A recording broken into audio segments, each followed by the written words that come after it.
All right, good morning, everybody. Welcome. Hope you're all having a wonderful freaking weekend. And we are back with more Pathfinder Kingmaker. 10-1, Lord Bramber, good to see you both. Hope you all having a lovely weekend. Let's go ahead and dive right back in. We were in the middle of dealing with the Technic League.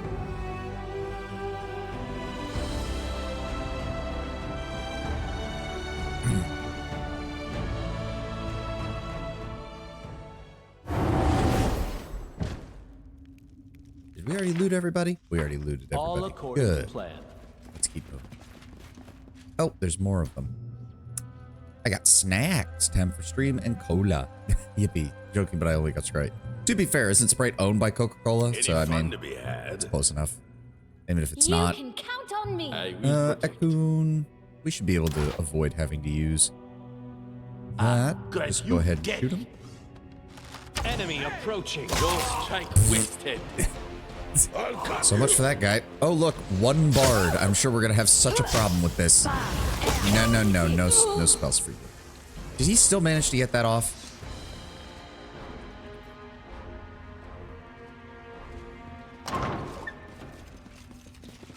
Hello. Did his model get an update? I don't remember it looking that good. Maestro Janusz claps as he greets you with a contented smile. So you have managed to track down my messenger, locate this place, and make your way here. Impressive, very impressive. I see all the training I gave you was not in vain. Oh, you old scumbag, still playing your games. You think we don't know this is a trap? We're ready for anything. Of course it's a trap, but not for you, though, my darling Octavia. Rigonga, you have surpassed all my expectations. I could not help but feel pride in such students. I speak to you now not as slaves, no. You are deserving of your freedom. You have proven that I can speak to you as equals. I invite you to become proper members of the Technic League. You shall become my left and right hands. You will have all the things this shabby baron could never offer you. Money, slaves, power, access to secret knowledge and powerful artifacts. We will require but one small entry fee. He points at you, his head. Ekun's eyes narrow and his muscles tense. He watches Rigongar especially closely, preparing to strike the blow. Can you offer them a kingdom? I mean, I'm not giving them mine, but I can give them everything else in that list except slaves, because we're not allowed to do that in the River Kingdoms. Homework for my least favorite class, Slavery in South America. Subject matter with every reading we've had is about gay sex. Oh, dear God. Valerie's eyes turn icy, and she also puts her eye on her weapon, eyeing Octavia and Rigongar, silently waiting for their answer. Whoa. That's one thing I wasn't ready for, but you listen up, you old piece of shit. Do you take us for brainless idiots? You think we've got through all your training and didn't learn the most important lesson? He looks at Octavia. Lesson 1. Never trust Maestro Janusz in anything. Lesson 2. Hate Maestro Janusz with all your heart. Enough talk, old teacher. We're here to pass your final exam. And then he bails. Oh no, he fires off a fireball, right. Showed it to my Brazilian friends and she showed it to her historian. Both gave the answer of brother what? That's never a good sign when you're taking a class on the history of something and then you show it to somebody who's from there and they're just like, what the fuck is this? Cannot hide from me. Alright, he's doing that. Tristan, go ahead and give me Burning Arc on Maestro Janusz as well. Why is Octavia in the front? Where the fuck is Valerie? Why is she in the back? God damn it. I'm gonna try and get in front of him. Rendell, or no, Tristan, you've got that. Okpo, I want you to go after the archer. Rigongar, give me Shocking Grasp on the technically fighter. Go. Let us strike as one. Oh, we actually managed to hit him. Okay, enough about the... Oh, God. Oh, okay, good. I thought his men were going to leave and we were going to lose all the loot. That would have been aggravating. Do not falter.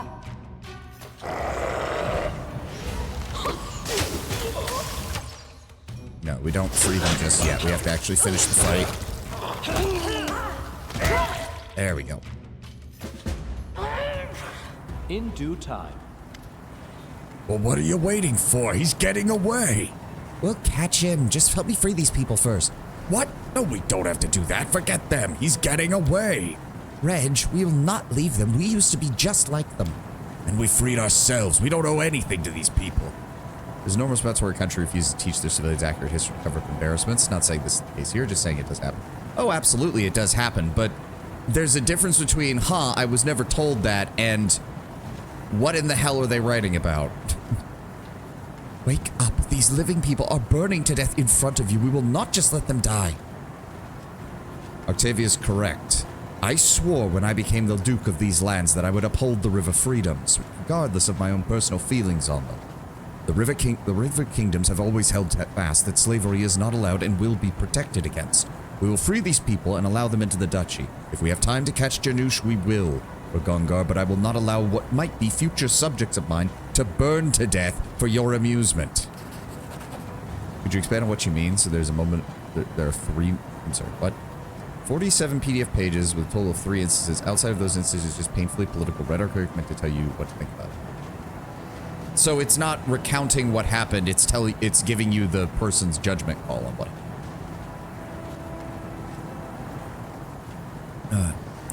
But Janusz, damn it, fine, let him roll himself back to Numeria. Callistria's not blind, he'll get his. Fine, let's put these idiot fires out. You know I love you, Octavia said, giving Ragongar a quick hug, and then rushes to help the chained slaves. Alright, let's also go ahead and grab this. The Bard was the only one with really good equipment. Isn't there supposed to be a... That is not far. Yeah, there we go. Okay, is that getting them freed? Assuming it is. Is that everybody? Oh, one more. There we go. We good? As it should be. Yeah, see, this is another one where it's like, why couldn't I have just left Octavia, who is the master trickery person, to help save the slaves while the rest of us ran in here? Like, it's not even like we had to beat the doors down. I'm being vague because, as a reminder, the class is called Slavery in South America. It's somewhat grotesque. Yeah, I mean, this is just based off of my limited knowledge of the region's history with that. I would think that there would be far more emphasis on the fact that Brazil imported 10 times as many slaves as, say, the United States, but has a Afro population that is actually smaller, both in proportion and in total numbers than the US, because the casualty rate was so high. In fact, that was true for most of the South American nations, with the exception, I think, of the Bolivian states, Colombia, Venezuela, Ecuador, Peru, the northern and western portions of the continent. As far as I know, the others, the Afro-Caribbean region and the Brazil and some of the other surrounding states around Brazil had horrible reputations in regards to that. Stop him, damn that scum, he's gone. Ragongar kicks the doorframe, frustrated, and spits on the floor. It's all right, we'll settle our score later. No, we won't. It's over. You know we'll never see him again. He knows we're stronger than him now. He won't risk coming here again. But Reg, that's wonderful. Don't you realize what you just said? He is afraid of us. The great Maestro Janusz just ran away from us with his tail between his legs, running back to the furthest corner of Numeria to sit and hide for the rest of his life, afraid that we'll come after him.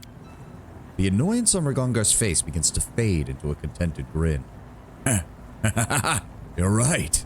That piece of shit's gonna see us in his nightmares for the rest of his life. Alright.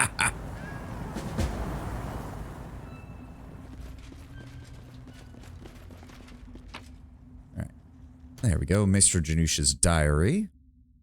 15 slaves have been delivered from Ustalav. I made an order for another 40. More than half of them died on the way, and the rest came with some sort of disease. Sent them all to the lab. They weren't good for anything else anyways. Had to change the barracks to get rid of the disease, burn the old one to the ground along with the slaves that remained. Doubled my order for new ones. Delivery is expected by spring. Worthless, stupid dreams. The same wench as before all night long, promising me a crown and a throne in exchange for some piece of garbage from the Stolen Lands. The throne's location and the kind of crown she never mentioned. I must prepare magical protections. The agents have dragged a slave who fled 2 days ago. I have made an example of him, whipped him to death in front of the others. Now to change the locks and shackles. The Fae continues bargaining. Now she's offering me all of the secrets of the First World in exchange for some artifact. She wants me to go all the way to the middle of nowhere and search for who knows what. Just who does she think I am? I am tired. Not a single night passes without this bitch coming. I am intrigued, though. Perhaps I will make use for this wench after all. So, this Nyrissa comes even in my midday nap, so impatient. Regongar and Octavia have found themselves a new owner. I should have guessed it would end as such. So many years, so much effort wasted. I would have to do everything myself. I must be going crazy. Nyrissa keeps hiding her face from me for the 3rd night in a row. I'm trying to sleep both at night and during the day. I need a sign to know that I am doing what I am supposed to do. It is dusty here and hard to breathe, but that does not matter. There's been no technically hideout in history as useful as this one. I was lucky that some of our people previously arranged for a safe spot within the stolen lands. There could be no better place for us to prepare an ambush. It'd be easy to lure the Baron out. Yeah, about that. My dream was short. I have got what I have been craving. A light touch from the Mistress Nyrissa was all I needed. She has given me the chance. My head won't touch pillow again until I kill the Baron. That filth will pay for all he's done, or my life is over. I will not disappoint my mistress. Yeah, well, get fucked, buddy. That is the Wand of Echolocation. Okay, blind sight out to 40 feet. That's pretty useless. I've broken a nail. No, you piece of shit. DC of 43. What?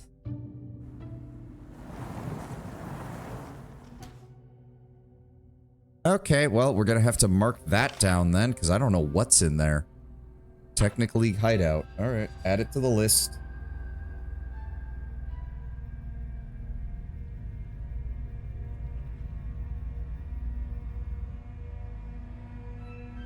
I'll come back here when I've got a higher skill check, I guess. Why the fuck is that a fucking 43? Yeah, I would have needed a nat 20 in order to crack that open. What the shit? In due time. Alright, so are we good? Yep, thank you, freedom. God bless you. Welcome to the barony. Okay. Why? Okay, why is it having Valerie? I won't let you down. What the fuck? All according to plan. How do I leave, game? You won't let me go through the door. Oh, we have to trigger the fucking... Well, well, well, what have we here? She flips through the pages of one of the books. Reg, take a look at this. What is it? Who? By Callistria's tits. Found something interesting here. Maestro was in such a hurry to leave, he left some pretty fucking interesting things behind. What did you find? These are the Maestro's ledgers. All his accounting for the last, 20 years? 30 years. You know what this means? Somewhere in these pages is me and Octavia. When we were bought. For how much? From where? Maybe even from who? I'm not all that interested in my tribe. I already know who they are. Piles of shit who sell children into slavery. But it might be interesting to pay them a visit. Maybe spit in their faces personally.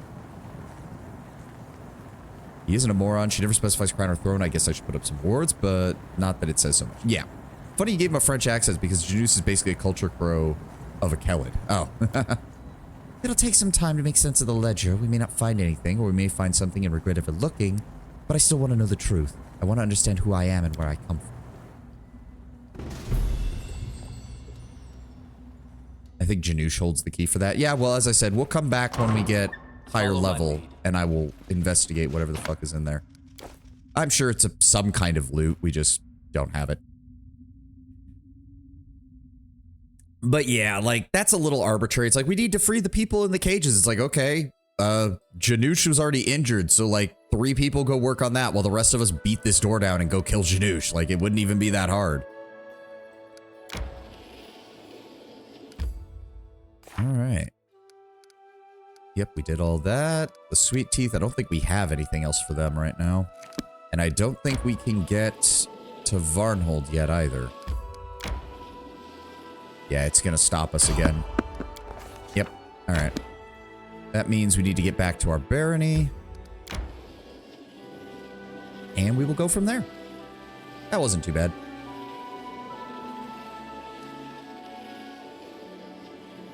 Oh, well, I'll just wait till we get to the Peaceful travel. Oh, it's just... I mean, we could check to see if he has any updated wares, I suppose. Why is it always raining when I encounter you, skeletal salesman? Every time. Frost Kukri, that... I mean, having that for Knock Knock wouldn't be the worst, but... Speed Lighthammer. What does speed do, again? Makes one extra attack when you make a full attack. Okay. Antitoxic. Okay, so he does have some new stuff. Fire resistance 15. +3 saving bonus throw against poison. Immunity to trip. Robe of the Wise. +3 competency bonus on lore and knowledge checks. Okay.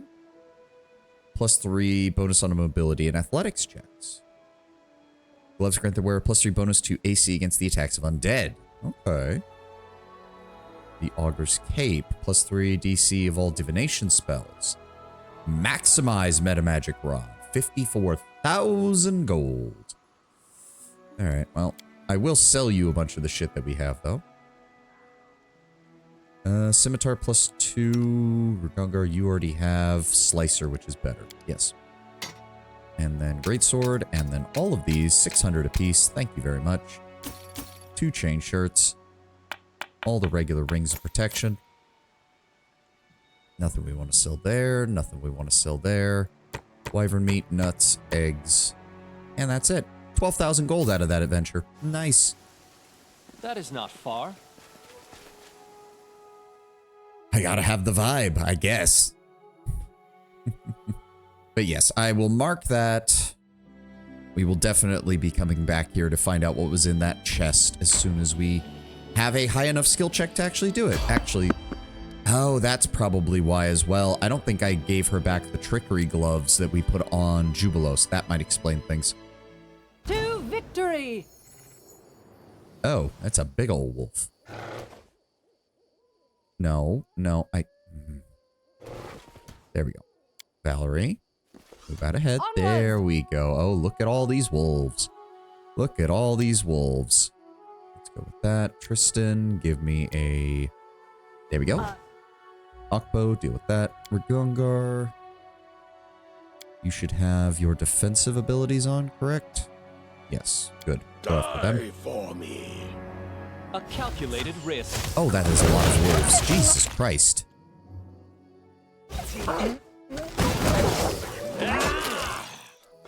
These are very large wolves. Jesus. Glad we ran into this and not random people from just our barony. They'd have been absolutely just slaughtered. Go, skin the wolves, take the wolf pelt. See, you would think that the wolf pelts would have like grades, like an alpha wolf pelt or a dire wolf pelt would be worth more than a regular wolf pelt, but they're not. But at least we're getting something out of this. Unlike, like, unlike fighting the elementals, which drop nothing.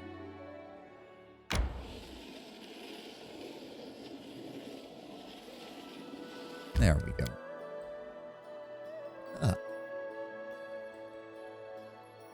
Alright, head back to the throne room. We need to rest and see what has updated in our barony.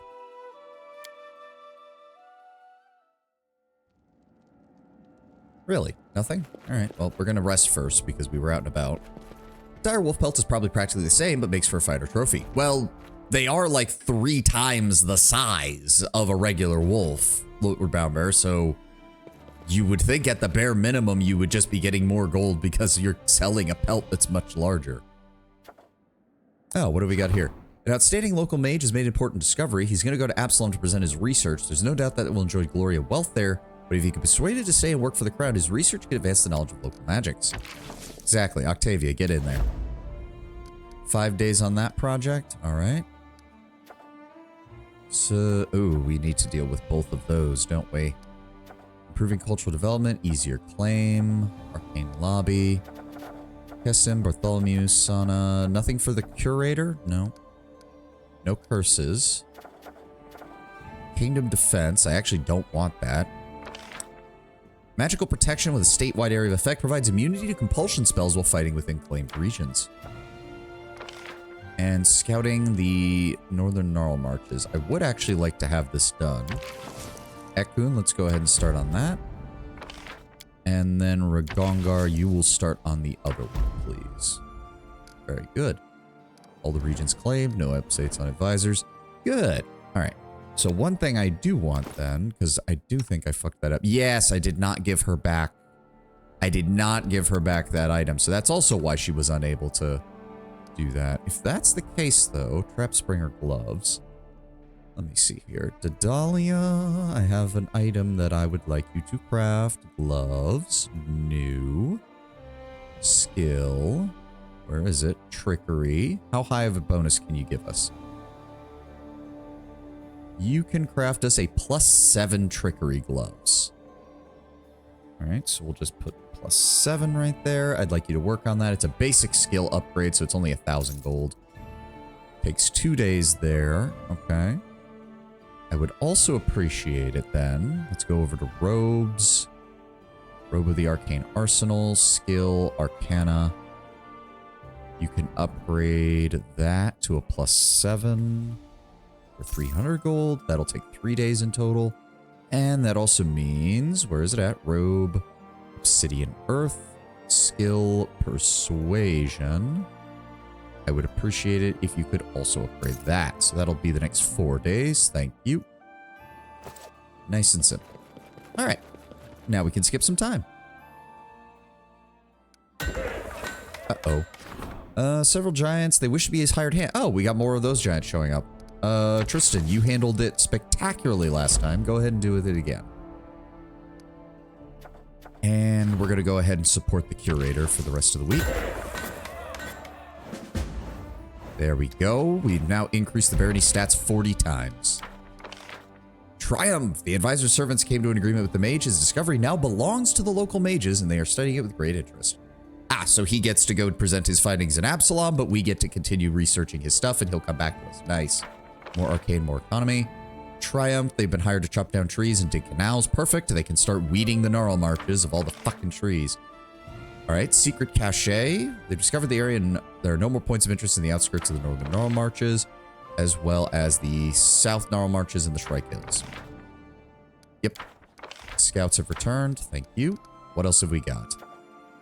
Faster developments. Allows faster rank ups, reducing the time required by half. Okay. What else have we got? Message from Jamandi and a bunch of different stuff. The joys of life. Strange hedonistic teachings are spreading among the people.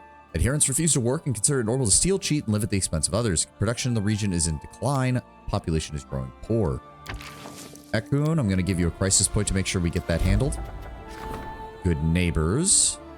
More and more complaints have been received, but the local guards deny everything. The situation demands action before it becomes violent.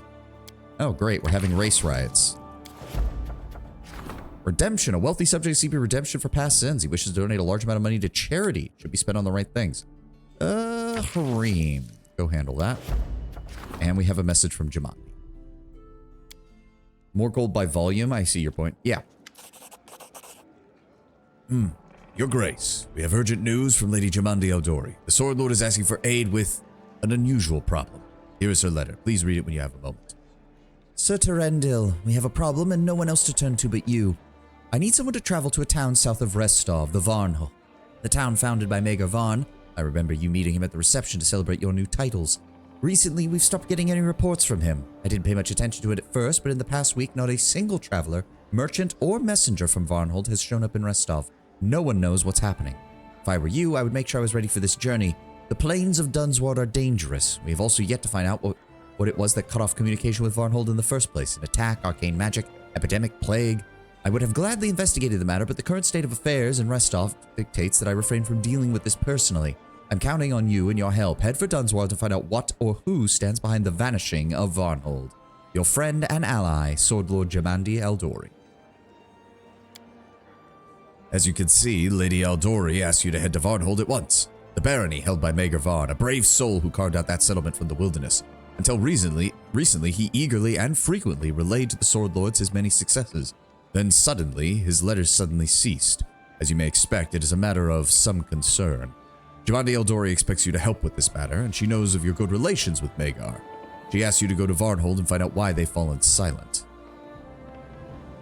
Do you think Varn has simply decided to stop dealing with Restov? Judging by the letter, the silence doesn't seem voluntary. Otherwise, at least one person would have reached a neighbor and spoken about what has happened. Do you have any theories, Casil? Could be a riot, a rebellion, though if that were the case, there'd be refugees. Whatever happened there, it must have been sudden. Some kind of bandit surge, barbarians, a plague.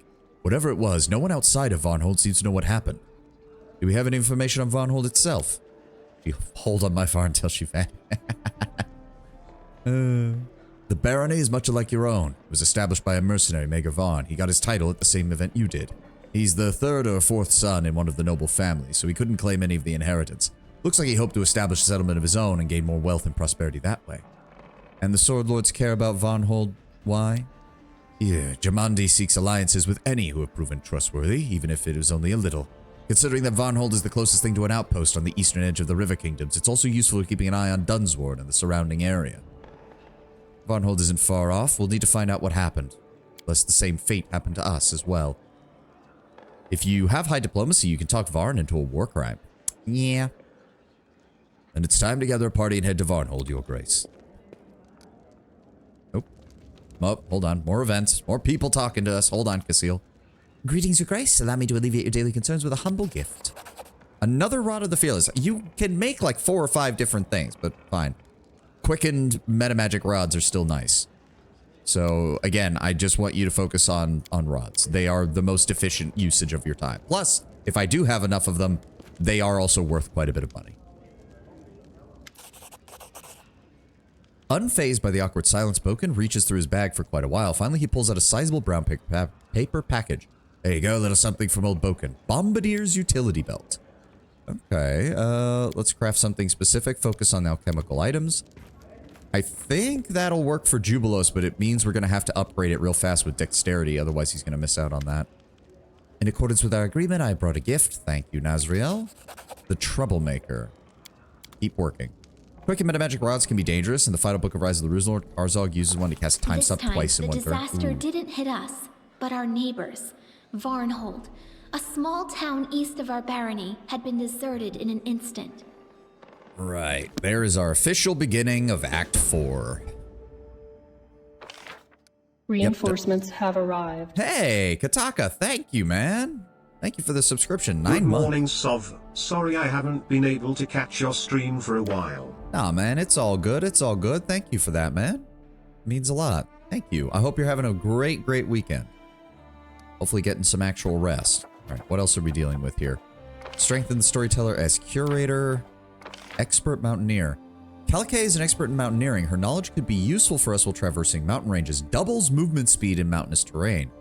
We are definitely going to need that. I don't know why it is telling us to use someone other than Kalake, but okay. Well, hold on. Let's see what we've got here. Gonna try to. We start harvest next week. Ooh, busy time. Good luck with that, Kataka.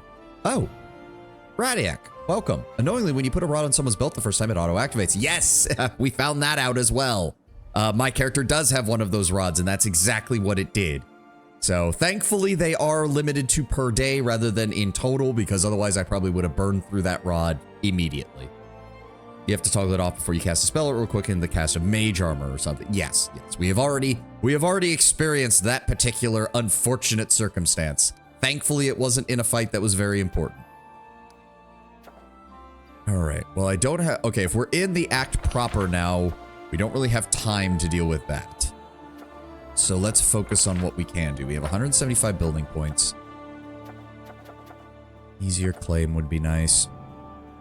I have a time stop spell story. During the first campaign with my favorite DM, near the end, we had a dragon-themed artifacts. They had the ability that would sometimes not work on dragons. I had a time-space controlling dagger, and in one instance, someone who counted as a dragon ignored my time stop and said, "Time stop. What a useless spell." Oh, that is just an ego killer right there. All right, well, let's go ahead and get this taken care of. It's going to take us 10 days. Ragongar, I'm going to put you on that. There goes all of my fucking money.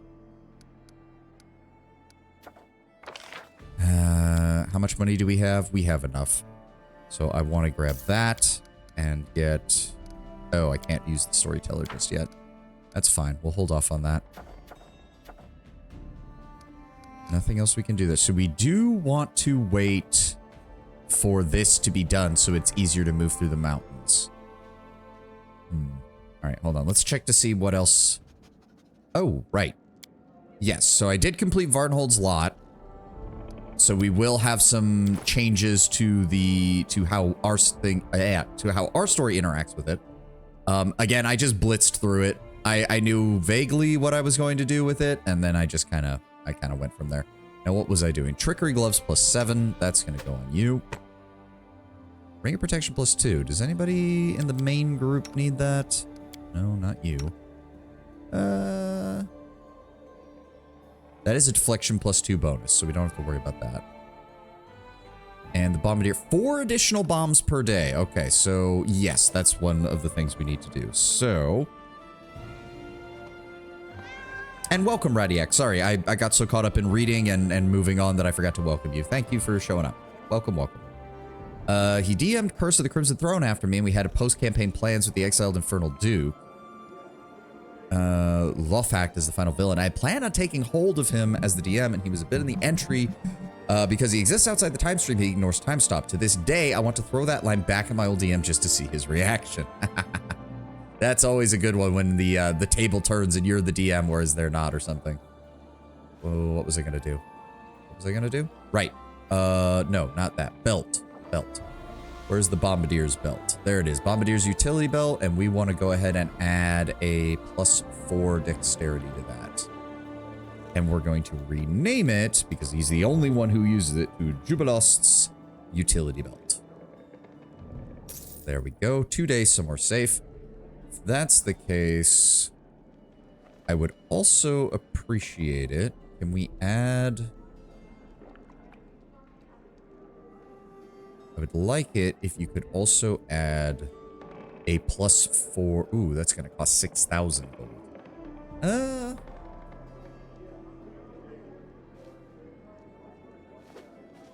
Let's go ahead and give him a +2 from his constitution.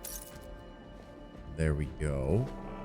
And then, so that's going to take 3 days. We still have some time.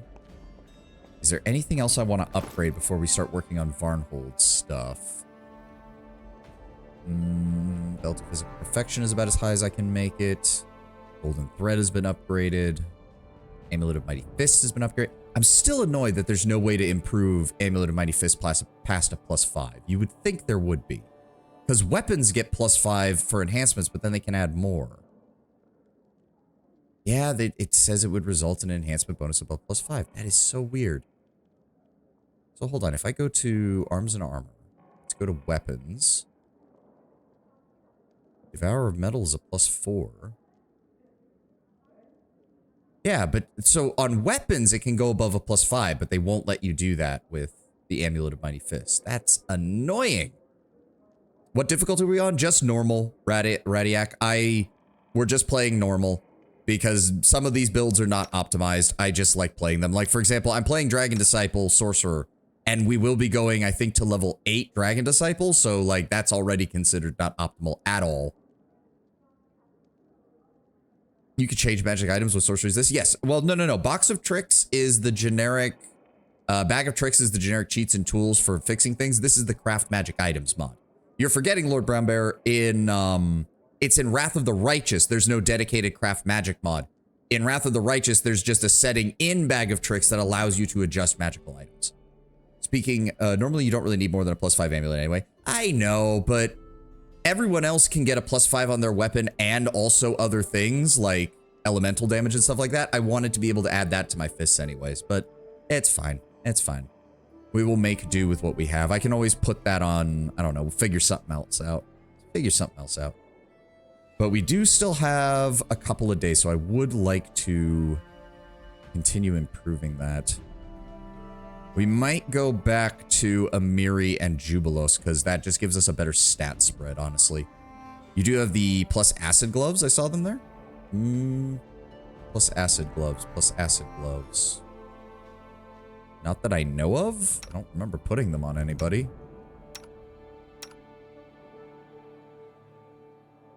Wrong gloves? Yeah, no, it's fine. It's fine.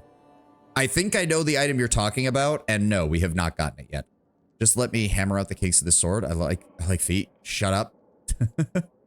Oh, this was it added replayability. The thing's called Tailwinds that give you a bonus. You may want to build your party around to make it more interesting. Tailwind is spell sword, which gives you a bonus to attack and damage with a weapon attack equal to the spell of the level of the spell you cast. It stacks, but it's not meant to last longer than a minute. Let me guess, you found a way to make it last longer than a minute. Are you familiar with Pillars of Eternity? Tenwin is about to continue preaching the good word of Pillars of Eternity.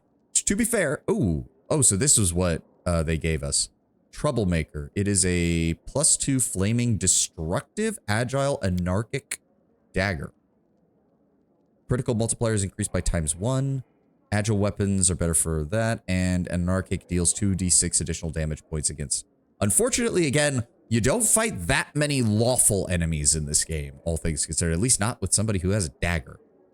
Never play that? You now have homework. Play Pillars of Eternity. Yes. Hey, Tenwin will do this with everybody, but I would highly recommend it. If you do have time to do a CRPG, Pillars of Eternity is very good. Combat, the combat and stat system is a little unintuitive at first, but you get the hang of it after a while. Bartholomew, you can go ahead and take that. We're not going to be using that at all. That's getting worked on. Go ahead and give me that 4,000 gold. All right, so if I'm correct, let's see here. She's already working. Work in progress. 2, so that's 3 days. We need...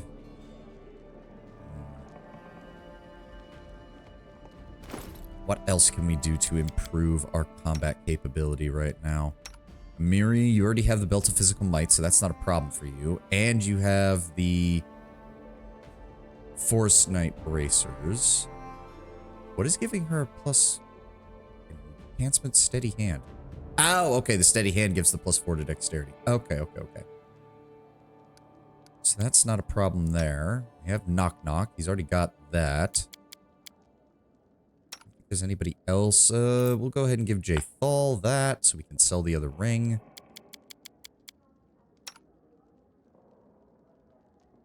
Gleaming Shirt, Belt of Giant Strength 4, we don't need that. I could upgrade the dog's amulet of Mighty Fists. That would actually help his attack bonus. Is Pillars D&D based or Pathfinder? It's more spiritual successor Baldur's Gate 1 and 2, but it isn't one-to-one with D&D or Pathfinder. Yeah, original setting developed by Obsidian with Chris Avalon, built up from the ground to be a video game. Yep. It's bugged right now, and the stacking bonus to attack and damage without a duration. It's not split view attacks. All your weapon attacks are slowly accruing accuracy and power with each spell you cast. I jibbed a Nabasu demon with just a mundane crossbow. It's fun. But now trying to build anything feels pointless. Yeah, that's usually the problem when you get something that is that effective. Wyvern Skin Cloak does give him +2 enhancement bonus on natural armor. We could improve that as well. Tristan.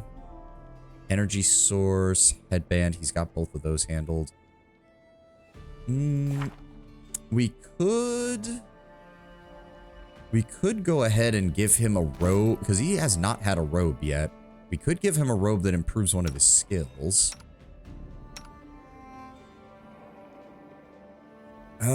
Eyes of the Eagle would also be a decent one. We could go ahead and improve that. His perception is already excessively high. He's almost maxed out on armor, too.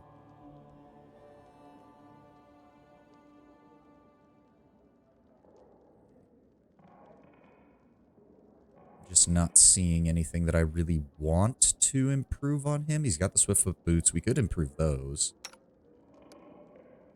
Neighboring barony just went barren without warning.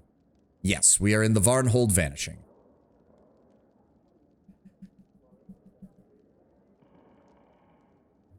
Sorry, I get decision paralysis when I'm dealing with this much. We might just boost our natural armor with the cloak that we have built. That actually doesn't sound like a bad idea for me. So where were we? Wondrous items. Cloak. Cloak of the White Drake, as I renamed it. And yes, we can get that to +5. I'm just hoping that the... Did you mean it went barrenless? Alright, and then we just upgrade. We're just going to change the name to just a standard +5. That's 9,000 gold. Oh, that's going to take way too long. Nope. Exit. Nope. That's going to take way too long. That's going to take way too long. Shit. 15 days for that. Nope. Maybe just to a +4. Can she handle that easily enough?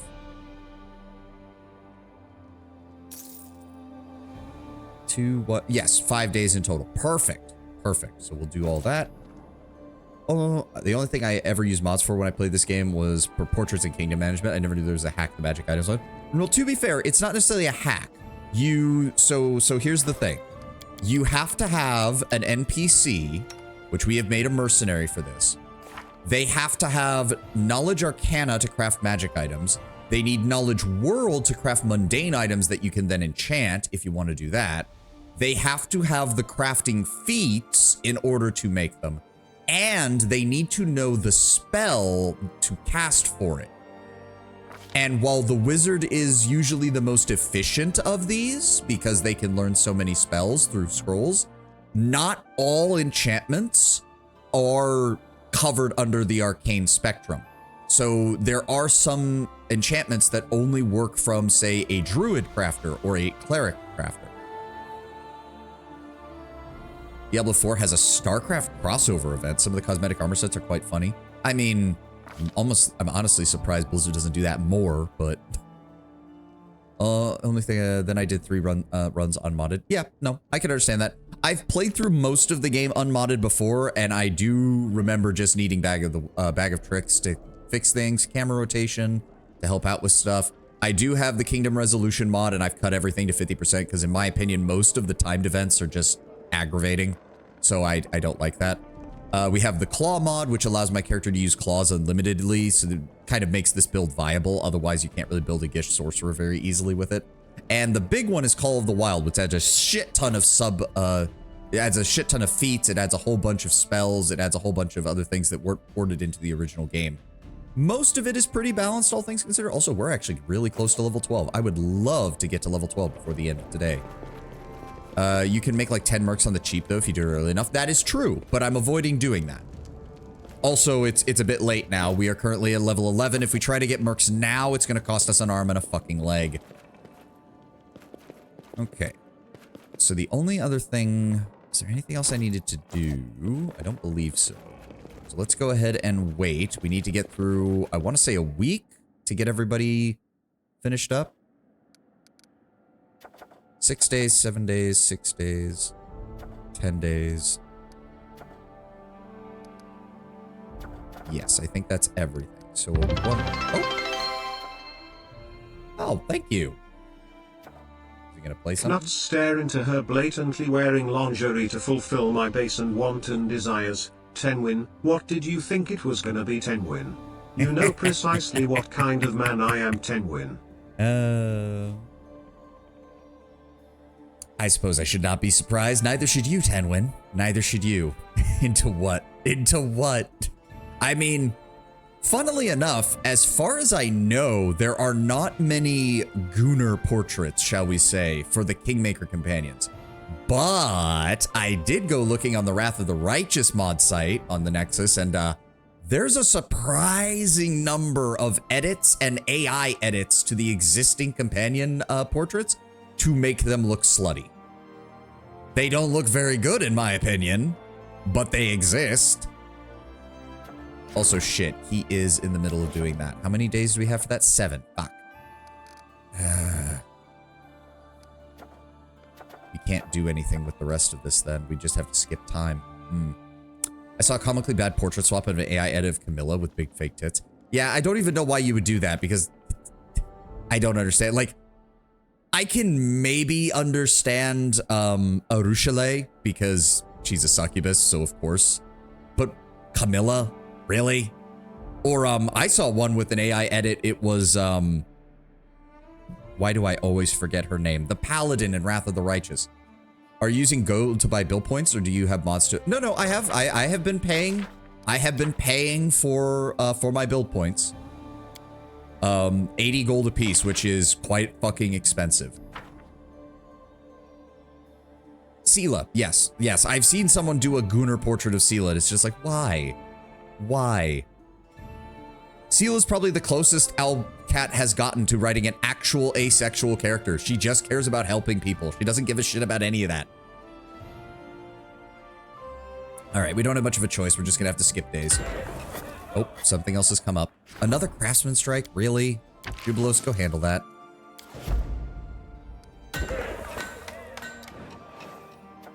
Oh dear, it's time to discuss the events related to the Bald Hilltop. The kingdom is a huge money sink, but you don't really need to buy much of anything else for the most part. I mean, you say that, but I have been using it to craft. I've been using the gold to do a variety of other projects. And to be fair, some of the projects are expensive enough that you kind of have no choice but to do it. Like, we have like, I'm sitting at around 80,000 gold right now, but we have spent the majority of the early portion of the game with under 15,000 gold. It's only been in the last couple of sessions that we've gotten our treasury back under control. Also, again, what happened here? Oh, right, visitor wants to, right, we need to talk to people. There's a Rebel Martial Barbarian cosmetic set, Heaven's Devil Druid cosmetic set, Over Queen of the Swarm Necromancer set, Dark Prelate, High Templar, okay. Zerlig Mount and Hydralisk Pest. It looks really funny, but I kind of have to admit it looks good in a silly way. No. I like Blizzard usually does a pretty good job with those kind of armor sets. You're wondering about Amiri, she's straight. In the Kingmaker APR pieces, there's one of Amiri sitting on the throne with two hunky dudes chained to it, code in the Barbarian style. Oh, absolutely. Like, it's never occurred to me that Amiri isn't straight. She's just barbarian fight sexual, let's be honest. Amiri would not be interested in anyone who couldn't at least stand up to her in a fight and take a punch. Hooray, we did it! Another attack has been repelled and the barony is stronger than ever. Your grateful subjects have even brought you a gift to honor your outstanding service. We brought 8,000 gold, nice. There's gotta be a Valerie Goon portrait. Not that I saw, no 10 when there isn't. It's just, nobody gives a shit about Valerie. Nobody gives a shit about Valerie. Valerie talking up about how everyone in the world is constantly talking about her beauty. The entirety of the Kingmaker player base. Meh. 5 out of 10. Have you been scouring all the side maps for storyteller junk? Abso-fucking-lutely. Unfortunately, now is not the time to rest. While everyone was preparing for the last attack, I was looking for a way to overcome the curse. Looked into some ancient books, talked to the locals, had a word with our storyteller, and we've decided, actually, I'll let him say it. The storyteller clears his throat. I am a keeper of stories, Your Grace. I've amassed a respectable collection across my long life. There are, of course, stories of curses amongst them, the most ancient and dark. Many having taken thousands of lives, destroyed kingdoms, razed them to the... Well, we thought the curses isn't a really curse. We think there might be something specific behind the attacks. Oh, sorry. Realizing she completely interrupted the storyteller, Lindsay turns bright red. Tristan turns pale. If it's not a curse, then what is it? If it isn't a curse, then what could it be? Does anyone have any ideas? Well, we don't know yet, but that part doesn't matter. She waves her hand carelessly. What's important is that we're actually making some progress. Let me guess, you won't marry anyone who can't defeat you in battle? What? No, why would I want to fight for my mate? First thing I need is for him... the first thing I need is for him not to be a bastard.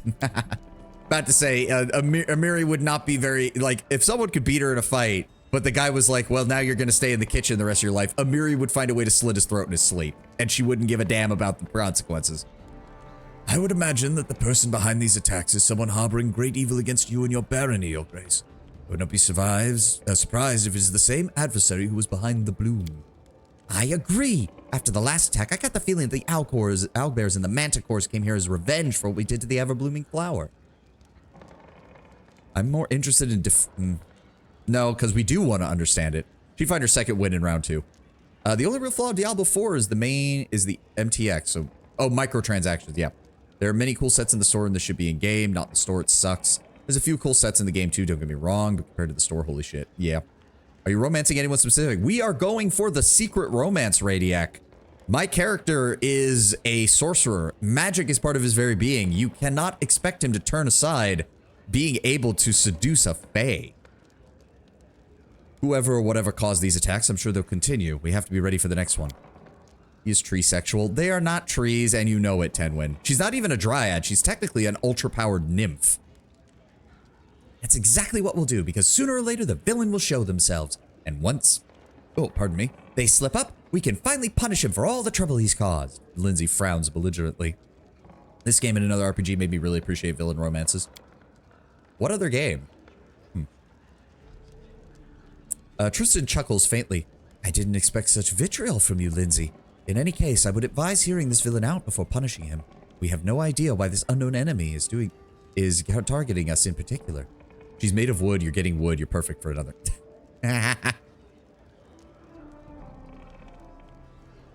Really appreciate villain romances RPG. Lord Brown Bear. This other RPG you're talking about doesn't happen to have the acronym COC2 by any chance, does it?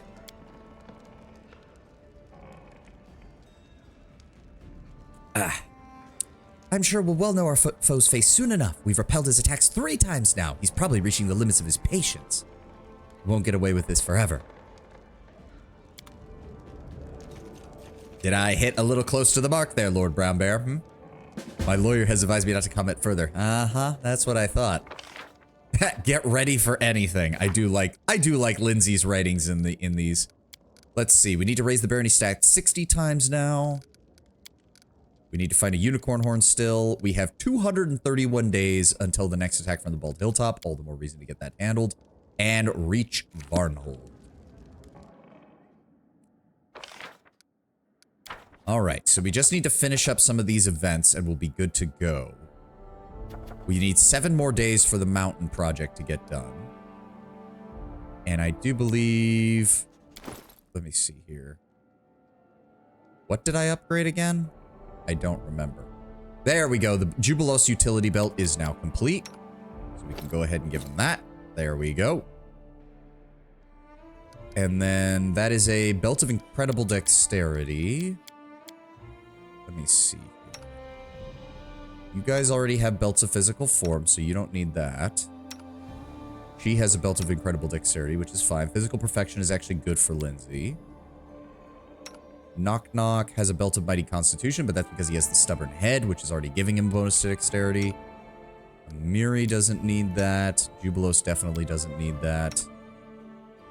Belt of physical perfection is good. Belt of giant strength 4. Belt of incredible dexterity. Good. We can give Tristan this belt and upgrade him there. Belt of tonic. Belt of incredible dexterity. That's fine. And I have my belt of physical perfection. Have you run across the traveling salesman? Yes, we have met the skeletal salesman. Though, if I remember correctly, there is also a goblin salesman in this act as well, who sells stuff from the Varnhold Vanishing DLC. Bartholomew, my good sir. I'm gonna need you to go pawn these off for me and make 1,500 more gold for our barony. Is there anything else I can offer? Yes, 70 gold's worth of wolf pelts. Alright, so we are going to rest beforehand to make sure the Jubilos thing gets updated with his proper amount of bombs. Actually, now would also be a good time to double check people's spell books. Load it out, load it out, load it out. Good. Ekun. You're all loaded out. Nice. She should be good as well. Yep. Valerie. Okay, there we go. We do need to increase this. Let's go ahead and give her another blessed weapon and another divine favor. Jubilost. Give me another cure moderate wounds. Give me another haste. And give me a summon nature's ally 5. Go. Miri doesn't have spells. Knock Knock doesn't have spells. Lindsay, right? Spontaneous spell casting. Doesn't need to worry about that. Same thing with Jaethal and the Inquisitor. Let's go ahead and grab another Cure Light Wounds for Harim. He's still got on level 2 spells. There we go. Let's go with Resist Energy Communal. No. Invisibility Purge is always a good backup to have on people. And as for his level 4 spells, Protection from Energy is not bad. Freedom of Movement is good.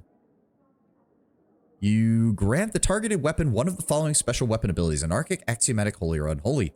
If Anarchic, the spell has the Chaos Destroy. Okay, so Wrathful Weapon, that is very good. Is that 1 minute per level? Nice. So that will also allow him to... And that actually kind of makes sense because Harim is very neutral. So him having a spell that lets him pick and choose who he's going to be fighting is quite good for him. They don't have spells and she doesn't. Good. What do we got here? Mix together nymphs and Skogsra, a Scandinavian myth of essentially a lady in the forest. Kind of fey-like in that it's viewed from behind. They are hollow, like they have a huge hole in their back. Similar to how a hollowed out tree trunk works. A shapeshifter seductress can have relationships with men, but if you cheat on her, she'll punish you harshly. So she's a woman. Sorry. Pathfinder has a stat entry for them in the land of Lenorm Kings. Oh, interesting. I guess that kind of makes sense. Lenorm Kings and the Realm of the Mammoth Lords are meant to be like very Northern European kind of areas. All right, 7 days until the Mountaineer project is done, which means we still have time. Is that okay? Hold on. I'm getting more decision paralysis. Is there anything else that we want to upgrade? We do have plenty of money right now.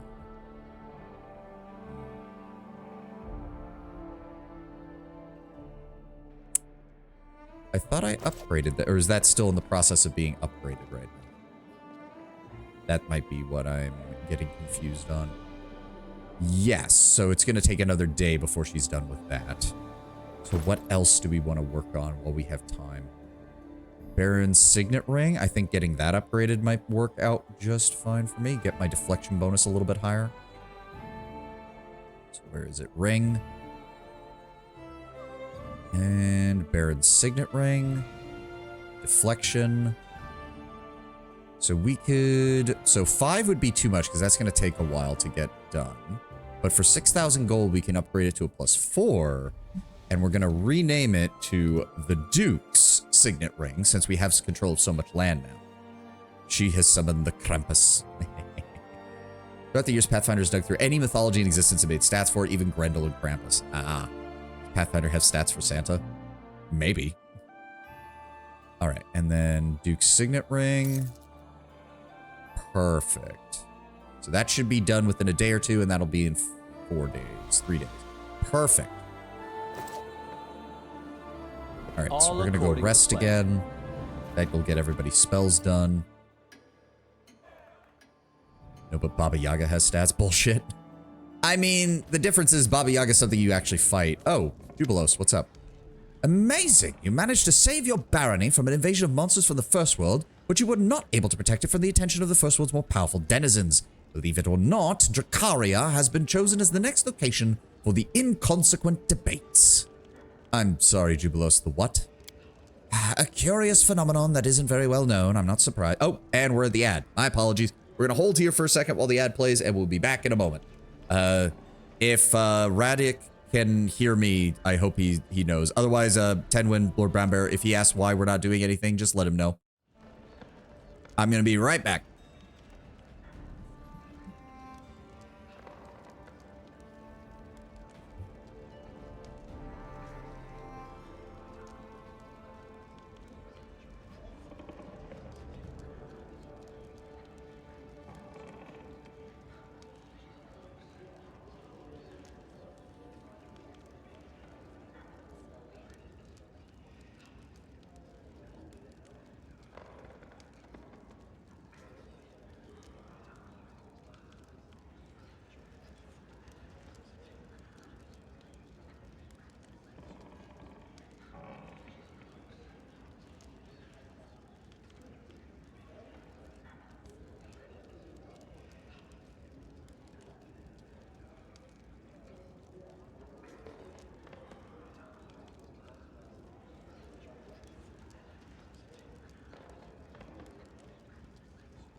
Fun fact, Baba Yaga is a mythic human, a CR 30, with a cap for Pathfinder 1st Edition.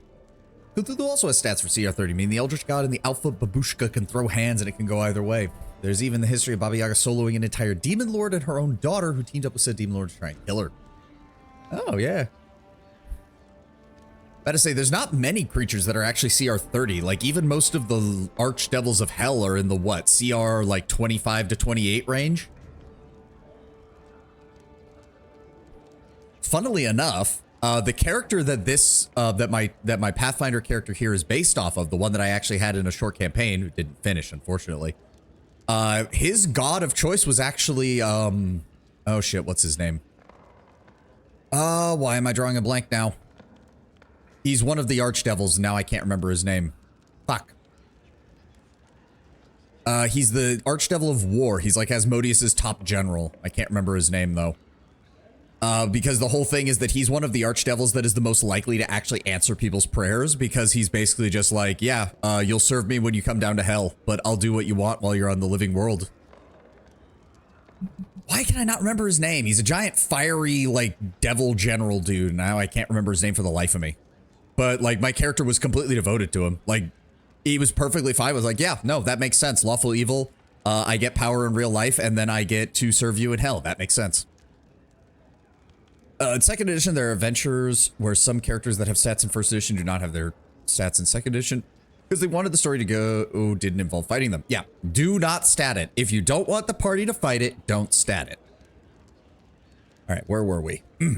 A curious phenomenon that isn't very well known. They say it's based on a bet made by the eldest, the rulers of the first world, quite a long time ago. One day, one of them sent a delegation of Fae to Galeria, and they announced where the competition would take place. Do not let the name fool you. It's anything but a debate. The contests begin as soon as they have enough participants. The contests and the reward are different every time they happen, although every time is a bit of a stretch. Only 3 such occasions have known to occur over thousands of years. Regardless, it is happening again, and this time the reward is a chance to ask any question whatsoever of the host, the competition's mastermind. This creature, whoever it is, speaks on behalf of the eldest. Do you see why we cannot miss this chance? You bet your ass if people would want to fight Santa if they could. Oh, absolutely. As I said back in the day, I think it was Castle Greyhawk, the original Gygax Castle Greyhawk. He statted out both Norse mythology Thor and Marvel Comics style Thor, and you could fight both of them. Got into an awkward conversation with someone you'd think I wouldn't understand why you would not want to start an NPC monster, and I don't want to interrupt and seem rude, so I'll just let him cook. I wasn't disagreeing, just wondering aloud why they made the— wait, what? Who seemed to think I didn't understand why you would want to not stat an NPC. Oh, like they couldn't comprehend— oh, to be fair, there are some people out there, especially DMs who are more mechanics-minded, who would basically— like, to them it's just second nature, like, this is an NPC, he has stats, why would he not have stats? Like, I can get it, I understand that. Gotta go with the other option. Someone's gorilla. The gorilla of the woods. Sorry. You want to use this as an opportunity to find out why the gnomes left the first world and how they might return. Ah, it's nice to see that our association has left my mark on you, of course. I'm none too happy that we'll have to play by the eldest's rules. You know my opinion of the Fey Lords is not exactly the highest, but if that's what the truth requires, then so be it.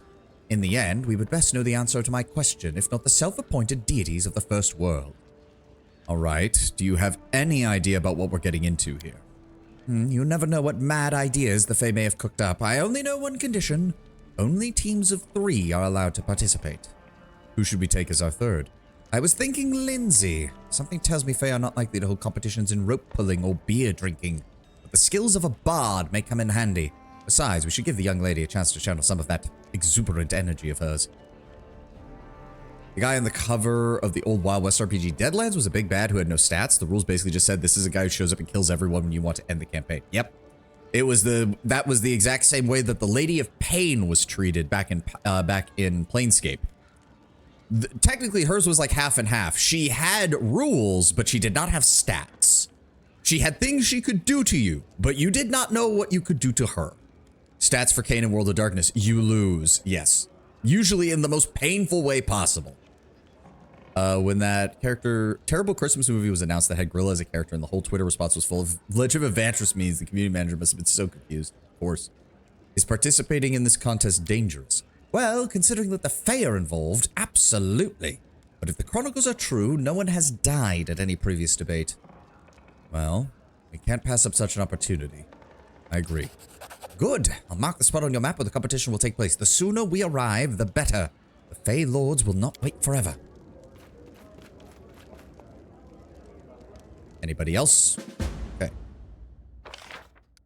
Yep, visitors met with the Baron. No other updates there. 6 days till Ragongar's done working out how to get through the mountains faster. And I believe... Okay, we have 3 days until that's done. That's fine. So we'll wait 3 days, we'll make sure there's no more events, and then we'll go from there. There we go. Minister's agents found the demonic cult that was secretly behind the hedonistic teachings. The cultist leader was tracked down and arrested. Advisors' people made sure that not a single coin was stolen or wasted. The people greatly appreciated the much needed goal, as well as the fact the money wasn't embezzled by the government. Nice. All right, and one last day. There we go. Our items completed. The curator commissioned a local troupe to stage a play about the Staglord's gang. Tensions in the region are easing off. The people still remember the time of troubles and are discussing the politics of their new ruler. Very nice. Now, I want you to start working on that, storyteller. I can't afford to waste time on that, unfortunately. So, we need to get going. Historically, Cyberpunk has a stat that represents the capacity for cybernetics called humanity. The infamous antagonist Atom Smasher has stats and thus can be killed. But whereas humanity's stat is, instead of a value, just says the words, yeah, right. That was the big bad of the Edge Runners show, wasn't it? I did not actually watch Cyberpunk Edge Runners, so... I just know a couple of the memes from there. All right. Upgraded to a +4. Baron's signet ring has been upgraded to a +4 as well. That gets us to a standing AC of 31, which is not bad at all. All right, so Jubilus wants us to bring Lindsay. We need to go deal with that. Edgerunner show, he's also in Cyberpunk 2077, where he is kind of wimpy. Yeah, don't... I've considered maybe doing Cyberpunk 2077 in the future, so no spoilers from that, please. Unmodded, the skip a day button is basically there to allow you to make mistakes. You know you're doing something wrong if you're ever pushing that button, ever. I mean, not necessarily. Like, some of it is mainly just... Where is all these items coming from? What the fuck? We have Belt of Mighty Constitution +6 and a Heavy Shield +3. I have no idea where these came from. Regardless. Oh, wait. What? What is happening? Oh. Dear. In due time. With 14-day time rank ups, or those wasted days are really bad. That's why I busted everything down to 50%. You lower that to 7 days, you got a lot more leeway. Exactly, which is why I did. Last I heard someone describe it, it was possible, but you'd have to shift your focus to it and accept that you'd likely lose doing it. Cyberpunk setting with the kind of lives Edge Runners lead, it's almost never worth it when most would just bail and risk it, so winning against it would just be another bittersweet ending. Like, beyond Tarrasque level. Yep. Follow my lead. It's like how in most Shadowrun games, oh, okay, so we are getting a... Did I save? I'm gonna make a hard save here.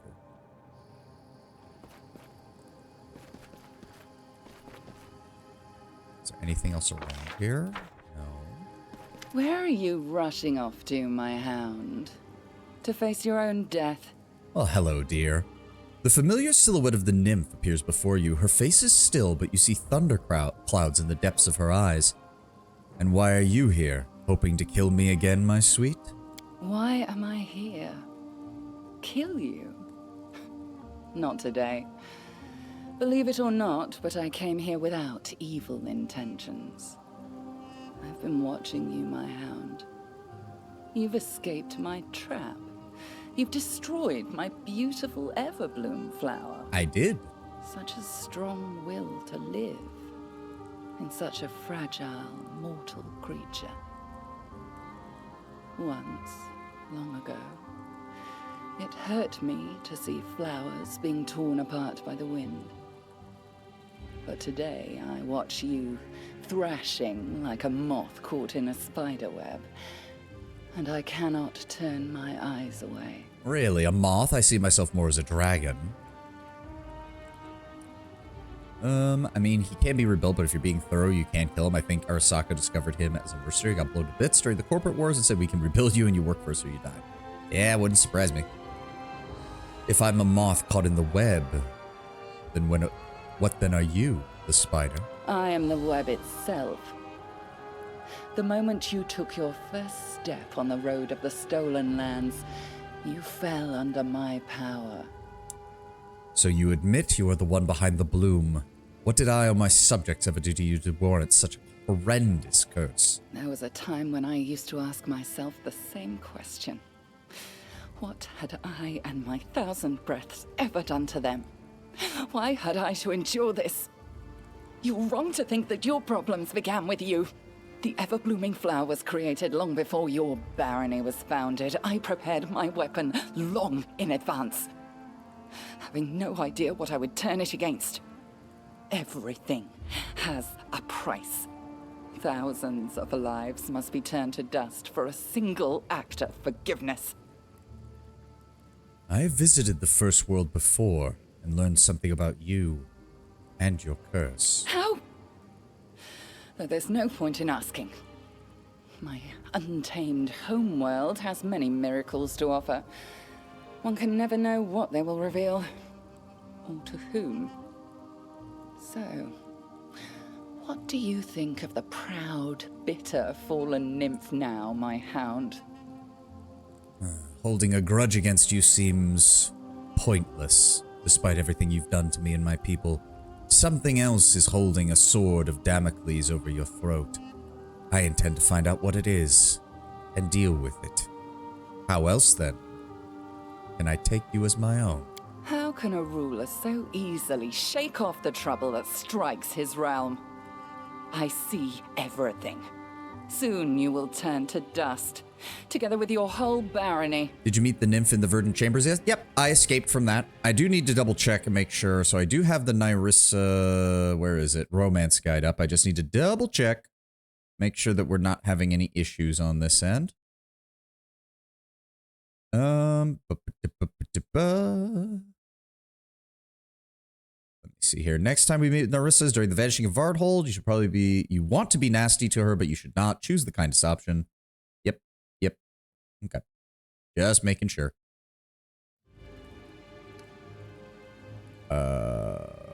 Why does my stream say I'm offline? What the fuck? Twitch? Okay. I fucking hate Twitch's interface sometimes. I fucking hate it. Okay. You're still online. Yes, I am aware of that 10-1, but when I went to check the actual Twitch page, it did not show up, and I just about lost my shit. Give me a second. Heart rate spiked there for a moment. Let me bring it back down. Okay. Okay. All right. Why don't you tell me your real name, Guardian? Names can be weapons in capable hands. You've no need to know my name. No need. The trouble in Varnhold, is that your doing as well? I can answer, but will you believe me? I have nothing to do with it. But I know who is responsible. I won't tell you, though. Run now towards your death, hound. Run, hound, run! I want to see you stumble. And yet I haven't so far. In fact, I seem to be gaining ground on you. So I will ask once more, why are you here? Will you even bother to give me an honest answer? It seems pointless to have a conversation with nothing but hints and hidden meanings. Why shouldn't the mistress visit her pet? Farewell, my hound. You have no idea what powers you've awakened, and now you voluntarily rush into their jaws. If you run your blade down their throats, I won't be disappointed. If you perish, I'll have forgotten you by dawn. I don't actually know if that was the right choice. Hold up. Hold up. We need to double check something. Bag of tricks should have what I'm looking for. Actually, I don't know if it does or not. Miscellaneous, no, not that. No. Romance counters, there we go. No, where is it? Okay, Canara, Octavia, Ragongar, Tristan, Valerie.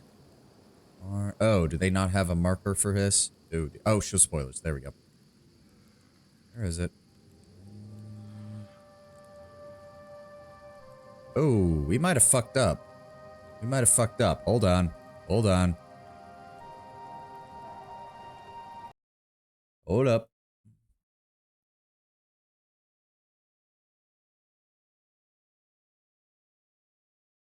Ooh, yeah, I might have fucked that up. Okay, those dialogue options might have been false flags. Hold the phone. We need to reload.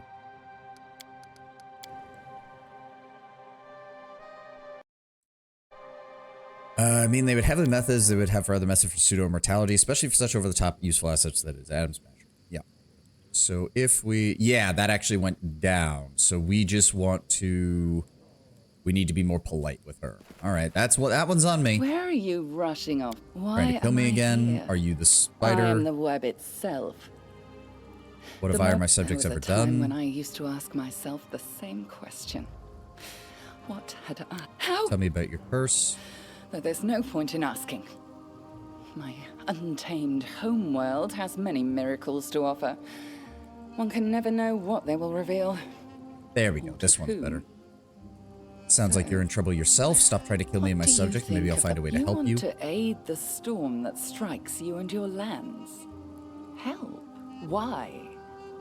Though I do not want to know. You will help me either way. Voluntarily or involuntarily. With your death. Names can be weapons incapable of... Trouble in Varnhold. I have nothing more to say to you. Farewell. The nymph stares at you as if in contemplation, as if wishing to say something else, but then she just shakes her head and disappears.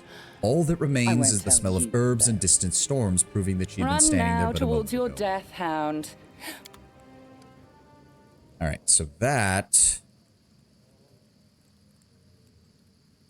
hold on. Double check. Double check. Yes. Okay. We are in the proper position now. Good. Good. The next meeting, depending on whether we follow Tristan, you'll have to catch Iris in the fortress and talk to her. Yep. Okie dokie. So we are good for pretty much the rest of the act, because if I recall correctly, we will not be seeing her again until the end of this. All according to plan. All right. Sorry about that. Oh, bring the OBS. OBS. There we go. There's nothing else here. How do we leave? In due time. Back this way. There we go. All right. Sorry about that. I'm sorry for having taken extra time on that one.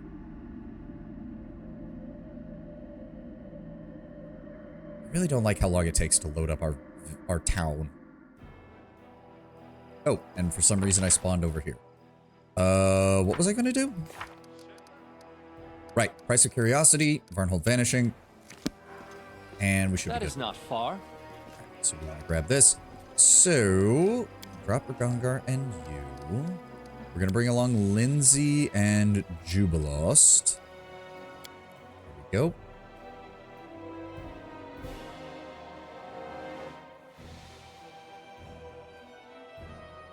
Any day now, game. Come on. I swear, sometimes it loads up really, really fast, and then other times it feels like taking forever. Now, if I recall correctly, yes, the inconsequent debates. Now, if I also recall, we did do those scouting missions, so everything should be revealed for us, because I'm pretty sure that's what the scouting missions do. But luckily, we did a pretty extensive exploration, so I don't think we missed anything. So we need to be going here. Oh. I really would like a proper Gothic vampire RPG. Not modern setting, but for some reason that's very rare. Yeah, no. Oh. The fuck? One of the peasants who is armed with a weapon jumps up in alarm as you approach. Your Grace! Another peasant takes a moment to quickly wipe the sweat from his forehead. You're just in time. Look who we've got here. This disgusting creature. He isn't afraid of anything. You look upon the knight in pitch black armor, a monstrous snarling snout emblazoned on his breastplate. He doesn't turn to you. All of his attention is taken by multiple adversaries. Nonetheless, you hear a muffled voice from under the visor. Praise Asmodeus. Baron Terendil, I presume. My regards. Please accept my apologies for not greeting you as etiquette requires. I am busy. I would recognize that armor anywhere. What is a Hell Knight of Cheliax doing in my lands? You hear a chuckle from under the visor. I intended to come directly to your court, Your Grace. Unfortunately, I was detained. These degenerates have never set foot in the stolen lands, but there's this devil spawn walking right in the middle of the road, and the rest of us became angry, and we figured we could gang up on him, but you could help, Your Grace. We're shedding blood for your lands, after all. The Hell Knight does not even bother to hear his adversaries. I ran into some unexpectedly aggressive local fauna. Luckily, I was prepared for such a turn of events. The stolen lands are said to be full of surprises. Why did you morons attack this knight? They trample everyone whose lands they visit. Whether there's one, there will be 100 in the blink of an eye. They crawl like locusts with their executions and laws. The Hell Knight laughs dryly. Of course, savages like these fear laws even more than fire or sword. Listen, Baron, isn't it time to put this bandit trash in its place? You are far too soft for such a savage land as this. Hell Knight, I would ask, given that I am the lord and rightful owner of these lands, that you identify yourself first. Apologies. Kaise Barrow, Maralictor of the Order of the Nail of the Hell Knights. The warrior pauses. I hail from Varisia, if your grace cares to know, and have come under direct orders of the Paralictor in order to uphold negotiations. The Order of the Nail is an order of Hell Knights based in the Citadel of Vraid near Corvosa. It concerns itself with quelling savage practices and bringing the ideal of civilization to the inhabitants of the wild frontier. Beyond the bulwark of cities and national borders lies an endless expanse of wilderness populated by those who, all too often, shun the rules of the settled and lawful societies and follow their own callings. The Order of the Nail stands staunchly against what it views as barbarity. Alcat, or the guy who had Hell Knights in the quest, way oversold the lawful tyranny aspect of Hell Knights. There's an entire fortress of Hell Knights in the River Kingdoms dedicated to slaying monsters. They often serve as leadership for a settlement. Yeah. And of course, the Hell Knights themselves. The Hell Knights are a collection of knightly orders with a unique focus on the promulgation of law. They are interested less in the social goodness and charity typical of paladins, but rather in the foundation and stringent maintenance of order at all costs. If people cannot be trusted to obey the law out of their own sense of civility and social righteousness, Hell Knights provide the need to obey out of fear of a master's stern hand. And that's the interesting part, because even reading that description, you can see where the emphasis is. They want people to follow laws because they want to follow them. It's just that the Hell Knights are also willing to be, basically, to use Machiavelli, they would prefer that you love them rather than fear them. But if you won't love them, you will fear them. Curse of the Crimson Throne, we fought the Order of the Nail. Our swashbuckler personally assassinated their lictor, and the lictor had a curse that skeletonized his arm and caused him great pain. The swashbuckler hit him with the line, "My grandfather took your arm, I'm here for the rest of you." And then we also have Varisia, recently settled by colonists from Cheliax. The wild frontier of Varisia is composed of rural communities, independent city-states, and ruins. Oh, so it makes sense why the Order of the Nail is set up near there, I guess. Yeah, right, keep listening to him. These scoundrels mean to conquer us, that's why they're nosing about, that's why. You fools. You attacked a knight traveling on the open road under the protection of the Duke. One of the first rules I made settling this barony, now this duchy, was that these roads would be safe, that banditry would be expunged, that the attempts of constant harassment of travelers would finally be ended, and Drakaria would be safe for all to travel through. The sentence is death, as all such bandits would have. The Hell Knight clenches his weapon. Not the fairest of trial, but it's acceptable. Allow me to assist, your grace. Weeding is part of our job. The thing is, though, this is the one good encounter with the Hell Knight, because it's not that bad. Like, they openly admit that they attacked first, which, you know, is about the stupidest thing you can admit to a lawful ruler. Of course I'm going to side with the Hell Knight. The problem is when we get to the other half of this quest and we run into the fan character that was inserted, who is absolute Mary Sue garbage. But we'll get there when we get there.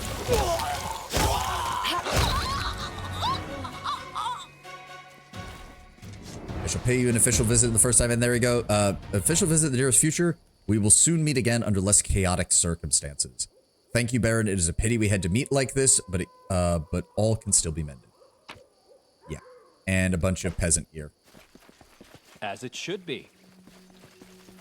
Because, like, that encounter isn't even that bad. Like, he's not even saying that he wants to, like, burn their village down for attacking him. It's literally, no, these guys attacked me. This is an act of banditry. By the laws of the stolen lands and of the River Kingdoms, I am defending myself. He's totally with it. That's the weird thing. This first encounter, the Hell Knight's completely in the right.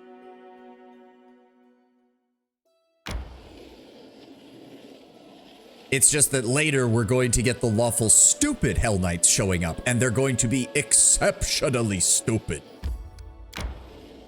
Alright, which side of this area do I have to go to reach this? Oh, God. Which one is it, game? Of course, it's the last one. Yep, of course. There we go. Alright, we do want to save before we go into this, because I do want to... Like, one of the areas where I will be willing to reinstall is companion stuff. Like, I want to get the best ending for the companions, so I don't... The other problem is I don't fully remember how this fucking place goes. Nerd Zottenruppel. A very pale gnome with a dull, brittle hair is scribbling something busily on a small scroll, not looking up as you approach. Here you are, at last. Go, read the rules quickly. They're posted a little further along. The other team's already arrived a while ago. The host said that we'll start as soon as you show up and read the rules. Of course, I'm famous enough for my admirers to follow my every move, but still, I'd like to know, how did you know we were coming? The gnome shrugs. Host said so. You're gonna keep wasting time? Read the rules and we'll start. All according to plan. There's a kobold with... Jump ice, my friends. Good have friends. Sir Ulfrey. Can't think of anything but tentacles. Oh, right, this poor bastard. Rather fight with demons than talk with a fae. Look at our master. A true example of knighthood he is. The fae are no match for my ingenuity, the debates, the fae and their mysteries, and most importantly, we don't have to fight anyone. I like this adventure. In due time. Ah. Okay. Fixing his glasses, Jubilos looks at the paper describing the rules. Well, let's see. I'll read aloud so that everyone can hear. Rules of the inconsequent debates. Year to be added later. I see the authors didn't overstrain themselves. The rules. Item 1. Obey the host in everything. Item 2. Come in triplets. Item 3. No fighting and no killing each other, even temporarily, even if you really want to, even if you apologize later. Item 4. The most important.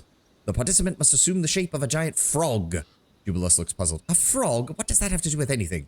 Are those the right rules for the competition? What irresponsible wordmonger Am I a frog? Perception. Something is obviously wrong here. Really? Fuck you, game. We missed it by 1.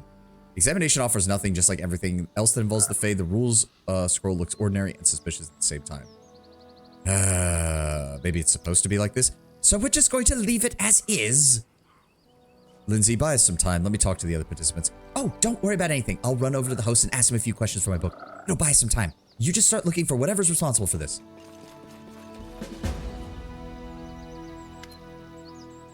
You want me to read? Oh, I didn't even think about that. It starts the same, and then item 4, the most important one, the participant must say tentacles at least every 10 words. Wait, did it work? Oh, I'm not a frog anymore. Thank tentacle. Wait, what was that? I meant to say thank Desna. I'm probably just tired. Just tired. It makes me tentacle. Ah! And there we go. The pale gnome reads aloud enthusiastically. And the young wizard desperately thrashed about in his feathers all in vain. The shoots of the plant held him tightly, and the nymph, cruel and beautiful, sneered at him, and immediately... And immediately what? Immediately anything. The left frog is mocking the right one. Does this book ever end? I thought the wizard would die in the last chapter while he was running from the horde of unicorns through the field of giant fly traps. Oh, like you understand anything about literature, you stupid toad. The gnome looks at you. Oh, hello, travelers. It seems I haven't introduced myself. Nerd Zottenruppel, and these two idiots are my brothers, Lear and Loire. What did the nymph immediately do to the wizard? Oh, too much to tell. She keeps him hostage for another 4 chapters. I like it when it's more like real life. In this author's last book, he escaped from the evil wizard in 5 minutes. Why are you calling those frogs your brothers? Haha, the fools read the rules, and the rules are charmed. Nerd's colorless and dim eyes flare up in a mad and joyful fire. Anyone who reads them turns into a frog. So now I have 2 frog brothers. Guess I'll leave them where they are. When else will I ever have a chance to laugh so much? Why are they frogs? Did they read them together? Yes, Nerd responds quickly. Nah, the frog on the right says happily. Shut up, Loire. Of course we did. We read them and we transformed. Now we're sitting and croaking. You look a bit pale. She looks bleached. Jubilos' voice is grim. Oh, it's all right. I still got a bit of fight left in me. The Zottenruppels don't go down easy. Nerd smiles cunningly. My brothers and I lost our color long ago, but death still hasn't taken us. And you're participating in the debate? Of course, though really we're just here to show you the show. We figured it'd be fun, and we were right. All right. I don't think he has... Nope, nothing else. The kobold raises his snout at you. Greetings.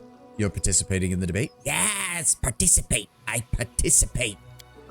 Ah, what is that I hear? Kobold, a fellow tribesman of the unforgettable Tartu, damn his tentacles, has decided to participate in the debates. Kobold, participate. Why do you have those jaboas? The kobold lowers his head. They say need 3. I know 3. I know friends. Wanted to go, caught, jump ice. Now we are 3. Participate. It's like a spell was cast on my friend when he read the rules. Did anything like that happen to you? I can't read. Gnome help me. Read for me aloud. But then scream. I scared. What do you want to ask the host if you win? Dragon. How become dragon? Okay. Poor little kobold. You're lucky the rules say I can't kill you. Greetings. I am Sir Ulfrey, loyal follower of the Tentacles of Iomade, knight, noble, and crusader from Mendev. Tentacles, yes. My knightly motto used to be courteous even in death, but I'm afraid it must now be changed to severing the tentacles of evil. Gnomes can survive the bleaching, but they become less inclined to seek new experiences after, since they no longer need to. They do not lose their tendency for obsession, so some bleachlings freely explore these obsessions comfortably without fear that dullness will literally kill them. Oh, in just a few phrases, he managed to pour more pomposity on us than I could manage in a week. Quite a talent. The Tentacles of Evil. Is that why you want to change the motto, sir? You see, upon my arrival, I immediately went to read the tentacles of the event, but Guile had already had me in its tentacles. The rules were charmed, and anyone who reads them must say tentacles every so often, which is happening to me just now. Tentacles. If I can't get rid of this affliction, at least tentacles I can make it into my motto. Do you try to talk to the host about this? I did in the name of tentacles, but they think that cheating within the rules is tentacles and perfectly appropriate. As a true knight, I must overcome these tentacles resolutely. Do you have any idea who could have done this to the rules? 'Twas done by the participants who allowed their tentacles to guide their heart, including you, me, and my tentacles. 4 teams of 3 arrive. I swear by my tentacles, my service to the most honest Iomade would never allow such tentacles. Nor would I suspect you and your outstanding companions, noble tentacles all. Look for the villain among the other 2 teams. So, you're a crusader from Mendev? Interesting. Truly spoken. I hope you have heard about our glorious tentacles. Our order fights demons fearlessly, preventing their tentacles from spreading across the world. You don't often meet a fellow Aasimar in these lands. Aasimars are not so uncommon in our tentacles. Celestials are known to aid Mendevian crusaders in the war against demons. Sometimes this camaraderie sparks a personal attraction. But just the presence of a holy celestial nearby could sometimes cause the birth of an Aasimar child. See? Easy as tentacles. And you're participating here. I most certainly am by my tentacles. We've come here to carry out the will of my tentacles and set a good example for my tentacles. And possibly to find a new way to fight tentacles, that is demons. If I win, the Fae might even answer all my tentacles. I need to go. Before you leave, may I ask, in the name of the tentacles, don't consider it idle curiosity, what has brought you to the tentacles debate? That would be the tentacles. Oh, Desna, help me. It would be the tentacles. It was I who requested the Baron's help in the tentacles.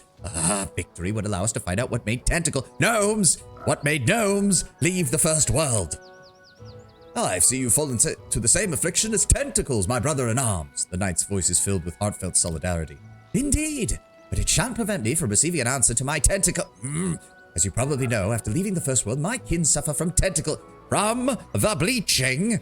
I seek a way to end this terrible, terrible tentacle. There are many crusader orders in Mendev who take up the oath. Not all of them do it out of the goodness of their heart. Not all of them keep to their oath. Those who treat their oaths flexibly or else break it entirely are known as low Templars. Interesting. In that case, I wish our worthy rivals good tentacles in the name of truth, justice, and tentacles. All right, I think that's everybody.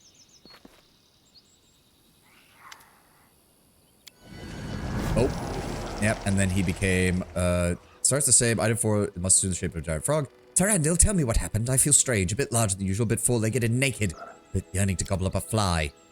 So, does this just basically switch him between the 2 problems, I think? That is not far.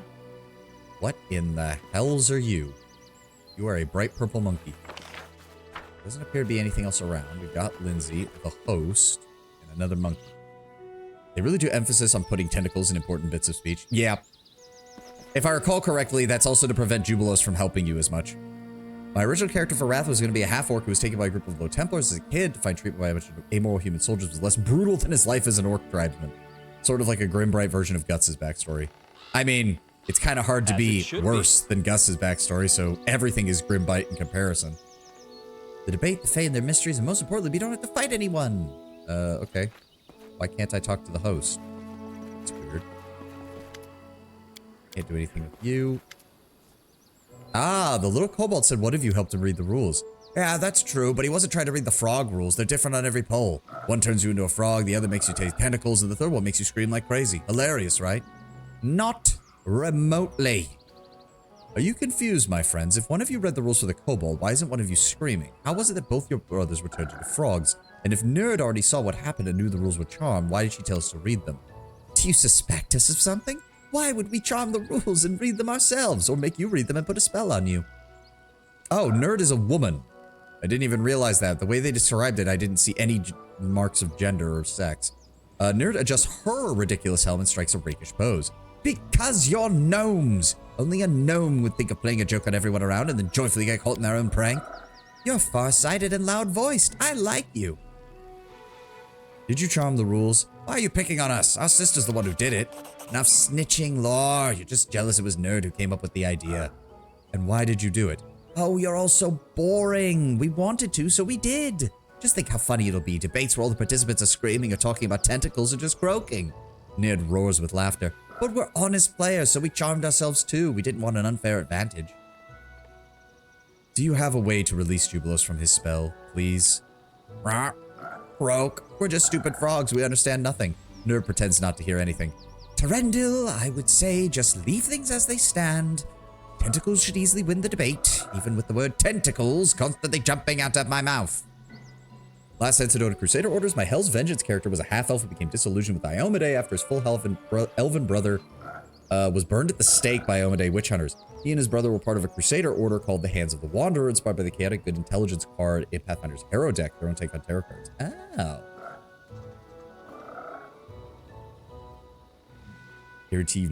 I'm spelling words very wrong today. Yeah, it happens. Also, it occurred to me, Lord Brownbear, technically, you could then headcanon that your Hell's Vengeance character was the half-brother of Ember's father. Because Ember's father was a full-blooded elf who came to assist in the Crusades, and was then burned at the stake by Iomedae and witch hunters.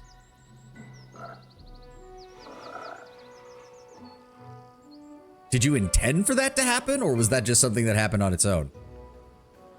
You think I won't use force despite the rules about non-aggression? Lift the spell or else.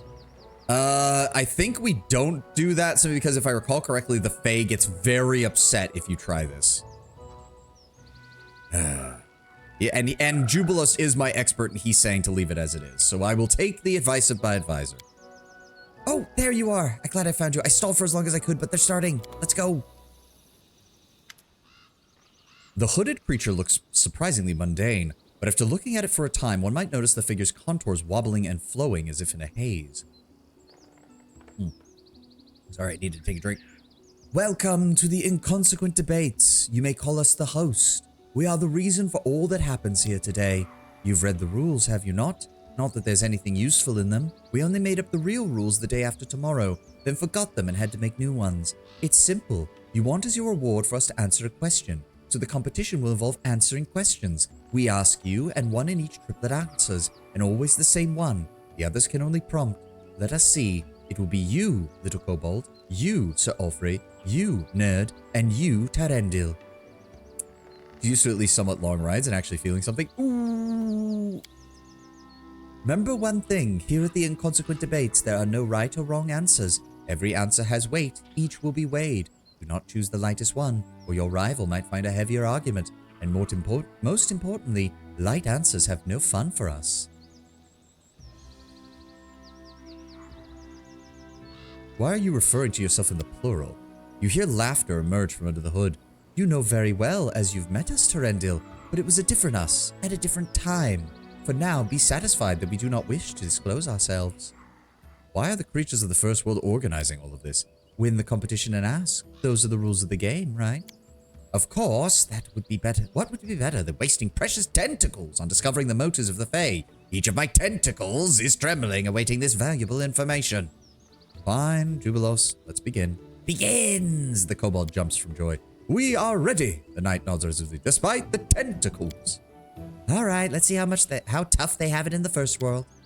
Some of you look so serious. Thus, we begin with a question of weighty matters. What can move a mountain? Jubilos, Lindsay? Oh, I shouldn't have skipped my philosophy lessons in the academy. Oh, these kind of problems baffle me. It's not because I can't think of an answer, but because I think of 1,000 of them and I don't know where I can hide them. I hope you're smart enough to see that it's tentacles. Answer its own will. Ugh. There is at least one mountain with tentacles in the first world. This is no time for jokes. Tentacles. Alas, the walking mountain moves by its own will on tentacles. What can move a mountain? I'm going to assume Jubilos is giving me the right to think here. My character was younger than that occurrence, I think. From my character's perspective, his character was a demonologist because elves have their own demon outbreak in Keonan, and the witch hunters conflated his dedication to learning about the enemy with heresy and burned him. Left it open enough that it was possible that he was guilty of demon worship, or else him being persecuted was a Baphomet false flag. Okay. Still, it's a funny idea. Who added the rainbow? What rainbow? What rainbow? I don't see a rainbow. I don't know what you're talking about, 10-1. Oh, the rainbow on the stage. Doi. Took me a second. Remember, it's not a riddle. They're looking for a strong answer. Yeah. I don't remember how this works, though. Like, I seriously don't...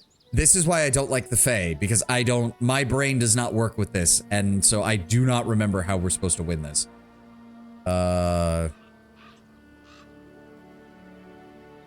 I mean, my character does come from a Jubilos answer is right. Okay, okay. Its own will. We heard you. What would the others say? What can move a mountain? The little kobold frowns desperately. Dragon? Dragon can move mountain. Faith and divine intervention. Do you hear, my faithful tentacles? Faith nourishes us. With devout faith in our tentacles and a righteous cause, everything is within our tentacles. Teleportation spell. Could probably manage moving a hill or two. Ooh, that does give me an idea. We have heard you. Now you hear us. Of course, gods and magic can move mountains, but that answer is good for any question. How can one jump over a house? Magic. How to paint a fence yellow using blue paint? Divine intervention. Such light answers are the weakest. A good answer is its own will, for will and desire lie at the base of all our motions, actions, and decisions. If a mountain has a will, it will find a way to move. An interesting round. Let the next question be heard. Games just like that in general, using any form of logic to get the right answer is always death. Not always, but a disturbing amount of the time, yes. What weakens when owned by many and dies if owned by none?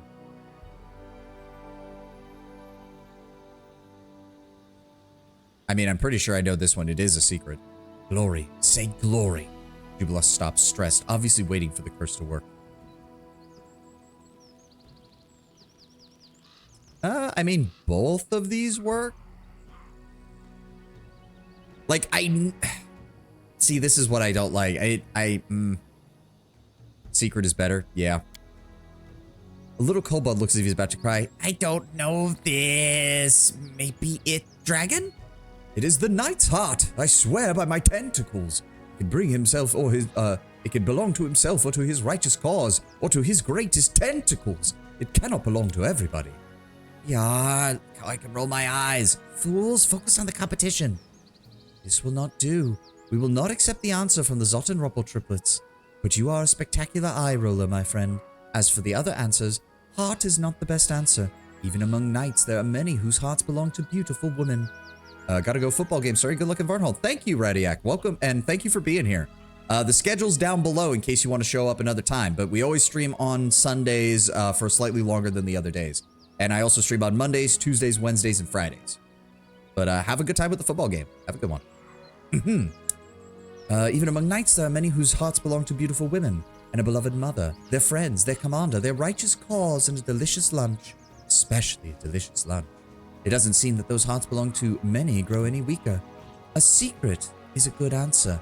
The more souls know it, the less mysterious it is. But without a single bearer, it will die. Your triplet wins the round, Baron. Hear us now, the third question. Each of us is born at the same time with a monster. Each day we live, it grows. It can torment, bring us joy, or kill without a single word. What is it? What do you say, Jubilost? I only end up saying tentacles, so why ask me? Tentacles is not the answer to the question. Oh, I hope you understand. Tentacles. Ugh. So if we think logically and flex the tentacles of our mind, the answer must be some property of a living creature. Tentacles, something that is born with and grows over its life just like its tentacles. Guess what word I will never, ever say again? Tentacles, I mean knowledge. The answer is knowledge. We receive it every tentacles. It can aid us and it can kill. Answers motherfucker every time. Can torment bring us joy or kill without a single wound? What is it? I think memory is a stronger answer than knowledge. Trust Jubilost for this one? Alright. I'm willing to accept this, Lord Member, because I don't like puzzles like this, so I'm fine with you giving me hints on this. We have heard you, but what will others say? The little kobold grabs his head, still clearly stressed.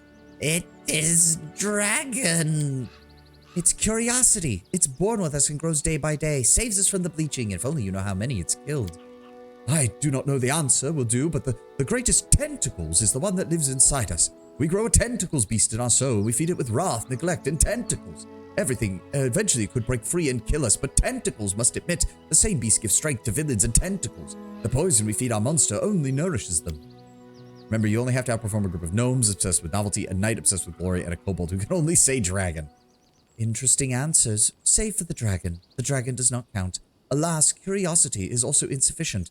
The monster we describe must by its own nature grow, and many see their curiosity dim over the years. We like the answer about knowledge and the inner beast, but both seem somewhat light. We expected something more substantial. We declare both Sir Ulfrey and Terendil, along with their triplets, shall share the victory. But remember, a victory shared by two is half the victory.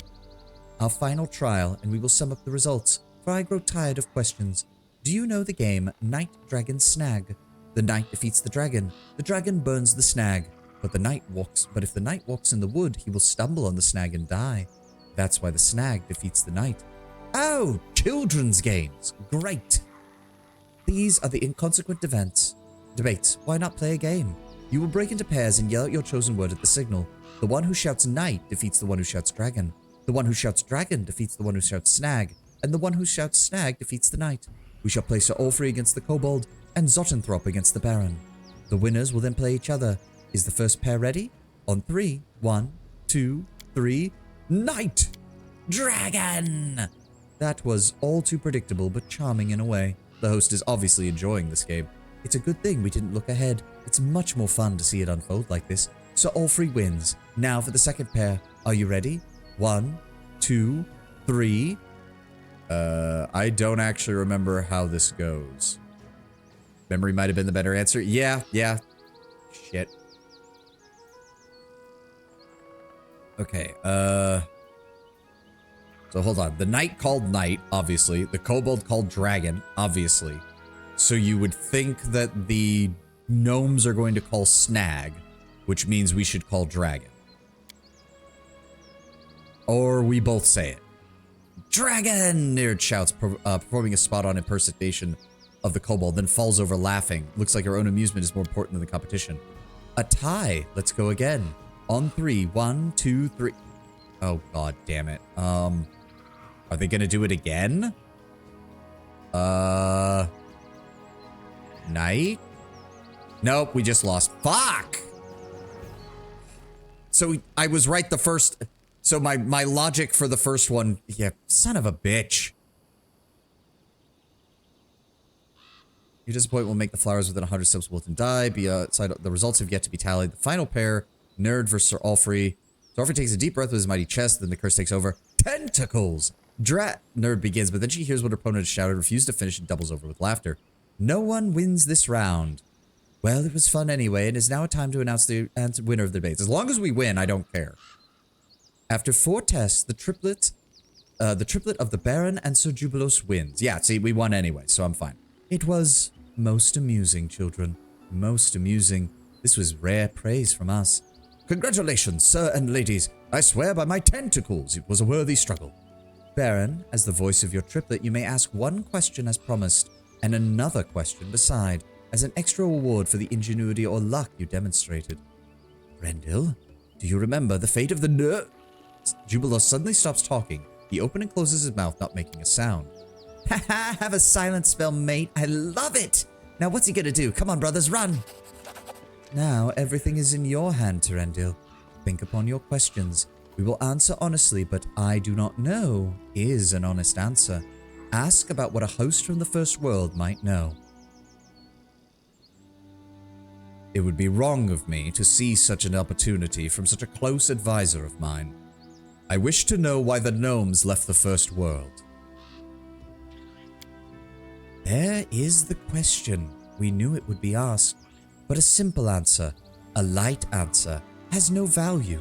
We hope our debate convinced you of this, and so we will present you another answer, a good one, a valuable one.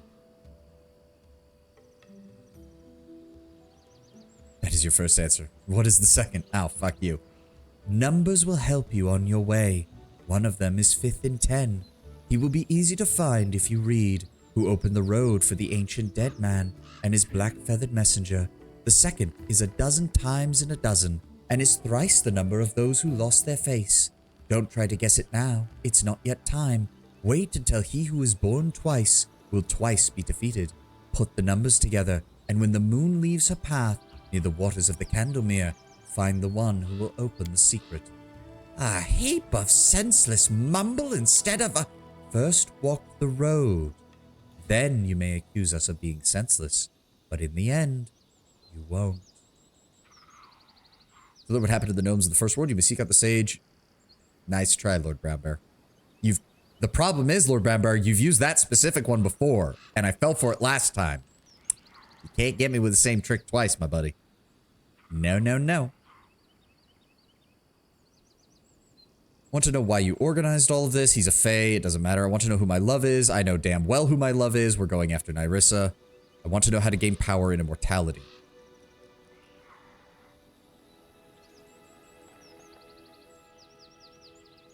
Any suggestions for a good pet name? Speak of the affliction, the bloom that fell upon my barony. You fell for it twice, if you recall, which is why I'm not falling for it again. Fuck you. Oh, that's an easy one. Or is it? Once, a very powerful creature of the first world unwisely provoked the rage of those who are 100-fold mightier. She was cursed and sent here to Drakaria and to the Stolen Lands. For, without going into too much detail, her curse afflicts the locals as well. To put it simply, your troubles will not cease till you have dealt with this uninvited guest. Anyway, we have already discussed this further in your tomorrow and my yesterday. That was your final question. We have the answer, and yet we don't. What an adventure. Terendil will have to discuss this further upon the return to the capital. Farewell, Duke. And we almost forgot. The host turns to the kobold. You, little creature, you did not win, but you managed to make us laugh. Do you want to come with us? There are no promises you'll turn into a dragon, but still. The kobold jumps for joy and then carefully asks, pointing at his jerboas, Take my friends? Yes? Ah, all right, fine, the hooded creature laughs. Listen all. The consequential debates are now closed. We spare you all the effects of the Zottenroppel tricks and bid you all farewell. And he's gone. All according to plan. There we go. Let's reacquire our team and head back to the capital. Good ending for the kobolds. Yeah. That kobold gets to live. The others not so much, but that kobold gets to live. All right, let's head back to our capital, get an update from Jubilos, and see if there's anything else we need to work on.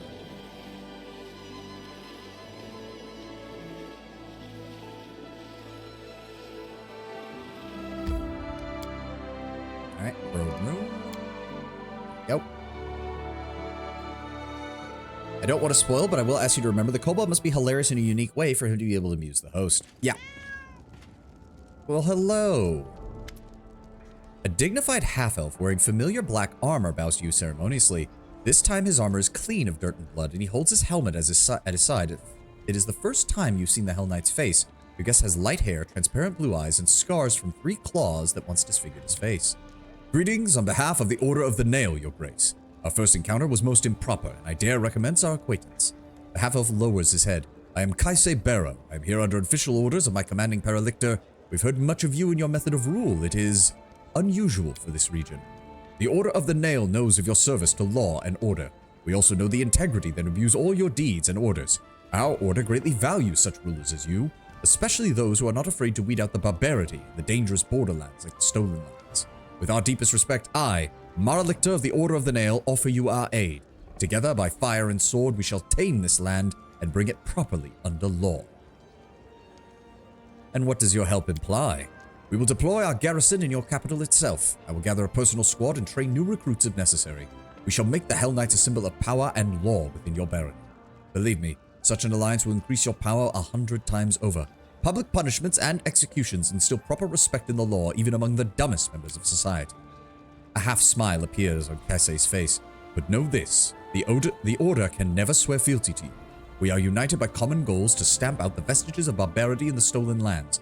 Our methods are similar. We do not expect any disagreement. We do not wish to complicate this alliance with oaths of fealty. And how would this benefit me, specifically?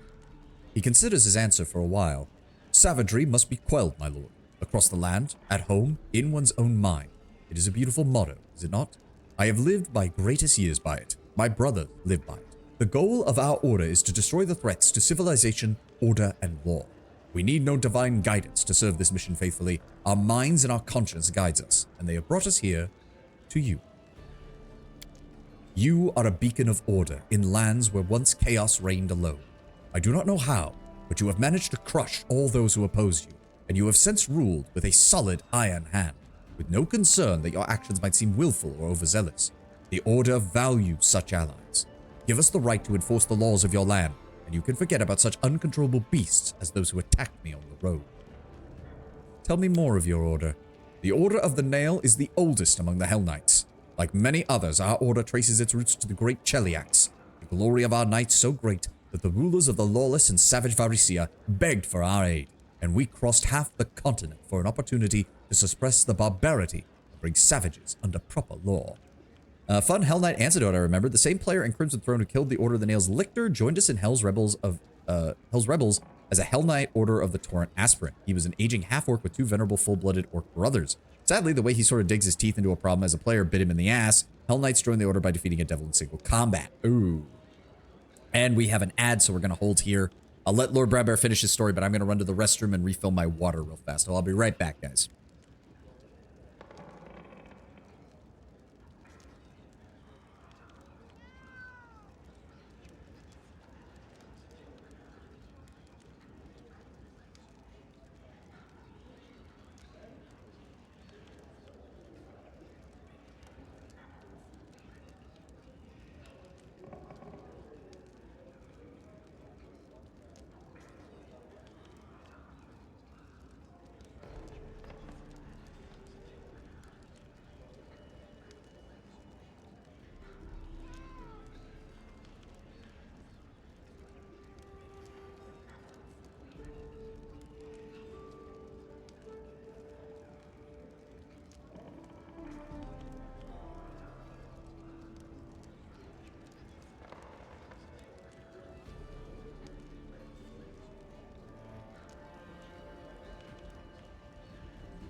He fought a water-themed drowning devil, but chose not to prepare himself beyond contemporary combat. The result of his lack of foresight was a one-sided fight against a water-themed devil who flew out of melee range and just filled his lungs with water, killing him.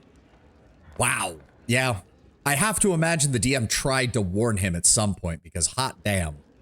That just sounds like something... I could almost imagine the DM just like, please take precautions. Please, I'm begging you. I'm begging you.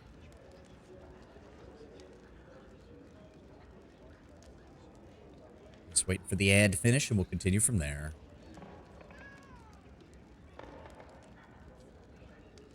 25 seconds. Wait for the ad, because Twitch likes to take its motherfucking time. The fact that the story's not done yet. Wait, if he died, how is the story going to keep going?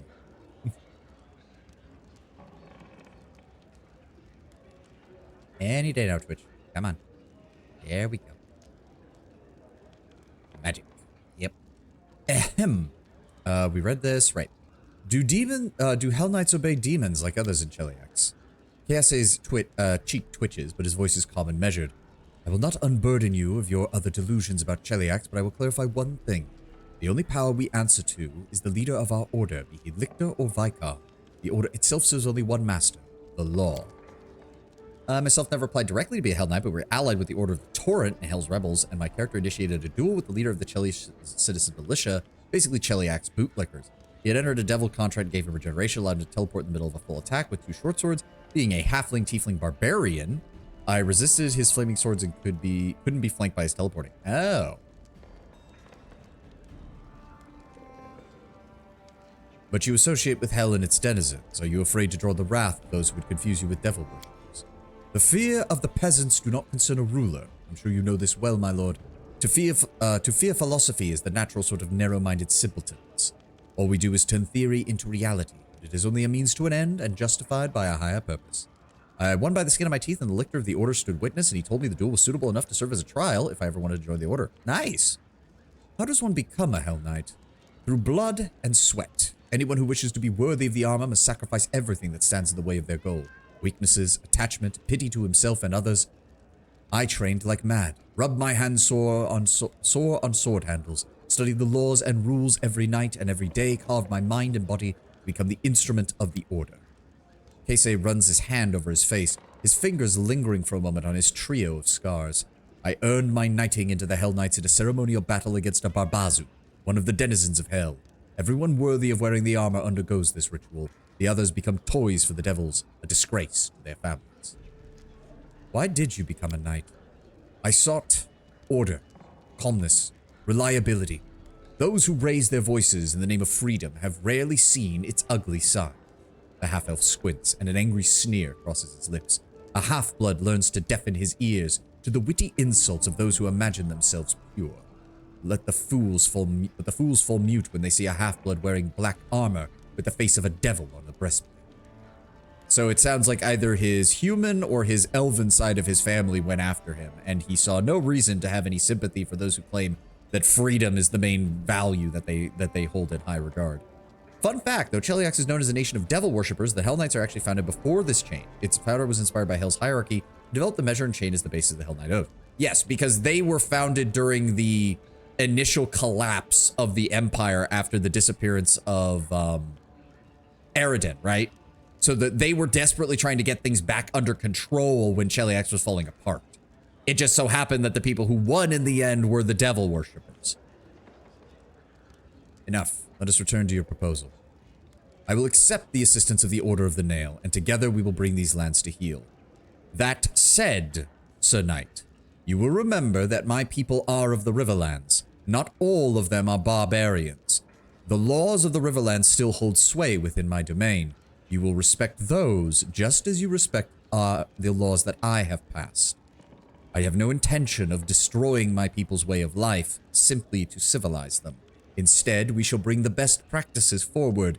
We will meld what Abadar teaches of civility with what Erastil teaches of the wilderness. And together, we will civilize these lands fully and completely.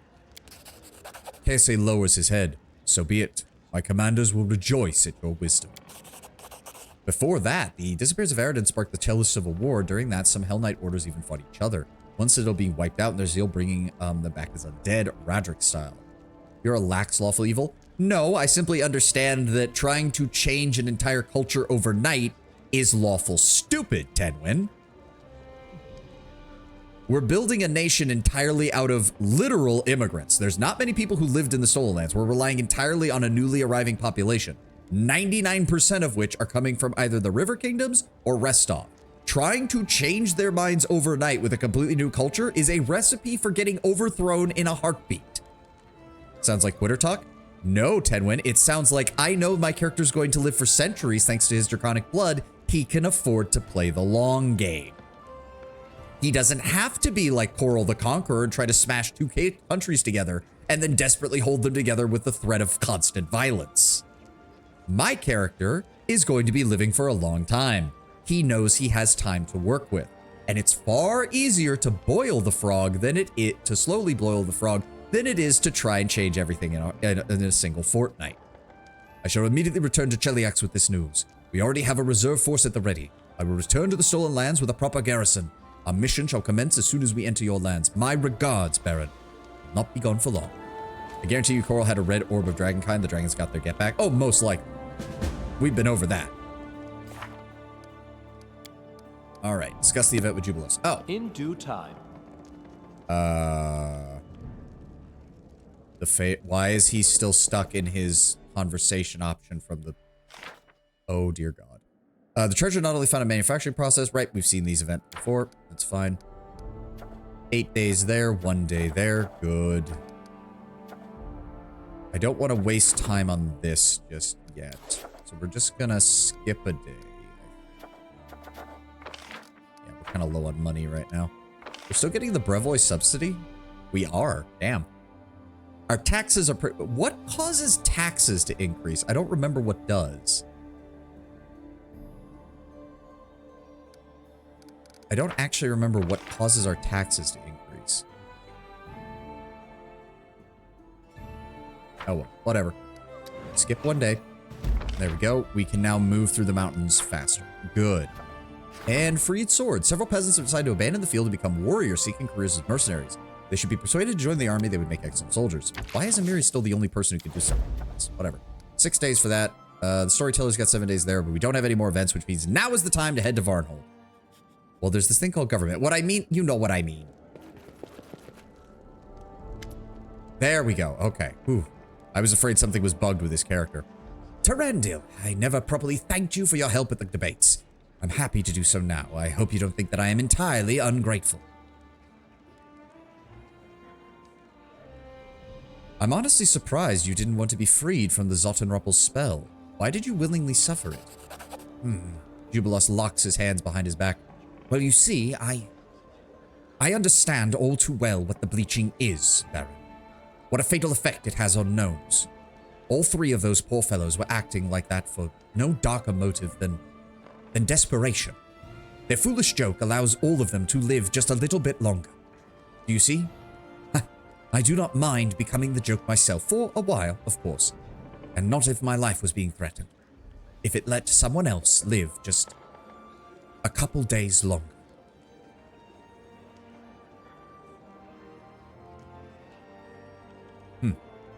I would not have gone along with it, Jubilos, but you allowed it to continue in order to help them. I suppose there are some who would see that as a worthy act. Stop, or you'll make me blush. Jubilos folds his hands over his chest with a contented look. Back to the issue of the riddle. The host answered your question about the gnomes. Not quite. I'm still working on it. I'll certainly inform you of my findings. I must admit, such an answer is quite in the spirit of the Fae. It must lead somewhere, and I will find that trail. Do you remember the riddle exactly? Okay, I'm not reading it again, but I just wanted to make sure. All right. Nothing else about the inconsequential debates. All right, thank you. All right, so we're good. We just need to rest, and then we can head on out to Varnhold. And also, Tenwin, you have to remember, especially in regards to the companions, I don't mind picking stuff for the companions because my character is acting in the sense of, that's not what I would have done, but I know what you would do. And I appreciate the fact that you're, essentially my character is happy that his companions are not hypocrites. Jubilost is largely unconcerned with other people's issues, but he feels a deep kindred for his fellow gnomish compatriots regarding the bleaching and all that because he knows it's something that they all go through. So it makes perfect sense that he's willing to put up with it in that circumstance. My character wouldn't have gone along with it, but he respects the fact that Jubilos is willing to stand by his guns and do so. This is also how to justify my lawful evil character nonetheless supporting his companions in the ways that I see the best outcome for them. Like, sure, my character doesn't think it's the right decision, but he trusts them to do the right decision. You know what a lot of RPGs lacked, except for Pillars of Eternity 2? The option to flirt with characters that you can't romance. No, I mean, that used to be more common in... Honestly, that used to be more common in older RPGs, now that I think about it. BioWare used to do that a lot, actually. BioWare actually did it pretty consistently. KOTOR 1, Obsidian did it in KOTOR 2. BioWare did it again in Knights of the Old Republic, the MMO.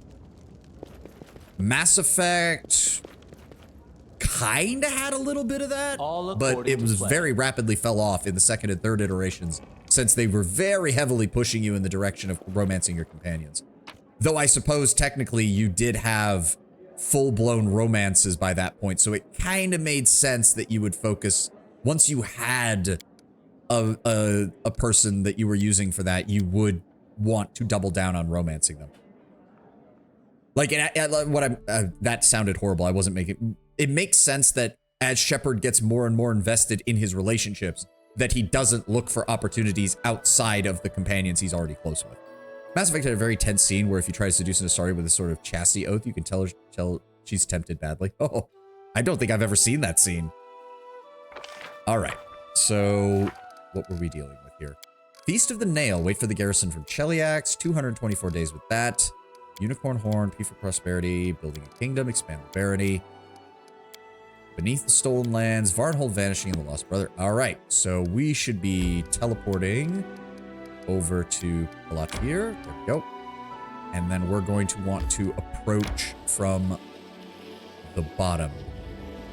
Samara. Yes, I imagine once her people here, she's kind of aesthetic. They lay off her. Oh, wait, that's something that you can get with Samara, the Justicar? I didn't realize. Huh. We're still moving so goddamn slow through these mountains. That just clears up. So there is some fish here. So let's see. We could go explore Silverstep, but I kind of want to get Varnhold immediately. I want to deal with these mountains and get them done in our exploration so we don't have to deal with them. So what do we have over here? Ooh, Sepulchre of Forgotten Heroes. What do we have here? The Overgrown Cavern. Old cave that has been partially destroyed and can barely be seen through the heavy vegetation. So go ahead and give us a save. I saw a long-ass time ago between her and a female ship. Oh, okay. As I said, I don't recall that scene at all, so... Go ahead and put Amiri there. As it should be. Hello, guy. Oh, why is... Tristan, why are you there? Hold on. No. Tristan, you're in the rear. Jubilos, you're in the rear. Me, Amiri, and the dog are midline, and Valerie's up front. Sup, guys? More Kellids. Who's that walking over there? The barbarian standing guard at the cave entrance calls you hoarsely. It's dangerous to walk around here. Turn back. Amiri answers something in Halit, the native tongue of the Numerian Kellid tribes. Flirting the wrong way isn't the point, but to have your character be interested in a character that isn't interested back is the point. Oh, okay. You flirt in the wrong way with Valerie by complimenting her appearance. Yep. You were probably too busy romancing Tally, which is the correct time. Yes, I am an unrepentant Tallymancer. Tally is best girl. You will never be able to convince me otherwise. Nope, you just can't. Tally is best girl. Also, she has probably the most emotional scene in the whole series when you finally get to Rannoch and have her and Legion's quest finally come to their conclusion.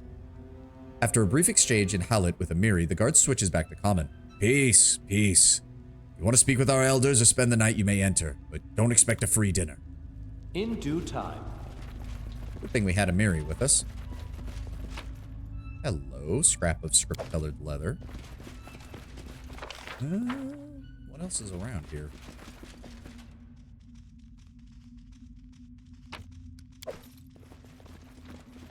I suppose that is true. You don't see many events, many cases where you flirt with a character and they're not interested at all.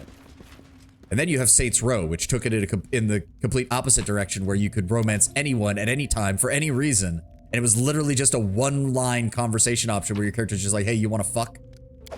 Which was hilarious, because it came out around the same time as Mass Effect 3, and it was obvious that they were poking fun at that.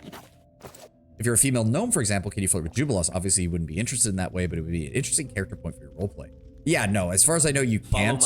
But I get what you're saying, Tenwin. I get what you're saying. Hey, Kinsey, want to fuck? Let's do this, punt. Yeah. I've seen those scenes. I watched I think it was Jesse Cox who did a Let's Play of that back with Krendor back in the day. And they were both hilarious with that. Especially because Krendor chose the character option where your character doesn't talk. They just kind of talk in like muffled zombie noises. So Krendor was having a great time. The Let's Play Saints Row 3 and Saints Row 4. Yep. The half-orc woman sits by the fire. Her clothes are made of leather and fur, matching the rest of the barbarians. She frowns as she slides a finger along a map, crudely drawn on a crumpled sheet of paper. She lifts her gaze as she notices you. Guests, huh? Who are you? If you're a friend, you may take a seat by the fire and talk. I am Bolga of the Tiger Lords. I lead this group. Are you the chieftain? Ah, no. I'm just seasoned enough to lead a group of us. The chieftain is Armag Twiceborn. Bolga says the name proudly, as though expecting recognition or awe. He's currently back home in Numeria right now. Twiceborn, an interesting title. What is your chieftain known for? Long ago, he was the greatest of the Numerian chiefs, Gorham's chosen. Armag was so strong no mortal could strike him down. It was only when Pharasma herself challenged him to battle that he fell, and only then because of divine power. But now, Armag shamed her and has returned from the afterlife. Great Armag leads the Tiger Lords once more, for he is Armag Twiceborn, and soon, word of our exploits shall spread all over Avestan. Search for Hitler.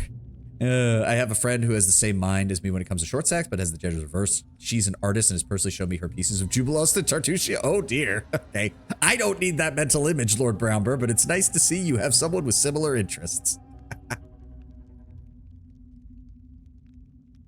Does the title of short stack even really apply to male character? Like, I don't even know how that worked. And so Gorham chose his champion, said to him, do them dirty in front of the squad. I didn't know that there were half-orcs among the Numerian barbarians. The barbarian shrugs. The orcs have lands nearby, and a lot can happen between two neighboring peoples. What exactly are you doing here? We're looking for ruins, a cave of some kind. I don't really know. Only Dagath knows what we're looking for. He's our cleric and the leader of the expedition. Well, him and the sisters. Sisters? They're witches who serve Armag. They seem to know a lot about the world, history, gods, the other worlds. They're smart talkers. You'd hardly believe the things they know. They have these strange, unimaginable spells. When Armag ordered us to pack for the expedition, we thought we'd be marching for a month, but they just waved their hands and whoosh, a tunnel of multicolored light opened before us. The trip here took just an hour. Could you imagine it? Wouldn't be surprised if you can't. A tunnel of many colors. Doesn't that sound familiar? Because it sounds familiar to me. Where might I find this Dagath and these sisters? They're in our main camp, not far. She points it across on her map. If you're looking to hire us or have some other business, you can swing by. It'd be much better than digging around in the dirt out here. Sort of a catch-all term if you're being specific. Some like to call them short kings. Oh, fair enough, fair enough.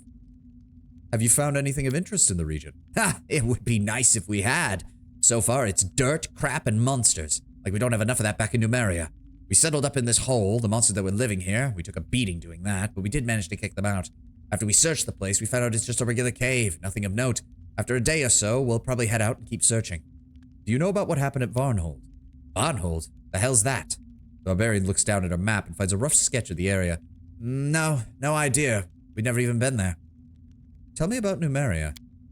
Numeria is the land of adamantine in the soil, and its people have hard adamantine in their hearts. She starts solemnly, then her tone shifts. And since we have the bugger all beyond adamantine and courage, we just trade what we've got. I have to go. No point in denting our asses in this hole. We'll head out soon, like. Safe journey to you. All according to plan. Don't think there's anything else really here. She just has a small team with her. You can thank me now. Hey, braces of armor +4. Does anybody need that? You've got that. You've got that. Amiri has better ones, plus the Force Knight bracers are better for her. Bracers of Mirage are better for you. Actually, the Bombardier's vest we keep for the item, but we can improve his AC by 1 if we give him that, which I'm fine with. Some items and some more items. Alright, I think we can afford to spend the night here just to see if anything happens. We will thank you for your hospitality, Lady Bolga.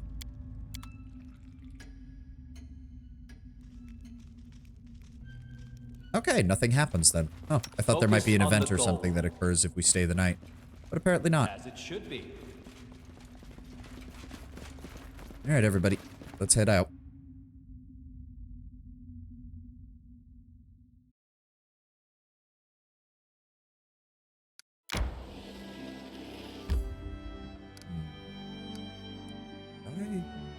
Yeah, we'll check it later. Oh, good. We're finally... Well, I was going to say we're out of the mountains, but not really.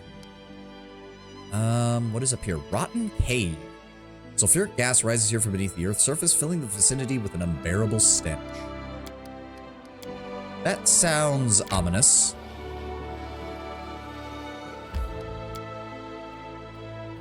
Ah. My nose bothering me. Ah. Oh, where are we? There we go. That is not far. All right, what is here? Spiders, goblins, kobolds, regular bandits. Anything? Hello? In due time. Is anybody seeing anything? No. Except for Pallegina, she doesn't give a reason as much as she just doesn't show interest or admonishes you for even trying. I mean, the vibe I always got from Pallegina was that she was asexual, basically. I mean, she's also she's a godlike, so she already knows she's never gonna have kids, and it doesn't seem like she ever desired it. Although her conversation with Hyleia does lead me to believe that I think she at least wanted the option. I think because Pallegina's whole thing is that she feels like she has to control her own destiny, partially because she hates being a godlike. So I think the fact that being a godlike took away the opportunity for her to even choose to have kids is something that still annoys her. I don't think she would have gone for it, but I think she still despises the fact that she wasn't even given the choice. Meanwhile, Hyleia, in her conversation, was very much of the mind of, well, I knew you were going to grow up to be a person who wanted to fight, and in your culture that wasn't going to be allowed, so by making you a godlike, I essentially allowed you to be what you wanted to be. Like, it's a little patronizing, but at the same time, Hyleia's not wrong. Ace, as well as the whole aspect that she's hyper-workaholic and the idea that you waste time on it kind of annoys her. Yeah, no. As it should be. In a world in which she would want a romantic partner, it would have to be someone who was just as obsessed with that as her, so that they would only really do it when both of them had, like, the time to do so, which would be rare, but I imagine she would feel... Again, it would have to be someone who would be compatible with her, and that's very rare. Oh, great. Primal manticores. Multiple primal manticores. Fun. Well, let's clear these guys out. I'm sure the Varnhold people would be more than happy to learn that we took care of these for them.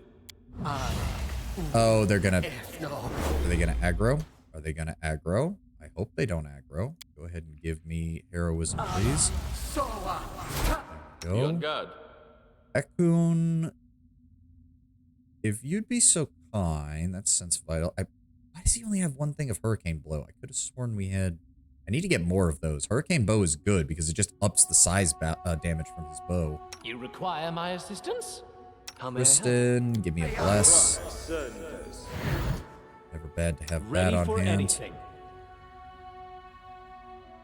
I can just imagine Pallegina having the strangest relationship in an alternate universe where she could, like, she treats it like a professional relationship, but when asked, she calmly explains she's very much in love with her husband. Oh yeah, because even when Pallegina is calm, like, let's be honest, one of her character traits is that she throws herself into whatever she's devoted to 110%. It's just that that's been her military career for most of her life. But I do get the sense that if she was in a relationship with someone, she'd be the perfect example of a lawful neutral kind of character from D&D, to use as an example. She would absolutely be completely devoted. And she would be passionate about it, but she wouldn't be open about it the way most people think of it. I'm of the mind that just because someone chooses to eschew a romantic relationship doesn't mean they're asexual. Someone like Pallegina may have sexual urges or romantic longings, but decided that her allegiance to her nation took precedent. Yes, and I do feel that fits with her hyper-workaholic nature, Lord Bramble. She's never found someone who would actually fit with that. Might be me, but Pallegina comes off heavily. She isn't interested in either.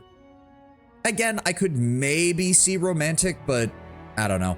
This is where we get into the blurry lines of coded, stereotype, whatever word you want to use for it, and how that kind of thing can very much come up to personal interpretation.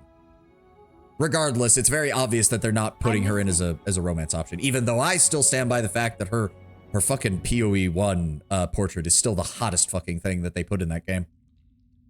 I think she comes off as someone who sees it as a waste of time. Again, it would have to be with, even if she wanted to, it would have to be with someone who she could fully be compatible with not doing it most of the time, because both her and her partner would be doing other things as part of their duties, basically. I'm open to your orders. All right, I think we're good. We don't need to go a full buff on these. These are just primal manticores. We should have this no problem. Ekun, open up the fight and see if we can shoot these guys, please. Your death. I shall end this suffering. Oh, right. Need to. Oh, I should have. Okay, whatever. Fuckbo, come over here. Bite him. And you critically missed immediately. Thanks, game. Fuck you. Piece of shit. This should do it. Yeah. All right, good damage. He's gonna come after me. Yep. Ow. Miri, rage, and engage, please. Tear them Nope. apart! Sorry, I had to cough there. If Pallegina, there was a lawful new cleric of Abadar I had in the party healer that didn't have one, and when she ended up in a relationship with the wizard and looked after his family for a while, at one point the wizard learned she organized group meetings like at an office. If Pallegina ever gets horny, I can imagine she sees it as a purely practical thing, like a one-night stand. 10 minutes later, all right, done, thanks, leave. Yes, admittedly, her practicality also means she wouldn't just grab a random in a bar or something. She would absolutely restrict it to somebody who she feels she can trust to at least a certain degree. Cannot hide from me. There we go, Ekman. Good shot. Oh, really? Okay, good. Oh, he did have an extra shot. Nice. You're not using your... Good, you're not using the ultrasonic arrows. Where's he going? He's coming after me. Thank you. Good luck. Oh, if it's primal, it probably has spell resistance. We could try a burning arc, see if that hits him. Clearly, if Pallegina would find a mate, she performs a colorful dance with her I think she would kill you for even suggesting that, Lord Brown Bear. She would brutally murder you for saying such a thing, and you know. Acid bomb on Primal Manticore. There we go. Boom. Boom. Goodbye. All right, 3 Primal Manticores cleared out of a cave. No problem. And we got all their skins. Nice. All according to plan. Any additional loot down here? No. Oh, well. There should have at least been something. Come on. All right, let's check the other cave then. In due time.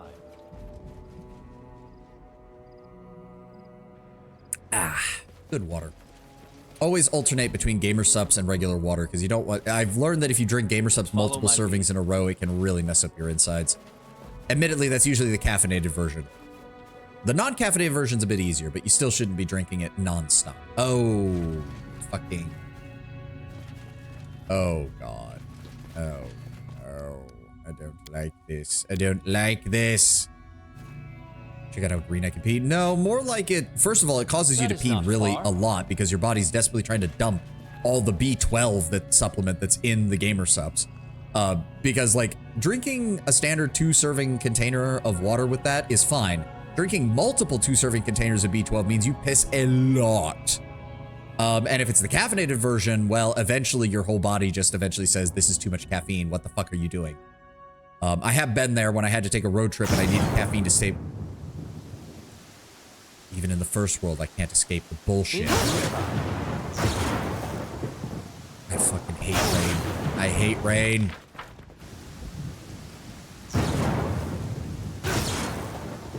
Okay, I swear it's hitting me. All according to plan. I swear the lightning is actually hitting me. I do not like that.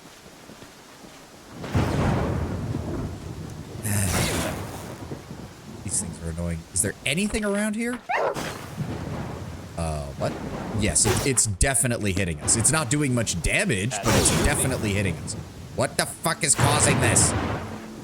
First world lightning may literally be attacking you on purpose. Yeah, I kind of noticed that. Tristan, top us off, and then we'll cross this river and get this over with. Thank you. Why did that not heal Ekun much at all? What the fuck? In due time. Thundervine. Really? Okay, I think I know who's causing this. Poisonous... Oh, poisonous aura. 200 hit points. Cold iron. Fuck you, you piece of shit.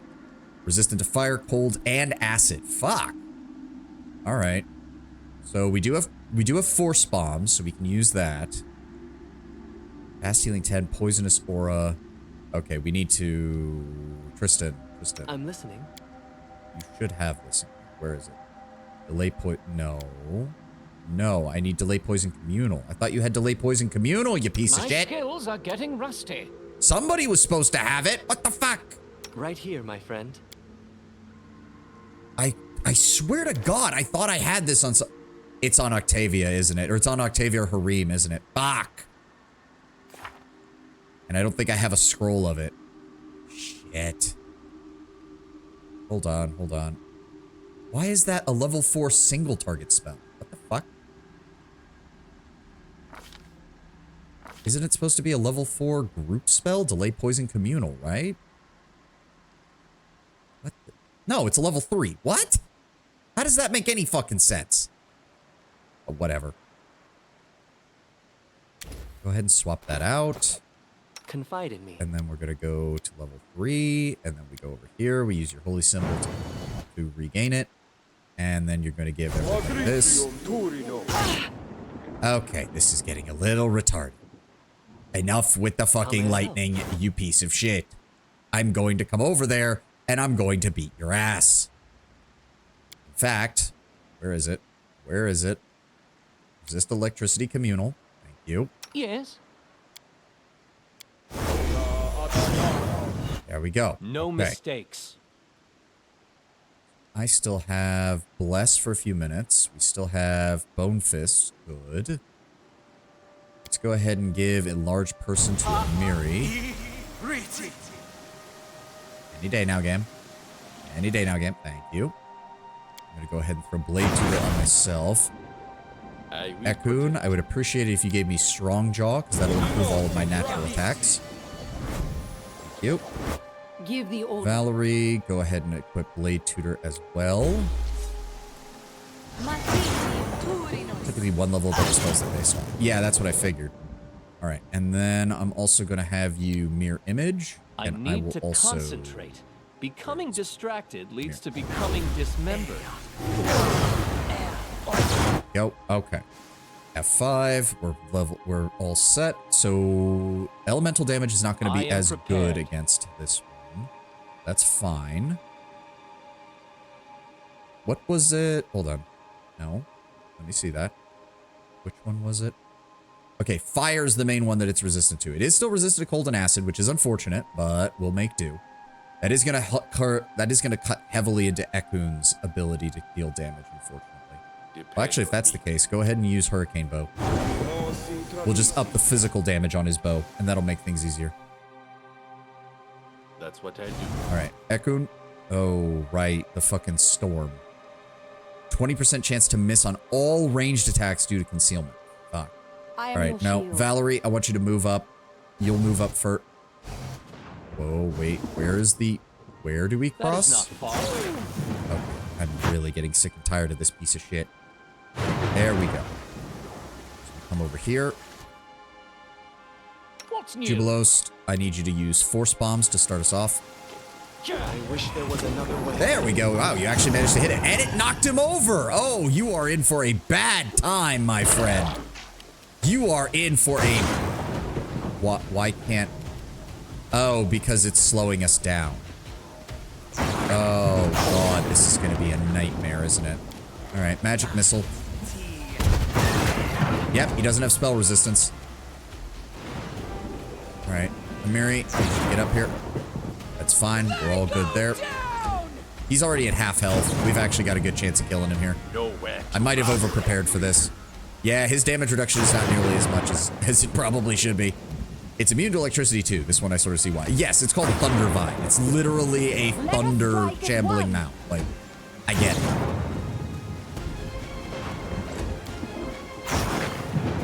Tristan, another magic missile. Yeah, he hasn't even gotten a chance to stand up. And then we proceeded to miss. I was about to say, everybody should be getting an attack of opportunity. Why didn't I get an attack of opportunity? I'm standing next to the fucker. True. And he missed, he missed, he missed, he missed. Wow, okay, Ekun. Fuck this game sometimes. Alright, get in the melee range. And we missed, and missed, and do I hear we are 0 for 7 so far? Fuck you. Do not falter. Why is Valerie not considering her right? Jubilos, force bomb. Yeah, fuck you. Okay, so far Jubilos is the only person who has hit him, aside from Tristan using magic missile. This is getting annoying. Bring it. Thank you, Amiri. At least she hit once. Fuck that. Ekun, would you like to hit at least once, please? Thank you. Oh, that did not end the storm. That's annoying. Can we please find out where this lightning is coming from and stop this? Ugh. Okay, at least there's nothing. At least we're not being set on fire or All anything according in here. to plan. That's the doorway? Outside. Okay. Really, all that and there's no loot at all. In due time. I don't like that. I don't like it when games do that. At least games like this. Don't be... Okay, no. We have yet more. Everything is currently... Why is everything hazy? As it should be. Okay, 180 experience points for that. That's nice, at least. You're assuming it has specific cause. It could legitimately just be a typical storm. In the... I mean, yeah, but... Look ahead. Oh, shit. Stop. Why did you not see it until we were almost on top of it? Jubilos. A typical storm would not have been constantly hitting us with lightning bolts non-stop. Look ahead. Oh, god damn it.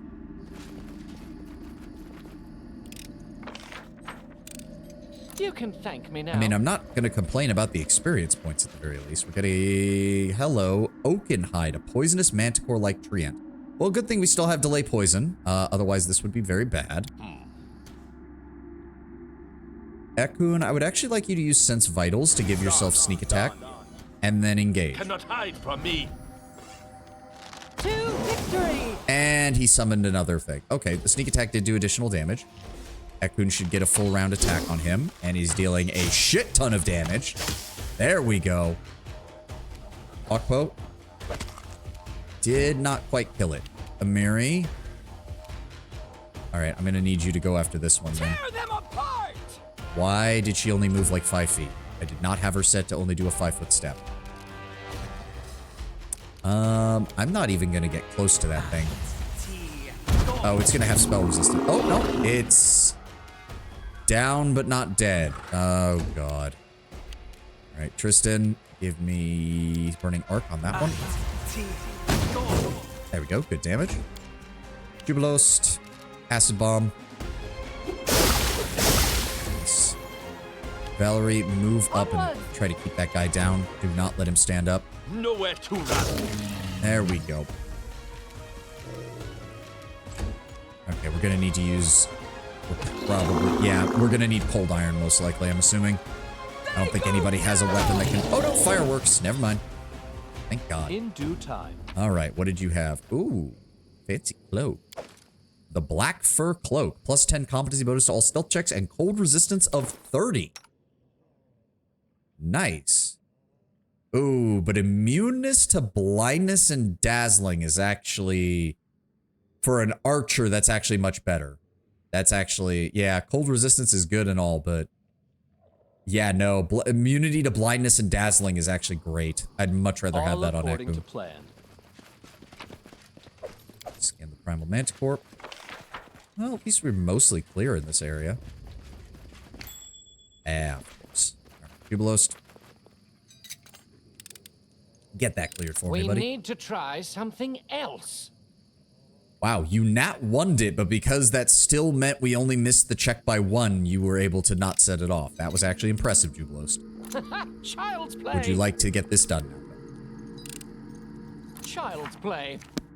Alright, the dog is still fine. I didn't know what its health was looking like. Who else is down here? I don't trust that. Every other one of these has had a trap Follow my next to lead. it. Nope, apparently not. Okay. Alright, so was that it? Is that all that we had in here? One magic item is not exactly worth everything that we... The crooked teeth. Oh, so this is the back entrance of the place. In due Is time. there anything here? At all? Anybody? Yo. That is not far. Anybody home? Not seeing nobody. Nope, that's it. Alright, so where did this pop us out then?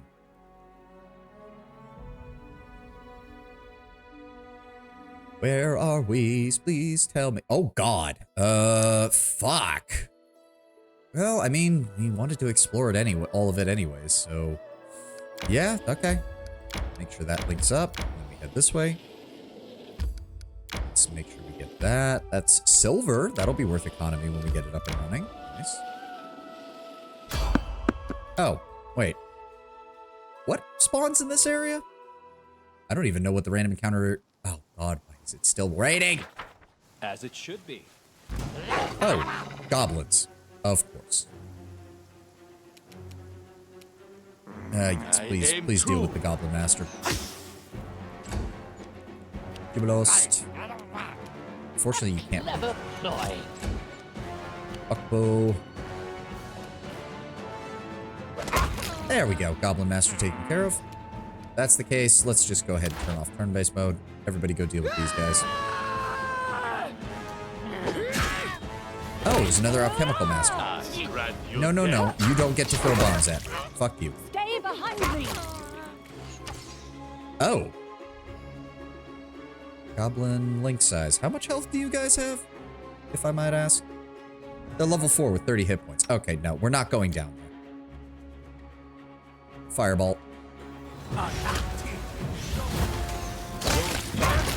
Goodbye.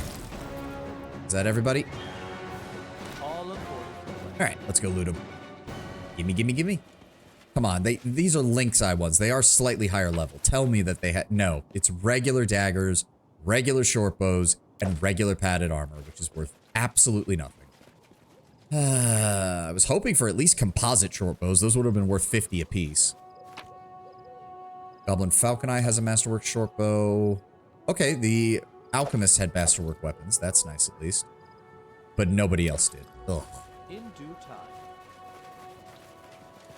Well, still, goblins are goblins, and now they're all dead. I just wish we could have made a bit more money off of that. Ooh, unfinished clearing, the shallow gulch. There we go, connect those. We got plenty of time to explore around here now. The shallow gulch. Ooh. While traveling through the hills of Nomen, we noticed something worrisome. Crows circled the sky, much as they do upon spying a corpse to feast upon. More ominously yet, clouds of smoke trailed into the sky as well. After noticing that, we stormed over there, rallying our weapons and shouting battle cries, approached carefully, trying not to reveal ourselves. Thank you. Soon we saw what attracted the crows. A dead horse lay in a ditch, one leg missing and its carcass already picked over by scavengers. Near the horse what looks to be the corpse of its rider, a young man clad only in his undergarments. Smoke was rising from a bonfire around which the goblins were roasting a horse slave.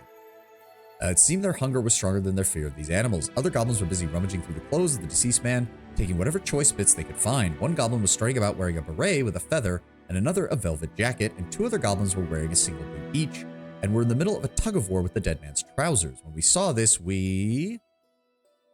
See, rushing into a fight last time just had the goblins scatter, so let's try to get an explanation and get closer to them. Realizing we weren't in a playful mood, the goblins grew defensive, almost pleading. "It not us! We not killed no one, he already deaded!" The goblins' words tumbled over each other in their haste to exonerate themselves, but they seemed to be sincere. "Horse threw him! Nasty thing! Broke neck, horse killed him! We not even try eating him!" After hearing the story, we let the goblins go with a warning, but before that we made sure to reclaim everything they'd taken from the deceased, including a hefty coin pouch. Alas, in this backwater, coin proves of little use. Alas, the body laid before us was none other than Toman Havanki, the noble from Garleton, the one whose brother had begged us to look for him. A letter in his jacket pocket, yellowed with age, confirmed his identity. It was signed Mathian Hanvaki, a relative. All we could do then was take the tragic news to his brother. Huh. Where did that letter go? Nope, that's Diary of a Weary Traveler. Where'd the letter go? Nope, that's Maegor Varn. There we go. Ahem. Penrod, my dear brother, I hasten to share good news. Our family's financial predicament will be happily resolved in the near future. How, you may ask? Why, by the grace of the Cyclopses of all things. Those beasts who once used to inhabit Iobara will become our benefactors. While studying ancient maps, I discovered the location of several of their tombs in the hills of Nomen. It's common knowledge the Cyclopses used to bury their dead with great treasures. Treasures they have no need of. Fortune calls, my brother. In a day soon to come, the Hanvanki family coffer shall be full to bursting. Your brother, Duke Mathian Hanvanki. Well, we all see how that went for him.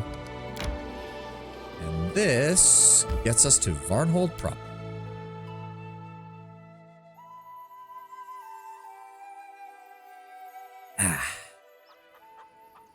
Follow my lead. Yep, discover what happened to Varnhold's inhabitants, which, if I recall, nothing is left. This house is empty. The fields are empty. That is not far. I don't remember if they let you actually go into any of the buildings this time around, but I don't think they do. The entrance to the empty tavern still smells of spilt ale. Some items sitting around. In due time. Rest off 40 miles across the river. Varnhold Fort northwest. Yep, past 12 miles. Oh, Spriggans. I forgot those guys were here. Sup, guys? I know what to do. You gonna give me trouble? I mean, you're outlined in red, so you're gonna die. His bows have joined those of a myriad of others. Yep. Akun, go ahead and start us off. Let's start with the rogue. Yep, spies! Get him! Yeah, no. Get fucked. You want to waste your turn doing your whole I'm gonna make myself bigger bullshit? I'm just gonna kill you before you get a chance to use it. You can thank me Hey. now. We will prevail. Oh, he also came after us. Let Okay. us strike What as did we one. find? Vengeance of the Meek. This weapon is a +2 Giant Bane Sling Staff. Okay. Ow. You dick. Alright, tell me that it's... Yes, okay, at least it's masterwork equipped. Thank God. The door of the merchant's house lies open. Inside is chaos. There we go. Masterwork Dagger, Masterwork Great Club, and these guys all drop potions of healing, which is really nice. All according to If you plan. inspect them, do they have lore? I think so. They're some kind of fae, aren't they? No. They're counted as a gnome. When the gnomes first traveled to the mortal realm from the distant land of the fae, some found the material plane so strange and terrifying that they lost their sense of joy. Seeing only the threats of the new world but none of its wonder, they grimly resolved to survive no matter the cost. Their innate magic responded to this twisted goal by reshaping them in mind and body over the course of generations, transforming them into the creatures known as Spriggans. Love, happiness, and beauty have no meaning for these poor souls, so they lead lives of violence and malice. The best they can manage in a place of positive emotions is a muted satisfaction when they make another suffer. Spriggans resemble ugly gnomes with an alien feral appearance. Many are gaunt and haggard. When magically enlarged, they look the same except much more hale and muscular. Yeah, so gnomes who drove themselves As it should insane, be. basically. The fisherman's house has been plundered. All the fish nets and tools are gone. Done. The big black bird is watching your every move. Well, hello there, Mr. Raven. In due time. What else is around here? I know there's more. Look at that. Technically, there shouldn't be smoke coming from this chimney, because if everyone's gone, is there not wouldn't be far. anybody to stoke a fire. The door to the house is ajar. The owner didn't lock it when they were leaving home. Oh. That's annoying. Tristan, Something bothering you? I would appreciate it. A burning arc on these guys. That should be perfect for dealing with them. There we go. Ah, God, I hate fucking storms. We still got them, though. They're just annoying. Yeah. Blindness for 2 days! What the shit? What the fuck did they hit me with? I don't even see where it attacked me. Okay, yeah, they just said fuck it and hit me with so many fucking saving throws that apparently I failed one of and immediately got absolutely shit canned. Alright, well we should have, I think we have several remove blindness scrolls, now that I think about it. Let's see, name. Yes, scroll of remove blindness. Go ahead and throw one of those on Kristen, have him cast Once it a on girl me. told me my eyes light up her world. I said that the blessings of Saren Ray will light up her soul. Thank you. She seemed Follow my lead. disappointed. Grain litters the ground around this former granary. The sacks have been used to hold supplies have been torn apart and emptied. Bones and other leftovers are scattered in dirt. The blind spell itself is permanent. Well, yes, but it wasn't a spell. It was whatever special effect the All creatures according had to plan. by attacking. So it wasn't a spell. Temple of Erastil is empty and dark. Heated. Huge Raven is watching you closely. It seems to have been following you ever since you left the fisherman's house. He only killed villains. In John due Sever, time. Varn's comrade at arms and stout defender of Varnhold. Killed by a tree, one less floating woodcutter. He never finished that bridge. Here lies Andrisha, the first among Varnhold's potters. I think we got all this cleared. As it should be. Which means... let's see here. Yep, the owner didn't lock. I don't think there's anything else around here. We just have to head up the way to the fort. Done. There are numerous tracks, humanoids, both small and gigantic, to and from the fort. Yeah, That is Spriggans. not far. We've already run into them. We know they're here. So, I'm Kristen, if you'd be so kind as to top everybody off, please. Thank you. Oh, that was not nearly as good as I thought Share it was your going to be. troubles. That's fine. Give us another one. There we go. Much better. Anything over here? In Nope. due time.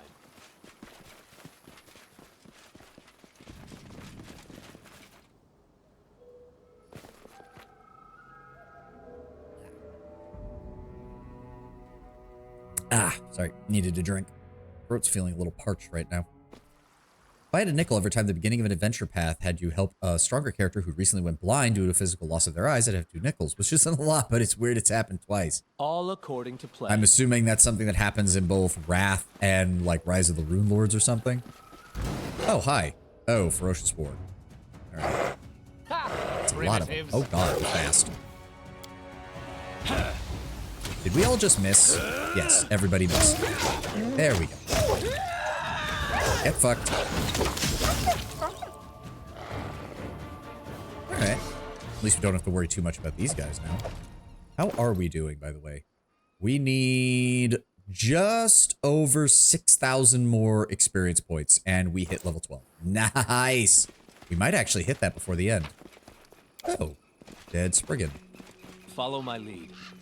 The second time is an adventure called the Iron Fang Invasion. Oh, okay. But I was right about the Wrath of the Righteous one? Oh, more Spriggans. Well, at least now we know from their description that there's no reason to show any sympathy or empathy to them. They've just been allowed themselves to be completely destroyed by their hatred. Take them down. Yep, Spriggan Road. Hold on. Form up near the gate. Force them to come to us. Okpo, what the fuck are you doing? This way. This way. Thank you. Valerie, why don't you move up? Get them in range, and then everybody else join. Nowhere to run. It just said explode. There we go. Take them down. This will hurt. Oh, would you look at that? They're so funny. They're shooting me. You think that's really gonna stop me, guys? Nope. The unfortunate elf in the beginning normally gets his eyes scorched just by being at the edge of an active fight. Oh, okay. Some more masterwork equipment. Some more masterwork equipment and healing potions. In due time. Let's say go to that. Oh, wait. This one? Ah, there we go. Give me that. No loot left behind. Absolutely not. That is not far. No, no survivors. You armed.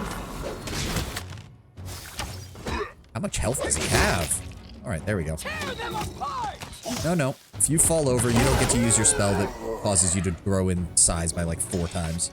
Not happening.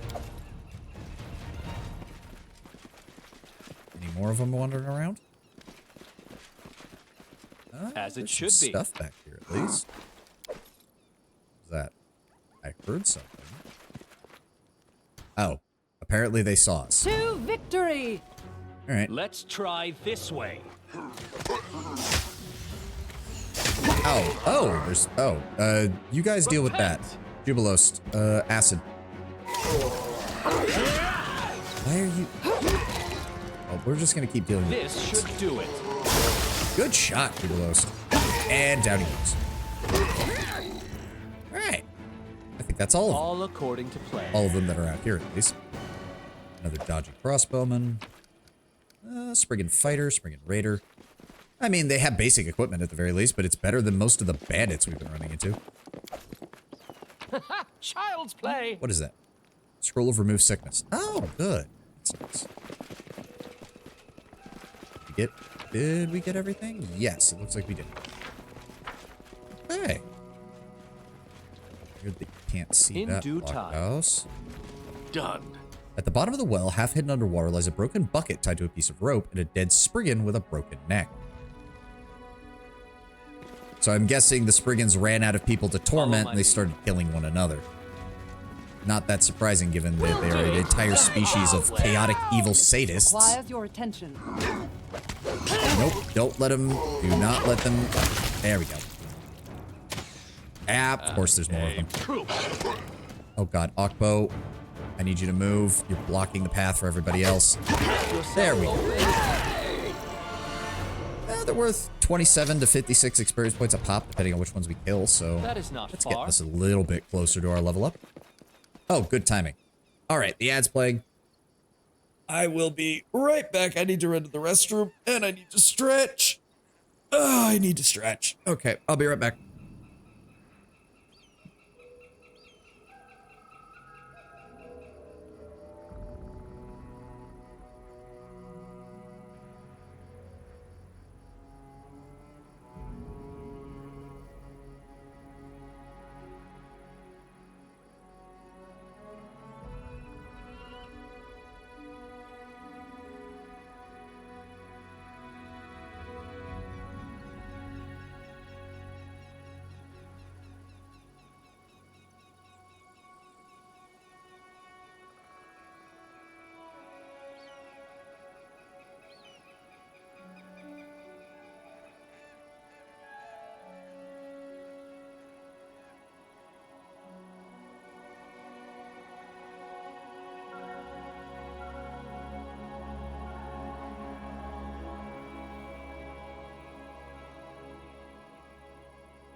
All right, I'm back. Oh yes, Tenwin, I did see your comment about that with the Age of Wonders. It would be interesting. It also makes me wonder if they're going to make it so that it's just a civilization choice, or if they're going to add like Vampire Lord as like a choice for your Wizard King kind of style character. Because we've already got giants, and we've already got the Eldritch beings, and we've got the Mage Kings and the Champions. It'd be kind of interesting to see one that was because that would also allow you to do like, oh, your civilization isn't vampiric, but your leader is. And that's an interesting combination. Though if they also give you the option to do like a vampiric civilization, that would also be pretty cool. Not gonna lie.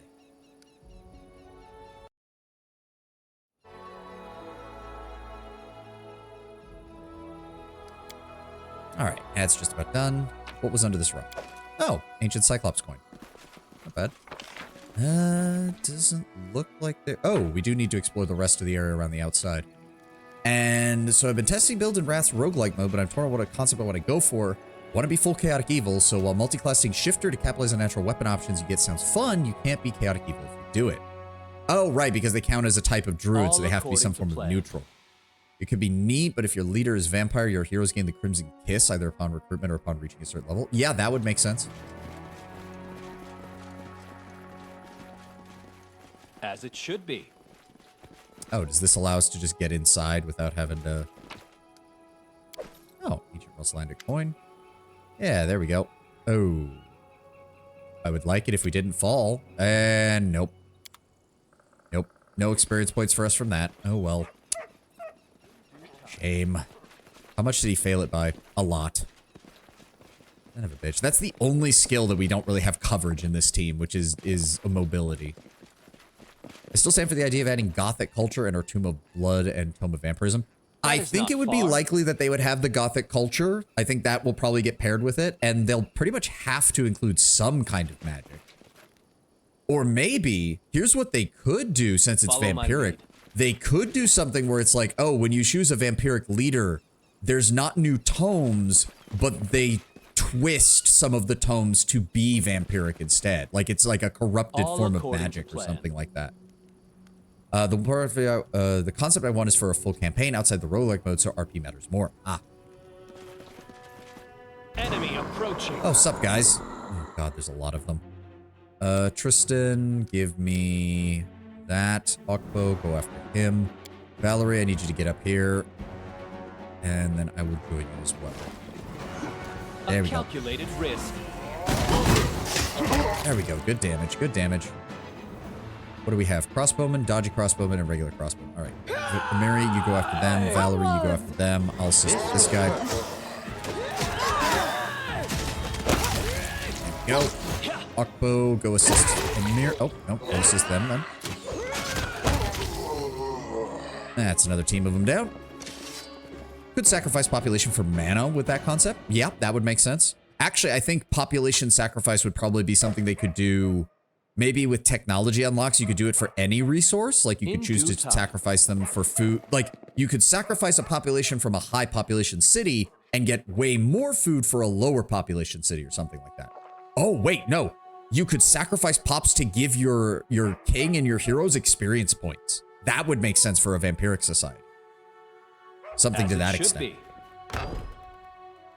Oh, and it also occurred to me, if you've got a vampiric style character, Tenwin, you could also do mana vampires too. You could do like a vampire that feeds off raw magic. Sort of like the Blood Elves from the beginning of Burning Crusade.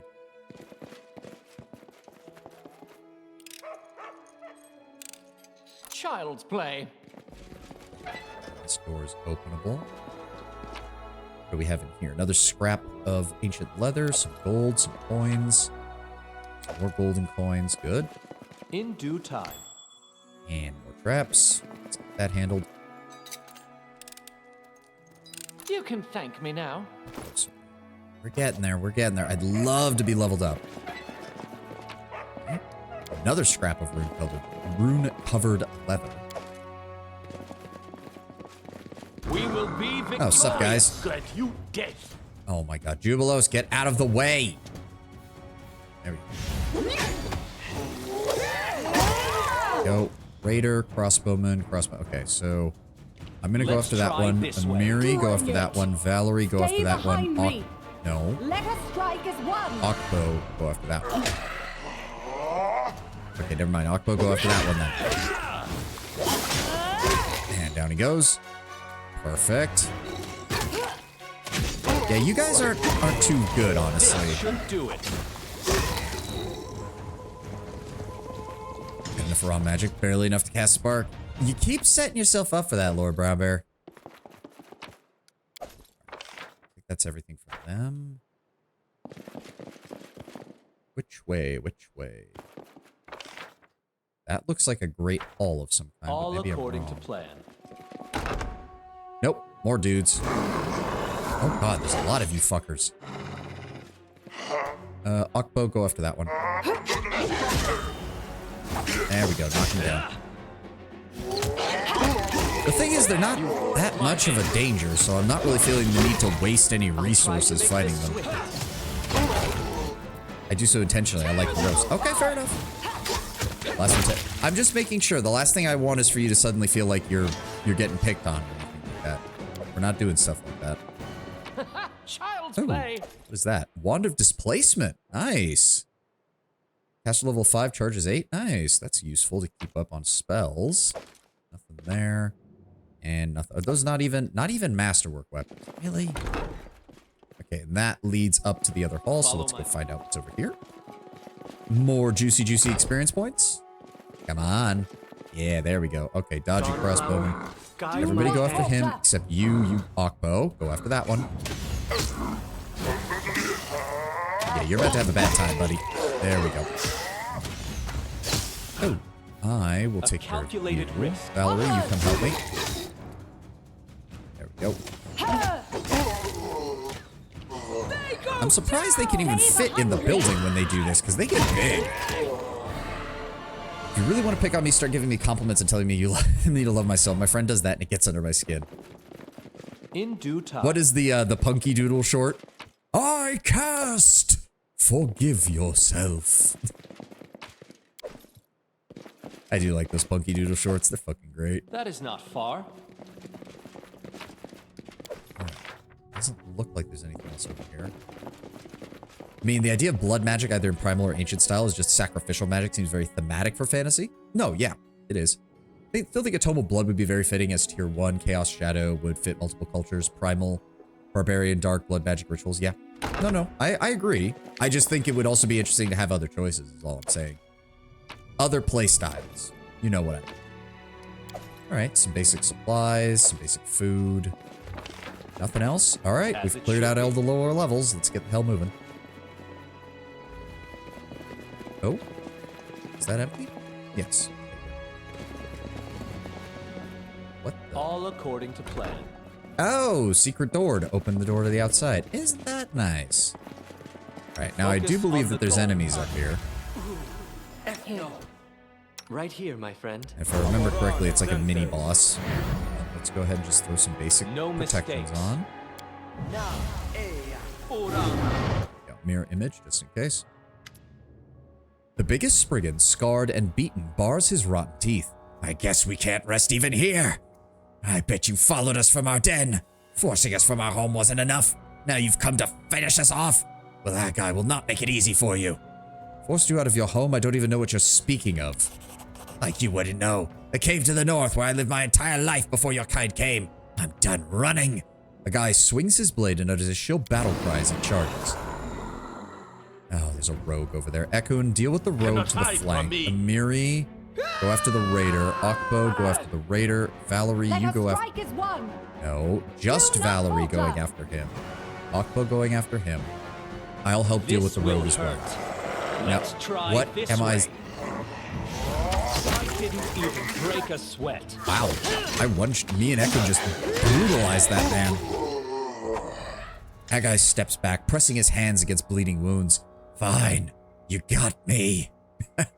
He hisses through clenched teeth. Go on then. Keep hounding us. Push us back. Clearly taking all we had wasn't enough. When and if you return to Age of Wonders, if my idea of the Archon Titan origin gets added, perhaps you could make an order playthrough as an Archon Titan. They have the armor and they have the added origin to have the Archon Titan weapons could be very deep. Yeah. As I said, I'm considering it for the future. It's just that we have many games that we have to get through.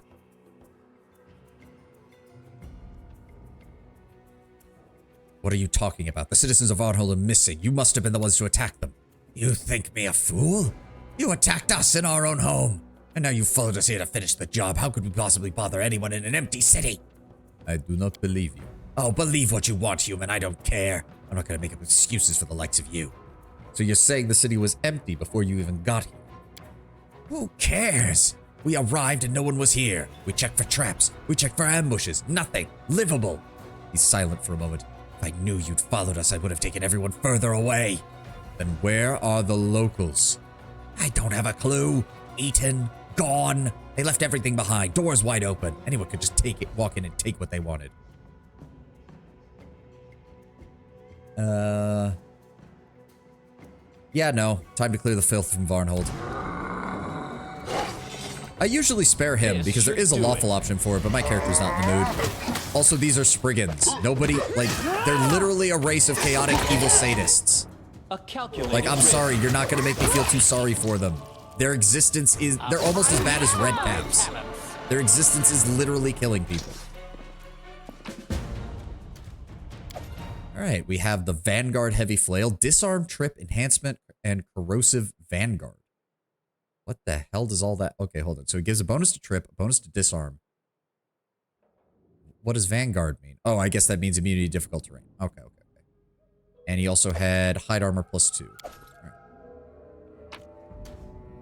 Letter with threats. Fair to Maker Varn, I'm writing to tell you as an ally and well-wisher the reactions from my letters that lack foresight in your actions. You're trying so hard to welcome friends with this Baron from Drakaria. You invite him to pay you a visit, you assure him of sincerity, you even send rich gifts, have you nothing more to do in your lands. I highly recommend you to stop flirting with this upstart and turn your gaze to the affairs of the day. You're trying to cross the path of powerful forces that can reach you even in your own castle. You should know your place. With wishes of good health and calm sleep, your friend. In due time. They're typically neutral evil and don't necessarily have sadistic tendencies. It's straight up said that the only time they feel a positive emotion is when they have tortured somebody. Love, happiness, and beauty have no meaning to these souls. They lead lives of violence and malice. The best they can manage is a muted satisfaction when they make another suffer. How the fuck is that neutral evil? That is the Fallen Warrior Boot, Owlbear Omelet, Tuskwater Oysters, and a Crimson Counselor Staff with a Fire Gemstone. This staff contains 6 charges that are replenished each day. By spending 3 charges, you may fire a Fireball, and for spending 2 charges, you may cast Scorching Ray. And we have the Unfinished Letter.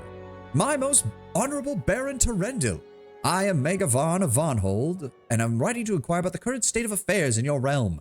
I hope that no offense or pestilence have found their way to your lands. Perhaps we could arrange another neighborly visit soon to discuss things at your leisure.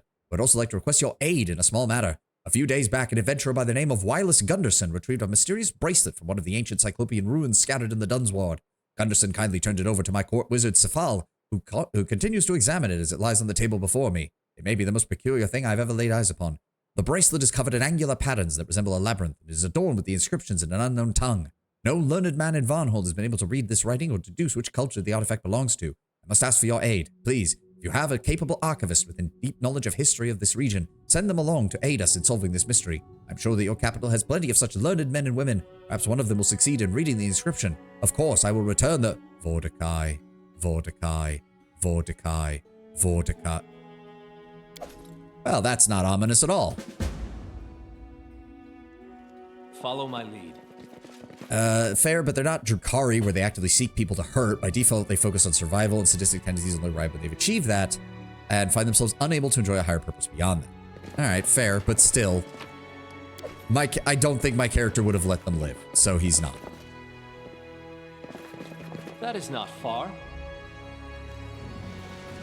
But we're not... No, we can't get over there. Can we? No, it doesn't let us. In due time. You notice a huge black bird sitting on the high fence by the exit, as if waiting for you. It's a raven, glistening black and one of the largest ravens you've ever seen. As you approach, it tilts its head and affixes you with a beady black eye. As you are about to leave, you hear a correct voice. Butcher. A talking bird in the middle of a mysteriously empty settlement. Are you behind what happened here? The raven ignores the question, only echoing its last word. Butcher. What have these terrible fools done that they must pay with their lives? The raven gives a ragged caw, then tilts its head and looks at you unblinking. Who are you to decide the fate of those whom you do not rule? Why did the victims deserve to die? They have broken my law and were punished for it. No doubt, the people of Dunsward would have done the same. You delight. The delight you take in your pride. At least you are honest. Though in the end, you're just like the rest of your decrepit race, Asima. Why are you here? Are you one of the thieves that lived in this miserable settlement? I stole no such thing. I have taken only the loot. There, I have taken only the trophies of my conquests. Liar. The settlement was full of thieves, and they have paid. Now only a single one remains. Who are you? What do you know of the vanishing here? Only that the people of this village were thieves and bandits who didn't respect the law, didn't know their place. Inferior beings don't dare touch that which belongs to their masters. Who are you? I am not from Varnhold, but I will find out what happened here. You have my word on that. You. The raven gives a short barking caw. What ignorance, what pride, you thrall. Do not follow one crime with another. You will suffer the same fate. Who are you? You must be new to these parts if you don't know who I am. Why don't you take to the air and ask around? I will give no word to a simple beast, obviously manipulated by some form of magic. Be gone from my sight, you pitiful worm, and pray that I do not find you anytime soon. The raven regards you for a moment and finally flaps its wings and without a sound takes flight. Moments later, it is nothing more than a speck. And it's gone.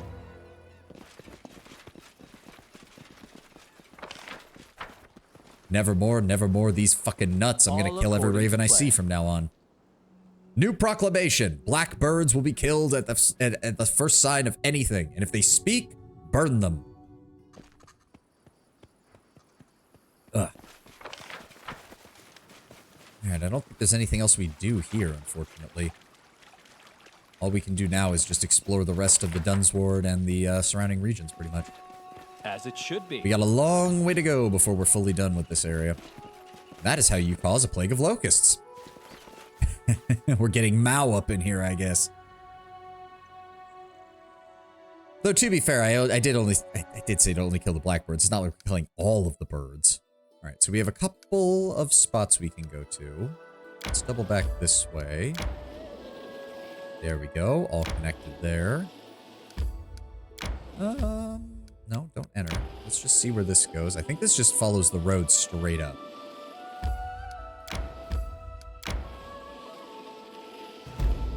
Oh, what's that?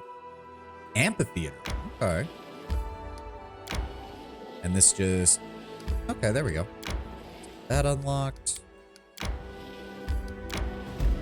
Oh. Oh. And this leads into... Can we not enter Dunsward just yet? Maybe? I don't know. Hello? In due time. Knobber. Say what? A small but well-armed group moves across the flatlands. Their tattoos, leather and fur clothing, bone amulets at their belts. These are Kelid barbarians. Precisely, they must be from neighboring Numeria, or perhaps the lands further north. They stop when they see you, hands on their weapons and frowns on their faces. Hey! One of the barbarians shouts towards Amiri. You're from the north, right? Which tribe? I'm by myself. Wait, that's the gal the Six Bears kicked out. Yes, they were scared that if a woman touched a sword, their balls would fall off. Let's just let bygones be bygones. I walk with him now. Mary points at you. Look at that woman. I think she needs help. Tristan whispers, pointing to one of the barbarians who seems to be quite ill. The barbarian examines you closely. So you're the chieftain of this group then? I'm Nober. We're from Numeria, Tiger Lord tribe. We're just minding our own business here. We're not looking for a fight. We don't want any trouble. We're not after anyone. One of your people appears sick. Is that something I need to be concerned about? The barbarian woman steps forward, trying to control heavy coughing. Be welcome. She starts coughing again, spitting blue phlegm on the ground. I caught the blue spit somewhere in the barrens. I can pay for the healing in gold. I've never seen such an unusual disease. Fair payment for fair services. Pay up. She gives you several coins. After you heal the woman's disease, she breathes deeply, relishing the sensation. Thank you. It was a nasty thing, let me tell you. Wouldn't let me take a breath in or let the gases out. Tristan sighs, relieved. Praise Sarenrae that this affliction responds to our magic. I would not have been surprised if such strange symptoms were resistant to common methods of curing, though had that been the case, I'm certain you would have found a way to manage it. Your tribe is from Numeria. You seem pretty far from home. Not so far. Tiger Lords travel around a lot, from the World Wound to Obaria. Hell, these lands were once practically home to us. We used to clear the damned Fae from the Nile Marches on a regular basis. We're here again for the first time in a while, but that's the nomad life. Never know where you'll find yourself tomorrow. Let the gases out, so I think it was more like feeling that your chest, because it seems to have been an affliction of the lungs, Tenwin. I think it's more of a case of barely being able to breathe in, and also feeling like your chest is tight and overextended trying to breathe out. which also means it probably affected the chest muscles. And of course, there's the world wound. We'll find out more about that in the next game. The demon-haunted wasteland that lies in the northernmost reaches of central Avestan, the world wound is an unnatural blight, a rift to the abyss opened upon the material plane. It appears shortly after the death of the god Eredin at the beginning of the Age of Lost Omens, and is considered the greatest threat to life on the face of Golarion. I just never heard anyone refer to breathing out as letting the gases out. I mean, maybe. Who knows? Do you know anything about what's going on at Varnhold? Varnhold? Haven't even heard of it. Whatever's going on there, we've got nothing to do with it. What are you searching for? No idea, really. Chieftain Dugath just said we should search for the caves and ancient ruins. He'd tell us if we know what we were looking for. You ask me, we're just wasting our time out here, but Chieftain knows best. Oh, now those are what I call good assistants. Dutiful, prompt, and aware of their own intellectual limitations. Gods, where could I get assistants like that? Maybe I should have pursued a career as a barbarian chieftain. Who is Dugath? An old cleric of ours. He's seen a lot and knows a lot. Seems like he's the only one who has any idea what the hell we're out here looking for. Are you the only group of Numerians here? Of course not. Our main camp's just over the hills. If you're feeling gutsy, go ahead and pay us a visit. I don't suppose you found anything interesting. I wish. We've been searching the area for days now. All we found was a cave full of some grime-faced half-men. No ancient ruins, no treasures, not a damn thing. What can you tell me about Numeria? Oh, I hate this question. Numeria is a hard land made for our people. Ages ago, the stars rained from the skies and left chunks of sky metal scattered all across the land. Some are as small as your finger, others are as big as a mountain. Lots of those chunks just sit there and do nothing. We mine that for adamantine. Others make monsters, diseases, radiation, all that technicology. Nober spits the last word almost like a curse. I take it you're not the biggest fan. Why would I be? Bad enough it brings us so much trouble on its own, but it attracts the villains from all over Avestan like flies to a steaming pile of shit. The Technic League alone? Ugh. And your tribe? The Tiger Lords are among the oldest and most glorious of the tribes. One of the strongest in all Numeria. We used to own the stolen lands, but that was a long time ago. Back during the time of the great Armag. But now that the spirit of Armag has been reborn into the body of our new chieftain, you mark my words. Word of our heroic deeds will spread across Golarion once more. Safe travels, then. That is not far. I say, they've done nothing to harm us. There's no reason to attack them, and there's no reason to believe they have anything to do with the Varnhold vanishing, so... Hey, ancient Cyclopean coin. That's another, like, 400 gold right there. I'll take it.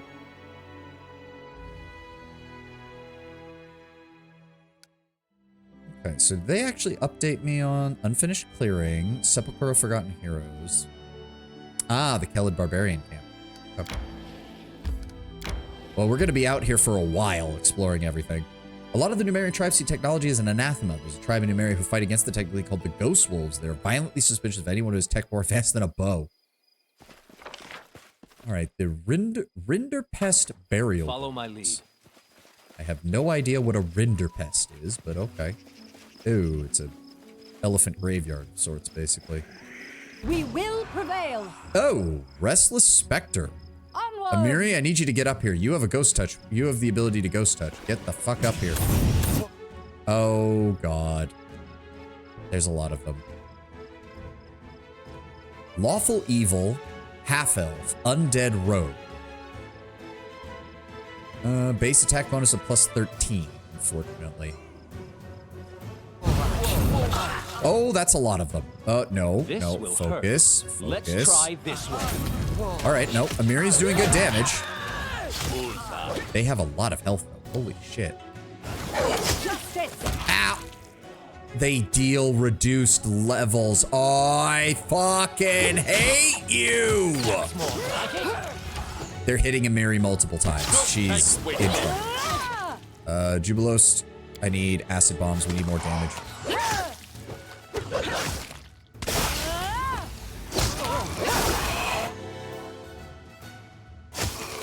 The ghost rogues are pretty bad because they can apply sneak attack to their corporeal ghost touches that ignore your armor. Oh, God. Amiri, how many levels have you lost? An expected outcome. I also am losing levels. Fuck you, game. And Amiri went down. Because she got... I'm listening. She is at level 1 now. I hate you, game. I really, really fucking hate you. Something bothering you? And the worst part is, yeah, these don't go away as far as I know. So we have to fucking...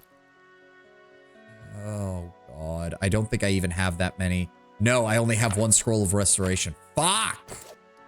Confide in me. Does this even remove it? 1 permanent negative level. It removes 1. Fuck you. I need 11 of these things.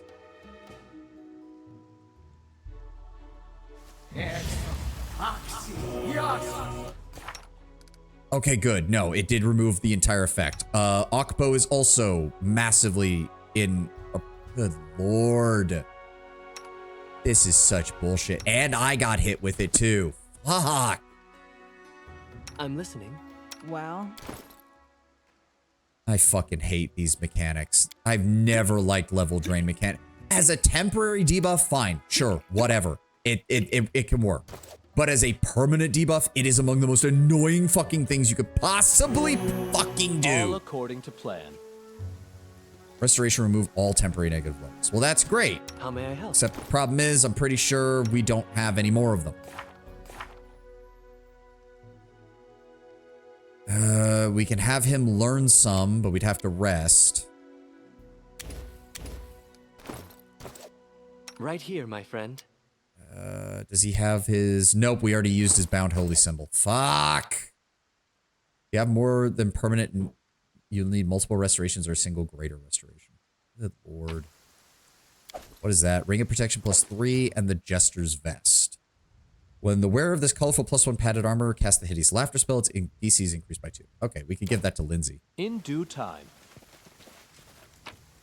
We also have the Fashard +3. If Tristan's a Theurge, he may be able to cast it from the Sorcerer's List. Not yet, unfortunately, because it's a level 4 spell. He needs, I think, another level of Mystic Theurge before he gets it. Because right now, he only has his Cleric stuff. He does not have... Yeah, he can't use... Where is it? It's in here somewhere. Yeah, next level. Next level, he'll be able to combine spells. Son of a bitch. Ugh.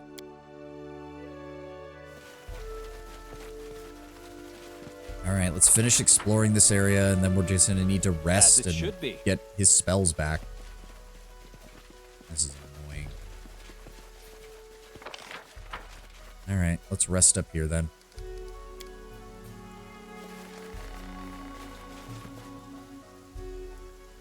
There we go. Miri, you can go help with hunting. Jubilost, help with camp, and help with the rest. Do you think you are better than others? Is it because your parents are nobles? It's not arrogance, just dignity. Unfortunately, many people, especially among the commoners, are taught from childhood always to doubt themselves. That's why they don't understand the difference. I say, that doesn't really make sense for Ekun to be the one talking about that, but all right. All right. Okay, well, at least Amiri is clear on that. Quiet. I'm thinking. Ready for anything. And yep, I need to get rid of that. Kristen. Something bothering you? Restoration, please. Any day now. Thank you. And then also restore Akbo.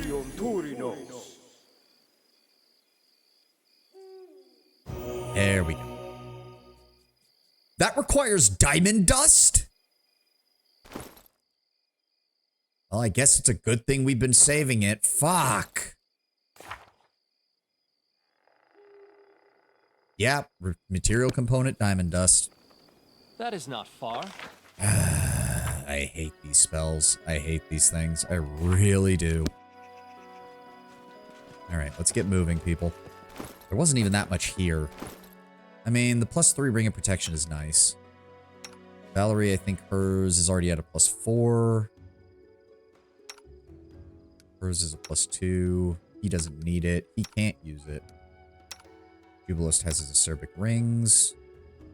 I guess we could throw it on Tristan. Doesn't really matter. Actually, no. I'd rather save it for Ragongar. Ragongar's a more In due tanky character. time. He can make use of it.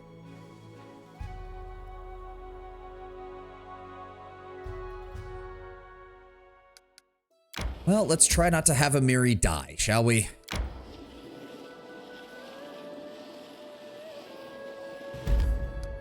Okay. Where does this lead? Does it just cut across? It does. Oh. Spider lair. That sounds horrible, but let's go deal with it. Ah. Ew. Oh. Really? Green quartz and a citrine All necklace. according to plan. Well, hopefully it's spiders and not spider swords. Our victory is certain. Oh, primal giant spider. We should have no problem with that.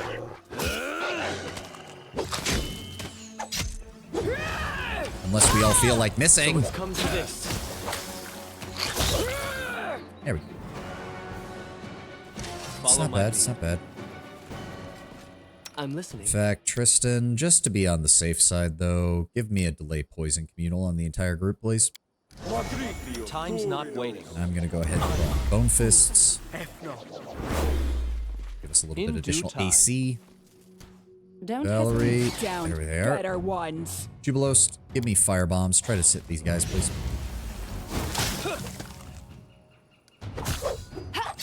There we go. Giant explosion. That's what I'm looking for. Miri, don't get poisoned, please. Spider lair, radioactive spider lair. That's probably not what we're dealing with. This It's a lot of should do it. stupid bullshit. Look out, Primitives. woo, here comes the spider lair. And we can't get to him because this area is too thin. There we go. Up. Bring it! I forgot to turn on claws. That's why I wasn't doing damage. Alright. And we... Oh. Is this going to be one of those things where I aggro these guys and then a shit ton of stuff starts spawning out of these holes in the wall? 'Cause I really don't want that to happen. Mary, fall back. Do not draw all of their attention, please. There we go. Alright. I guess these guys aren't so bad. Ah. Oh, more of them. No, let's take care of these guys too. Oh, okay. No, we got this. We got this. Yeah, no reason to waste time on turn-based mode with this. Why are they fucking concealment is working against every... And there, I should have known. They spawned in. Fuck you. Stupid. Yep. Primal Spider Matriarch.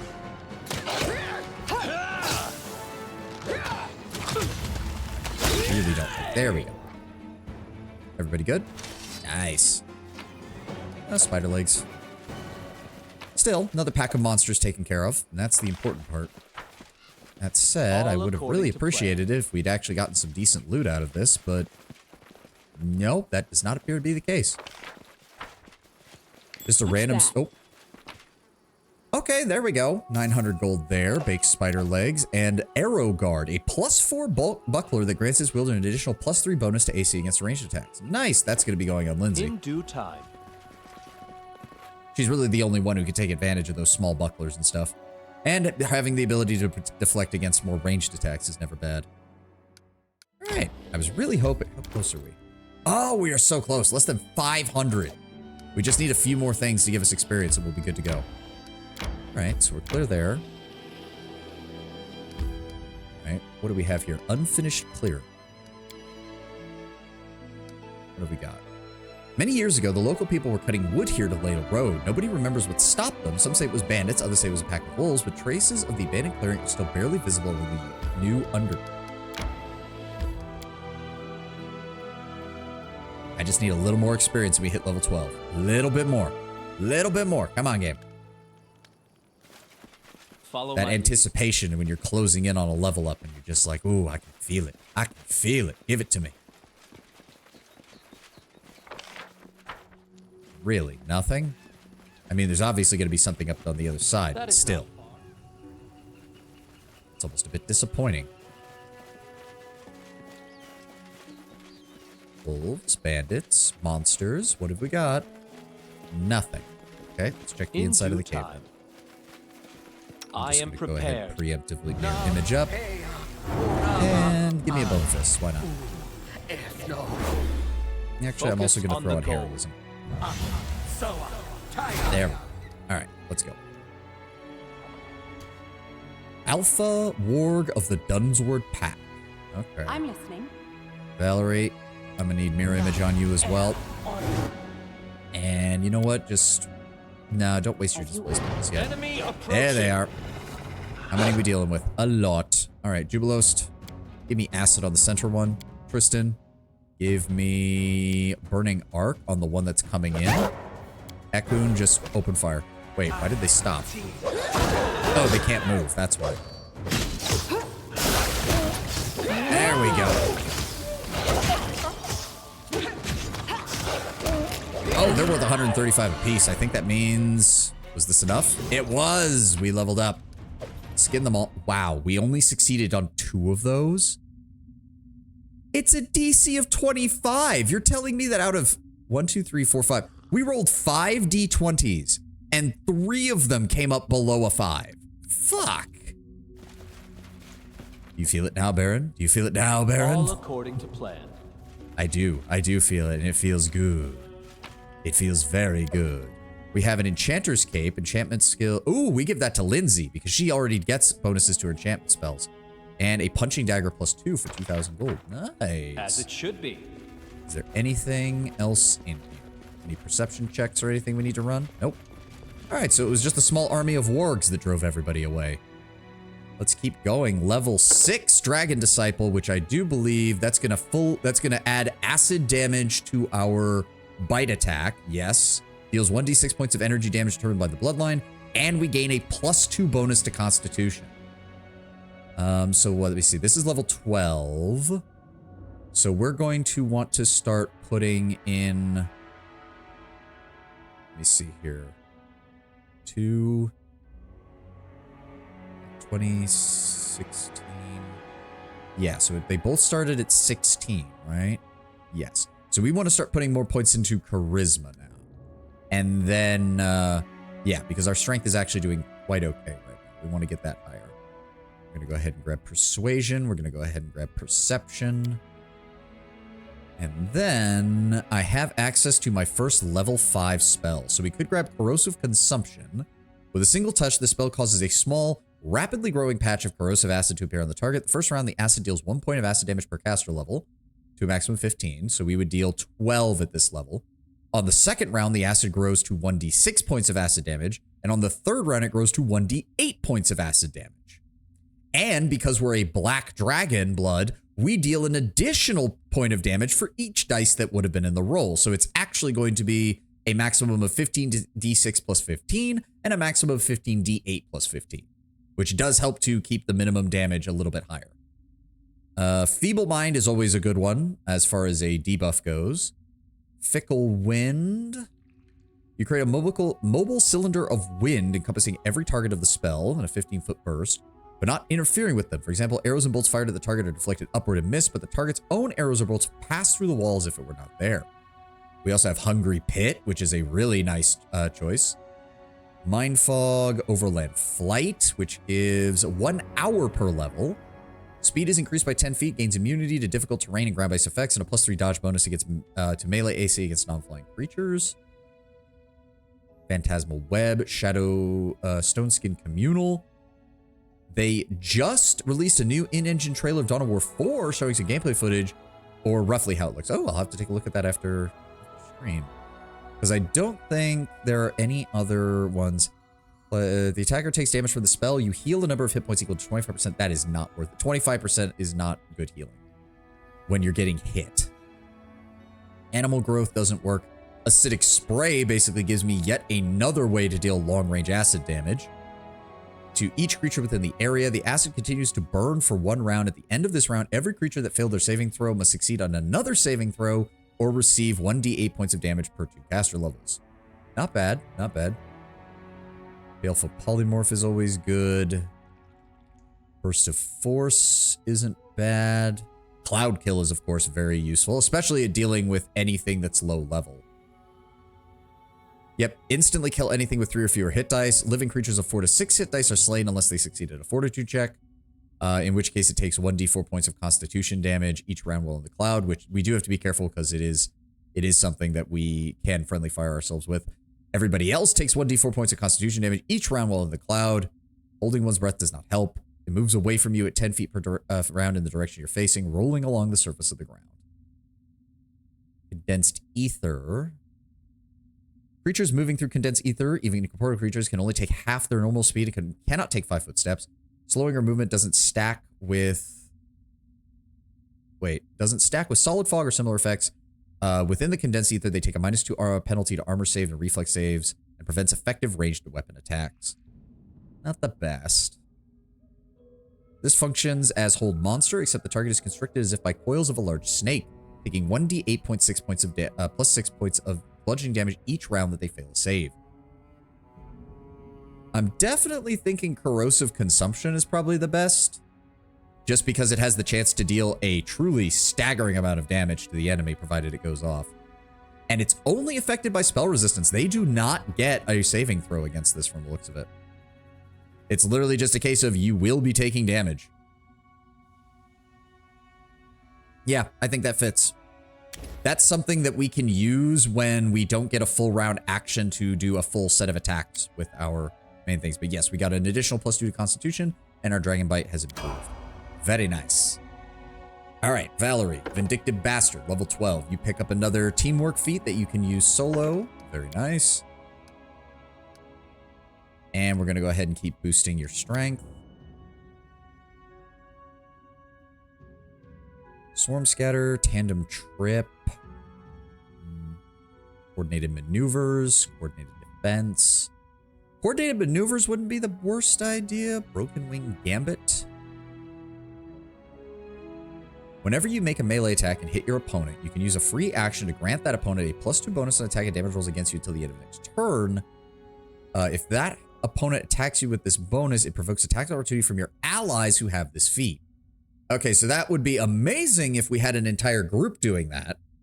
Let's just hope that Blood Ravens don't steal the Mechanicus' knights.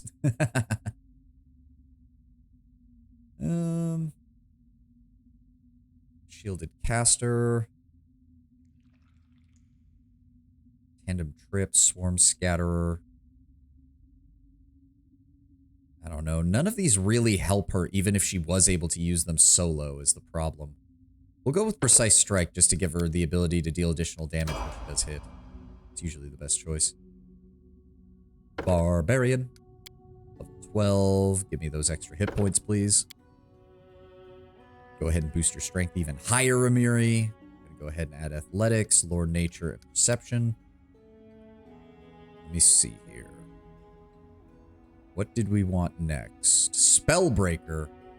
There we go. Enemies in your threatened area that succeed their checks to cast spells defensively still provoke attacks of opportunity from you. There we go.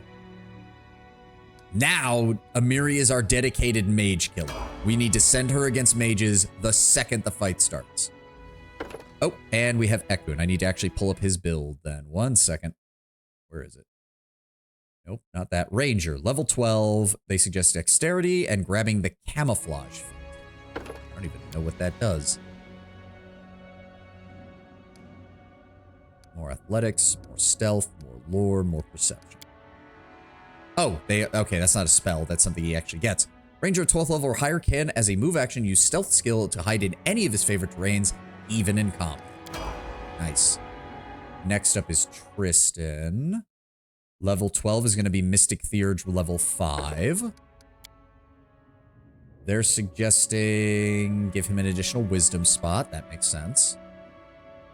We're going to go ahead and boost his lore, religion, and perception skill. And no change to his specialized spells. We're going to keep that at fireball.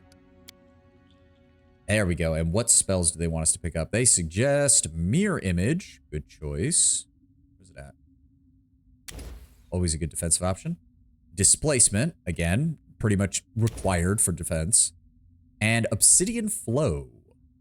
Where's that at? What does this do? Converts a thin layer of the ground to molten glass. Creatures in the area take 1d8 points of fire damage per 2 caster levels and become entangled until they make a successful strength, athletics, or mobility check. Any creature within the area that makes a successful reflex save takes half damage and is not entangled. The ground is covered in a slippery expanse of sharp shards of obsidian. The area of effect is difficult terrain. Creatures inside the area take a minus final penalty to mobility checks, skill checks. A successful DC 15 acrobatics check is required to charge across the area, and a creature that falls prone in the area will take 1d8 points of damage from sharp obsidian. Sounds good to me. And yes, he now has even more combined spells. There we go. Now he's got everything there. And next up, we have Jubilost. Where's he at? Jubilost, level 12. Greater Mutagen and Intelligence +1. Where's it at? Greater Mutagen, which I don't think I've actually really used that much. We'll go ahead and take the bonus bombs as well, and then we'll up his intelligence. He now has a further... We just picked up another, like, 6 frickin' skill points that we can use, so... I would like to actually have him with mobility, despite it not being a class skill, because he can actually boost that quite nicely. So, yes. If we do this, we actually have somebody with mobility in the team now. Because otherwise, Knock Knock is the only other person with mobility. And as for his level 4 one, Stone Skin might be good. Restoration might also be good to have on hand for another casting of that. Arcane Eye is a scouting ability. Airwalk, immune to difficult terrain and ground-based effects. Death Ward, Echolocation, Elemental Body, Fire Shield? No, it's personal. You can't even cast it on somebody else. Freedom of Movement.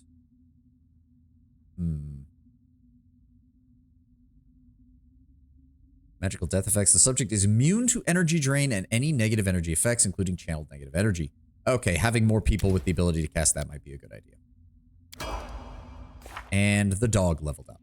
Ukbo, good boy. He's going to be getting another point of natural armor. Another point of perception, and that's it, unfortunately. All right. Sweet. Sorry, I did have OBS was down when I did all of that, so I didn't see your guys' points. By Omnicide, what does it act like? The Holy Night? Is there some critical failure? No, it's gone, Dominus. Just gone. There's just Space Marine footprints where it was. Cursing the Blood Ravens in Beneric Shrill. It is pretty much... I mean, to be fair, the Blood Ravens penchant for stealing stuff is a little overblown, but it is funny as shit, so I'll let it slide. Yep, we now deal acid damage on each of our Dragon Bite attacks. Very nice.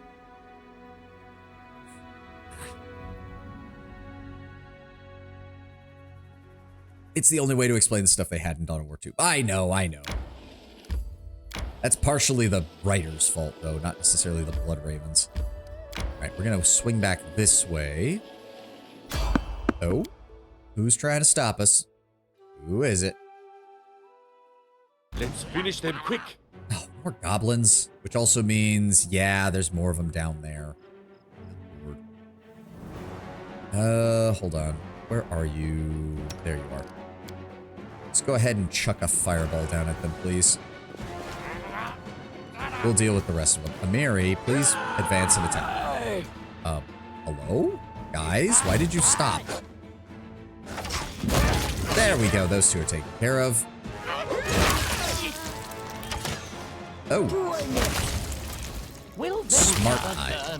What even those? Yeah, no, they're 22 experience points a pop. They're not going to be worth jack shit. And no actual gear of any importance at all. Follow my lead. Just an entire pack of bloody goblins with nothing to their name. I remember when I first saw the Blood Ravens in Dawn of War 1, probably a matter of months, if not over a year ago, I thought, aren't those the guys who steal shit? All according to plan. Yes, it did infect the entirety of, like, 40k meme. To be fair, that's because a lot of 40k memes got their start from Dawn of War. Oh, there's no way out down here. All right, head back up this way. Like, let's be honest, Dawn of War was the first time 40k kind of tried to break into the mainstream, and it certainly did for gamers, because Dawn of War was a very well-received game from a very well-done studio.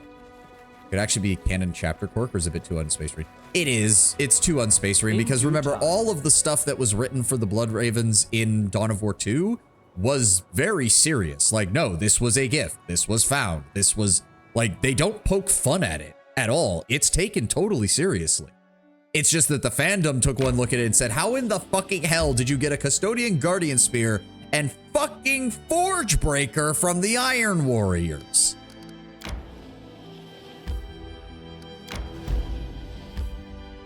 The Sepulchre of Forgotten Heroes is one of the numerous tombs that dots the Dunward Plains. The structure has always drawn the attention of outsiders, from scientists dreaming of solving an ancient civilization's secrets to grave robbers seeking treasure. As far as anyone knows, no one has yet made it back from the Sepulchre to say for sure what is inside.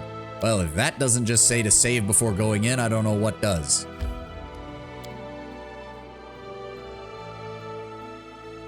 So is the Kakardans having those two power claws?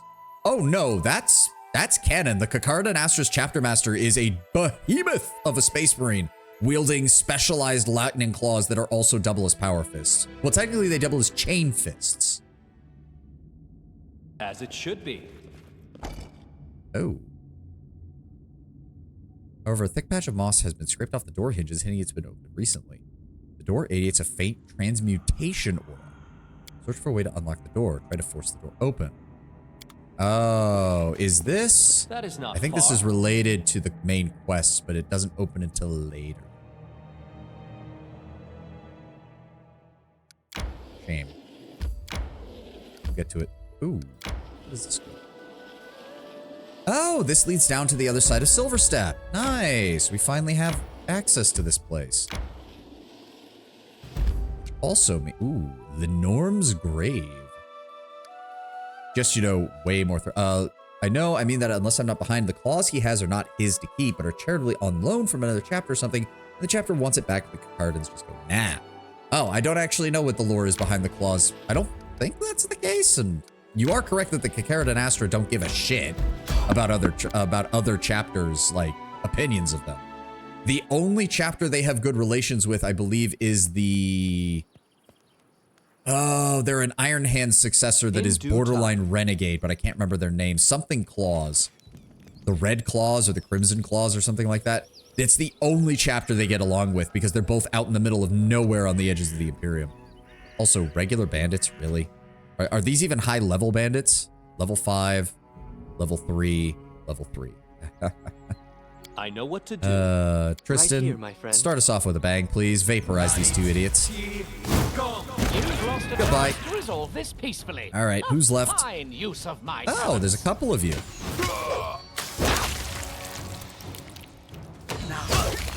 No, no, no, no, no. No spells for you. Light crossbow, great sword. Oh, masterwork daggers. Okay, those are actually worth something. And composite short bow, worth something. Okay, okay. Basic bandits, but they gave us more than the goblins did. I'll take it. Surprised there's not more high-level encounters. I don't know why Glenabon has, like, a dozen elementals that we have to fight. Meanwhile, we're still dealing with bullshit bandits over here. Okay, we've got a couple of locations. The source of the Little Selin. A strange building, gloomy and abandoned, sits near the spring that eventually evolves into the Little Selin River. Unlike many of the ruins in the tours of the Levities, this structure seems to have been built by humans, or at least creatures of human size.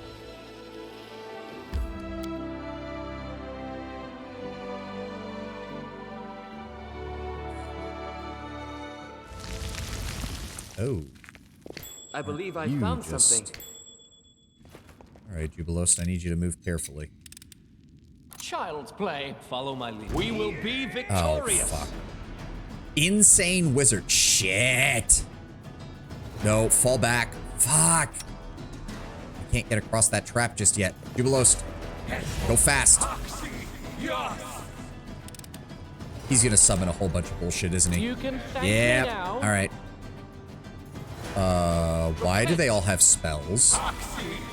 Summoned Axiomite. Oh, dear. Okay, no. Focus on the wizard. Focus on the wizard. Magic missile. Everything. Focus on the wizard. Amiri, rage and get to that wizard now. Ow! And Tristan just got one-shotted. Almost one-shotted. He's at 1 health because they all fucking cast in due time. Lightning bolt. You sons of bitches. There we go. Jubilost, I'd appreciate it if you could give me a cure critical wounds on him, please. You said wizard twice? I don't even remember. All right, there we go. Something That's bothering you? Tristan, just keep healing. And one. What was that even worth? 540 experience points. Okay, fair enough. Fair enough. He was actually a serious threat. What have we got? Masterwork dagger, some explosive stuff, and a headband of vast intelligence +6. Nice. Admittedly, it's still going to be better to just enchant the professor's hat, but it's nice to have that for other people. It also means we need to start making sure that our gear gets up to +6 because that's where the game wants us to be. So yeah, that is the lore behind hunger and sleep. Yeah. Sorry, I did not know that. I did not know that about the, Oh, come on, we missed that trap. All according Fuck you. Is there anything else in these side rooms? There is not. Strange. That's weird. It feels like there should be more to this place. Did you read what I commented on the backstory? Oh, just check. The claws are apparently a prize that Tybros won in a duel with a renegade chapter called the Ashen Claws. The Ashen Claws still want them back, but don't give a shit. Oh, I think that is the chapter they actually have good relations with. They've worked with the Ashen Claws before.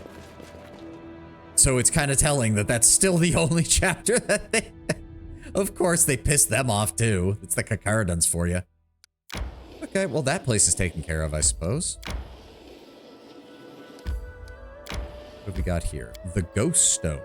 A strange gray stone monolith, its sides polished smooth. The stone is known locally as the Ghost Stone, for at night the air surrounding the stone radiates a soft glow, and strange, ghostly forms of unnatural shape and posture flit and writhe through the air. Good relations is stretching it. They don't shoot the Kakaradans on sight, which is already better than most other chapters that see the Kakaradan Astral. Also, we're on an ad. We're going to hold our place right here. I will be back in a moment. I'm going to go refill my water, use the restroom, stretch. We'll be back in a moment. See you guys then. 1 sec.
And then we have the Minotaurs, the Inquisition bootlickers. Wrong. They are the High Lords of Terra bootlickers. They actually answer just to the High Lords, period. End of story. As far as we know, the Inquisition doesn't even like the Minotaurs because it's one of the few cases where, yes, technically an Inquisitor does have authority over the High Lords in practical matters, but in actuality, unless you're the inquisitorial representative to the High Lords, most High Lords are going to blockade you from doing anything. The Minotaurs are the chosen problem solvers for the High Lords of Terra as a collective whole. Thought they were the Inquisition's secret project, or did I mishear that one? Not that I know of, unless they added something new to their lore. As far as I know, the Minotaurs are sworn to follow the orders of the High Lords exclusively. Now, again, yes, an inquisitorial representative to the High Lords, the High Inquisitor, would be one of the people they'd answer to, but not to them specifically.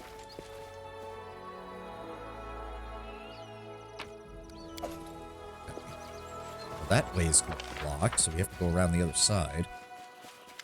Oh.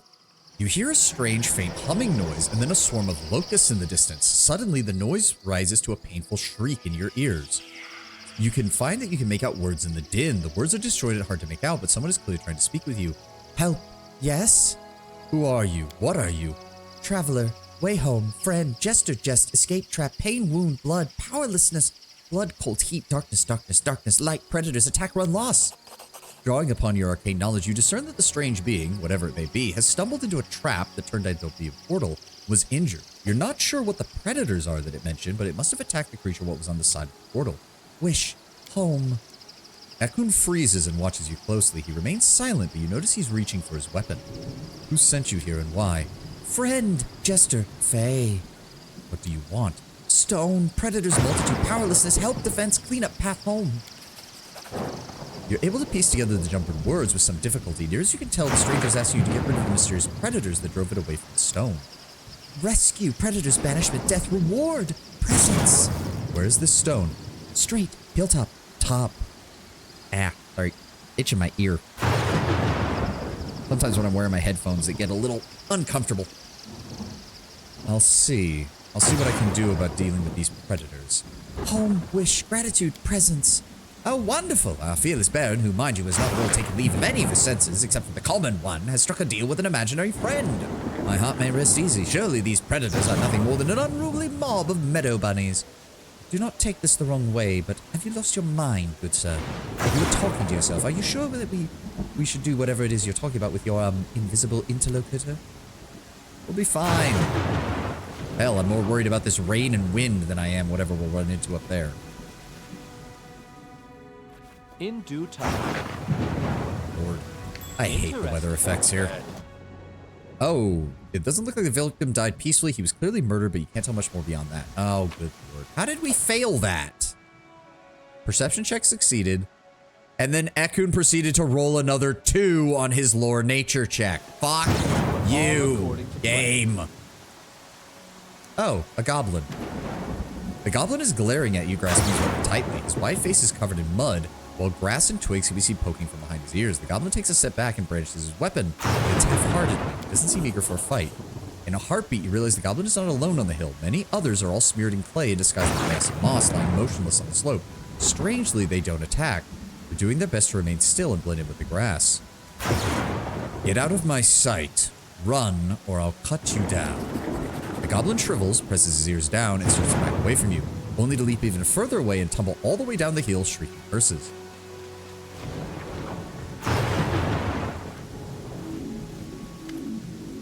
Help, path, home, joy, friend.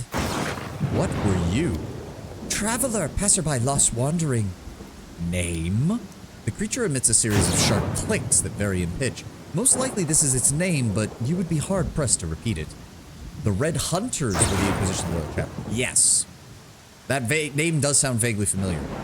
So you were the one the goblins are after. Predators, murder, fear, hide, seek. Are you hurt? Bereavement, pain, enemy, run, loss. Where have you come from to our world? The creature in front of you is silent for a few moments, then speaks. Multitude, fey, primeval. Jubilos' eyes widen and he pulls out a notebook from his pocket and flips through it frantically, looking between it and the creature. Wait, where is it? Ah, right, I can't believe it. Do you know what this is? Oh, goblins take me. This is a phase spider, straight from the first world. I have so many questions. Huh? Why? Why did I never learn to speak Aklo when I had the chance? I did see a corpse in the bushes. Is that your doing? Past, innocence, fear. You said you would reward me. Where? The creature in front of you points at the bushes it emerged from. Bag, items, multitude. Find your way back to the first world then, and let them know that it was the Baron Tarendil who saved you. Gratitude, farewell.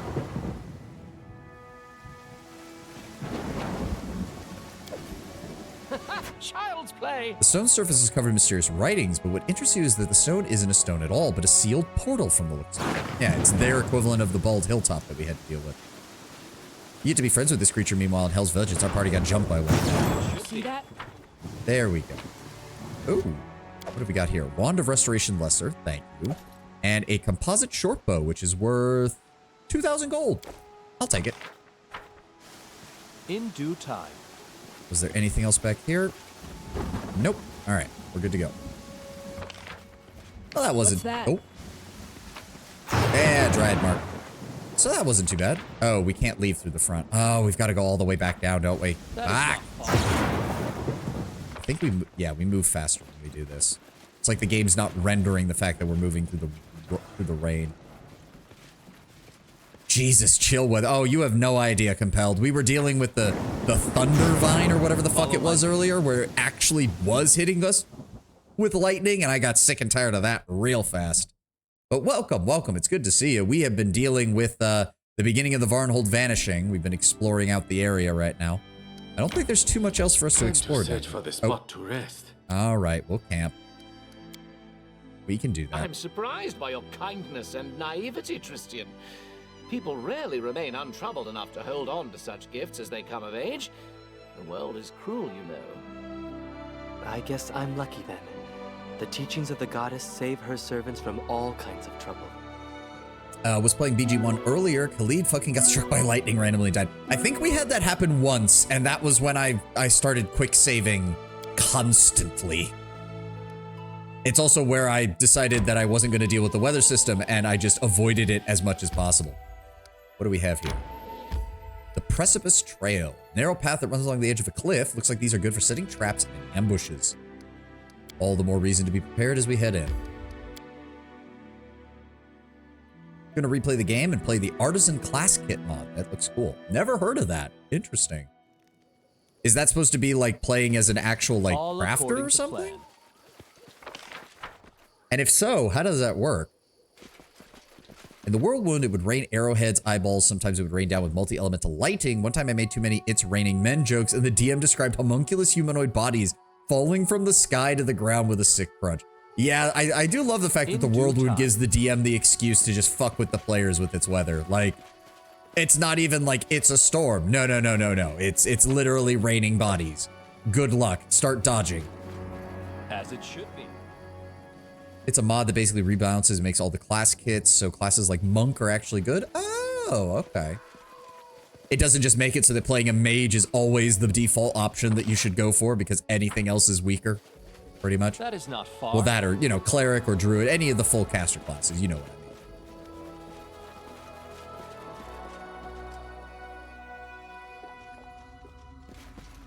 I mean. Okay, what's hiding in the cave? Oh. A mature Athak. Okay. Okay, level 14, 231 experience, or 231 hit points.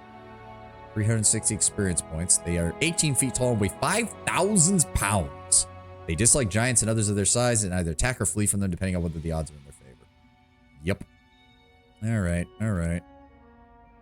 I would actually appreciate fighting this in turn-based just because I would like to actually kill him fairly easily, please. Fighter Thief is pretty good as you have personal fighting power and control over how you engage. Yep. Also, it basically frees you up from having to take a thief in your party because you can just handle all the trap finding and stuff. Be on guard. Ekun, I want you there. We've got that on. Just go ahead and open fire. I aim true. I don't... Our victory is certain. Yep. Ekun gets his full round attack as a surprise. Good damage, good damage. Amiri, I would like you to rage and charge, please. There we go, 44 damage. Oh, right, she has pounce now. I forgot. She gets to hit with a full attack when that happens. Perfect timing, Amiri. Good job. See. Let's see what we can find. We got some gems. What is that, a Psi +2? That's another 2,000 gold. Follow my lead. But yeah, there's an entire site. They basically do massive reworks of the classes in their kits. Interesting. Leather armor and belt of physical might +4, which I think Amiri already has. So that's not a... Yeah, no, that's not a problem for her. Anything over here? No. In due time. Anything over here? No. Okay. Well, I could have gone for some more gold, but that's still not too bad. We don't end up using the physical might one. That is worth 16,000. That's not bad at all. That is not far. That's another area clear. That went by surprisingly quickly. It also includes NPC kits and gives certain companions unique kits like they only get, like Minx gets a special ranger. To actually let him take advantage of his berserking shit, I'd imagine. Alright. So I think that's all that's left of Silver Step, because that was the only area we missed from it. Let's finish up... Yeah, let's finish up exploring Varnhold over here. There's not much left. And then we'll start exploring Dunsward. This way. And Ruined Tower. Ooh.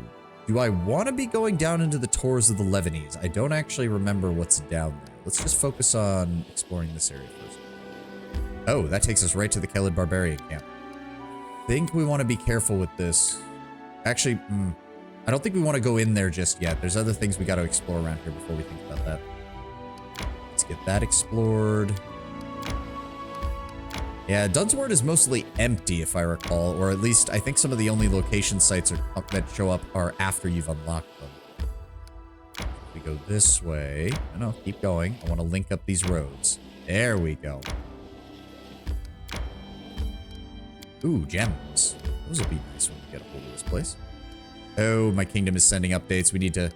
I guess we do need to finish up here relatively... What day is it? Ooh, oh, it's the 28th. Okay, get us back inside our barony so I can at least check to see if I need to head back before new events spawn in. I need to be careful with that.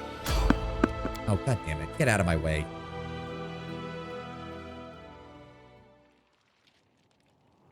Please tell me it's not more goblins split across. Oh, it's bandits. That's almost as bad. No I don't have time for you. Fireball. Oh, wow. They survived that. Did they all succeed that check? No. Just exit out of turn-based mode. Doesn't look like there's any down there. You forced my hand. Mary, do not be the first to engage. Thank you. Oh, there are some coming this way. Shit. Ekun, focus fire on the ball.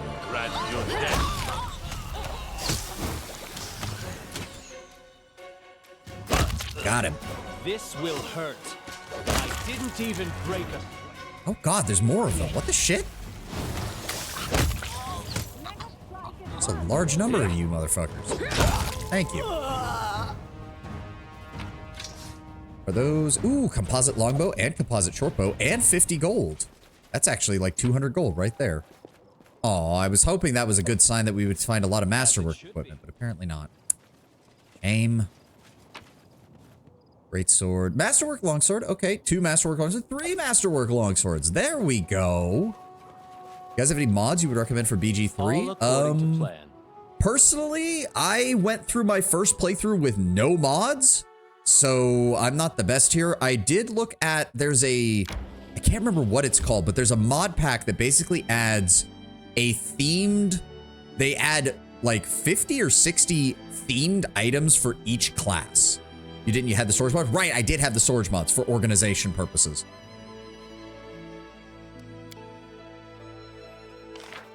We didn't have any gameplay mods, I should say.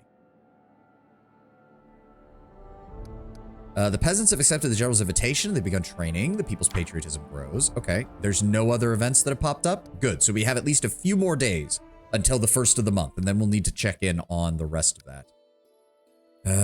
So I guess we head back up this way.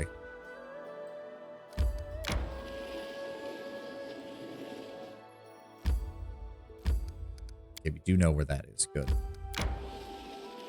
So yeah, we have a few more days. We might be able to finish up exploring over here. The Ruined Tower. Decayed tower that looms over the plains. This ancient setting has withstood both the elements and the test of time. Decayed but unyielding, the tall structure remains. A half-destroyed staircase with unusually tall steps leads to higher floors, and the tower walls are covered with eroded inscription markings. Sounds like a Cyclops den from the times when they controlled these regions. Oh, okay, we don't have to do any exploration. Ahem. And the merchant drop mod. Right, that was one. That's a personal preference, although that can make the game's economy just broken well before it usually does. The ruins of the tower loomed over the surrounding plains like a tombstone, so old that time had worn away the epitaph as well as the language that had been written in. Each crumbling step of the giant stairway was as tall as a grown man's chest, and the huge portal where the door once stood was wide enough for our entire party to walk us through. We decided to climb the tower. Athletics, here we go. It's hard to imagine how tall the building must have been before crumbling under its own weight. It's possible that even the owners would have towered above us had they been around. Even so, by using the cracks and pits in the stone, an experienced climber would likely be able to scale the tower. Miri spat on her hands and swiftly climbed up to one of the high ledges. What remained of the second floor. There, the walls had deteriorated even further. They were covered with engravings, barely visible symbols of an ancient language. After catching her breath, she decided to try to read the inscription. Amiri can't read the inscription as much as we would love her to. Yeah, no. No hope of gleaming anything useful. She decided to climb further.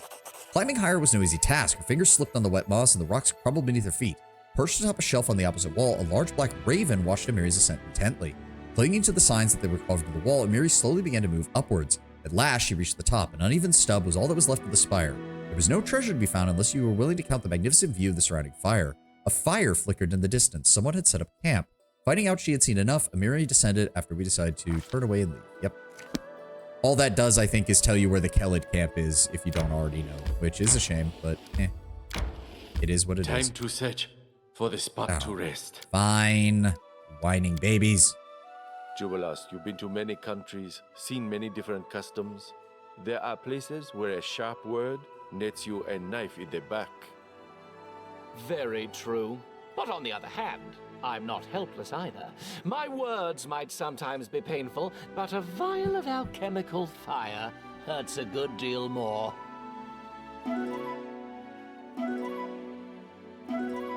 I mean, to be fair, he's not wrong. It's not like Jubilos is defenseless by any stretch of the imagination.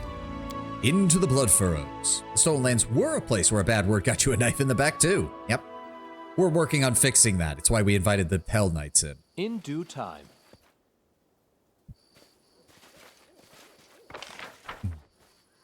Oh. There's a bullet here, isn't there? Disturbed ground, furrows in the earth, dead animals. There's a bullet here. I do miss Harim's nihilism. His quotes can be funny, but I just find his relentless nihilism a bit annoying. The forest makes care for everyone. Today it shelters and feeds you. Tomorrow it feeds someone else with you. I like Ekun's voice too.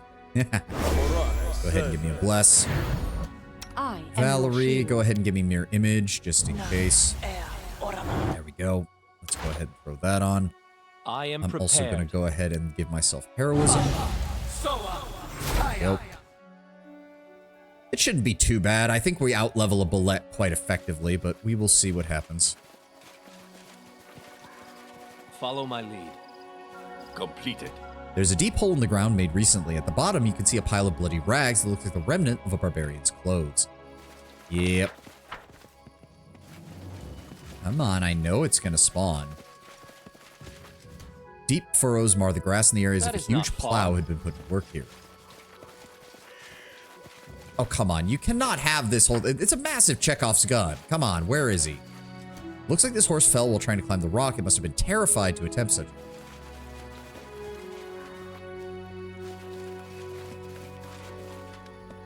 The horse... Oh, God. This is a long one. The horse died from a neatly slit throat, probably made with a sharp blade, but its body is covered with deep wounds that resemble huge bite marks. That combined with the furrows in the ground leads you to one conclusion. You have entered a bullet's hunting ground. The underground monster is somewhere nearby. The inscription on the stone is made with blood, and the text says, "Running is no help. The grass betrays. Stay with me. Better die than become food for..." And then it cuts off. The barbarian seems to have died from massive blood loss. Horrible wounds cover his body, though his hand is still clutching a knife. Physical flow. That's strength and dexterity. Mastodon meat, some potions, invisibility. How do you have potions of invisibility and you... Well, I guess... No, wait. They have tremor sense, so yes, they would still be able to tell where you were. And Durance. Unfortunately, not our favorite Durance. He's the Eeyore of the group. He absolutely is. His +3 Great Club grants the immunity to the shaken and sickened conditions. Nice. I was literally about to check something. What was it? Belt of Physical Flow. That was it. Because that, yes, that is a upgrade for him because he is using a composite bow, right? 14 to 34. Oh, wait, he's not? Oh, right. We have the Manticore's Claws, which also give +4 to strength. Never mind. Never mind. There's no point then. Because I was using that to free up that, so we don't need that. You still want Belt of Physical Protection. But we can give the Belt of Physical Flow to the dog, which is going to improve his dex as well.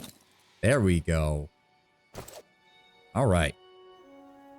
Imagine having both Durance and Harim in this group. Durance would brutally murder Harim. It's not like he would not be. You would have to physically stop him. Yeah, screams his head off trying to get a reaction from you. Constantly tries to brush off and touch. Fucking, he would kill him. There's no way he wouldn't. There we go. There it is.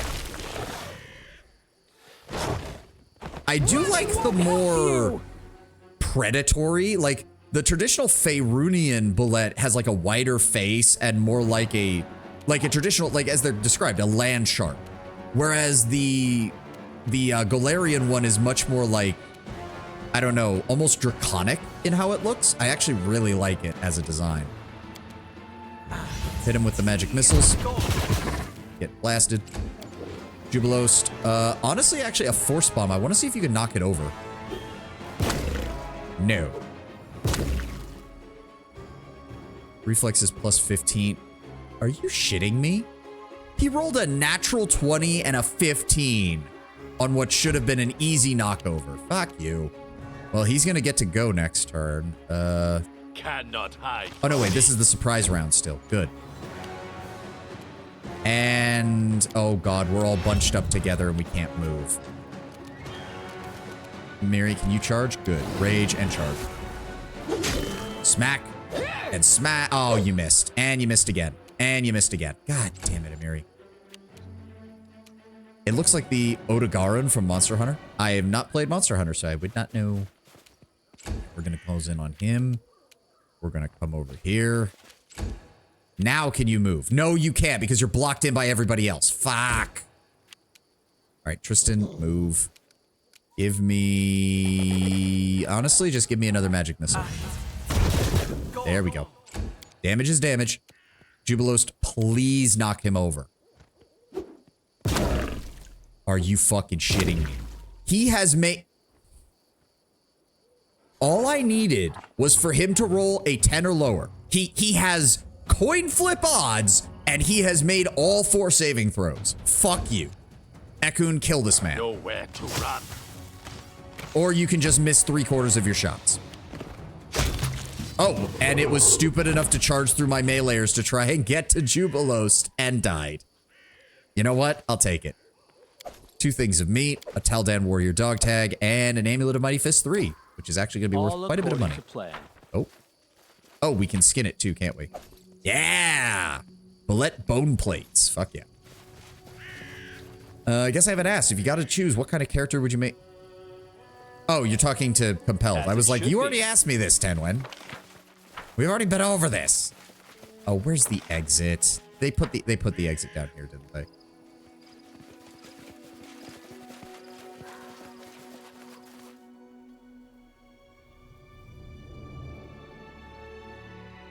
Come on, game. Load faster. There we go. All right, so that's all cleared out. That's all cleared out.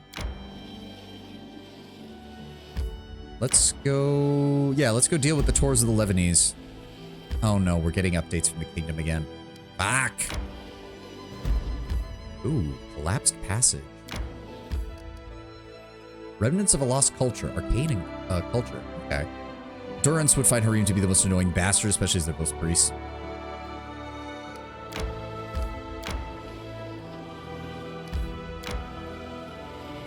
Yeah, we're just gonna have to be careful in regards to this because we can't let events happen in our kingdom that we're not there to deal with, and unfortunately, yeah, the closest we'd be able to do is go over here and manage it. That's fine.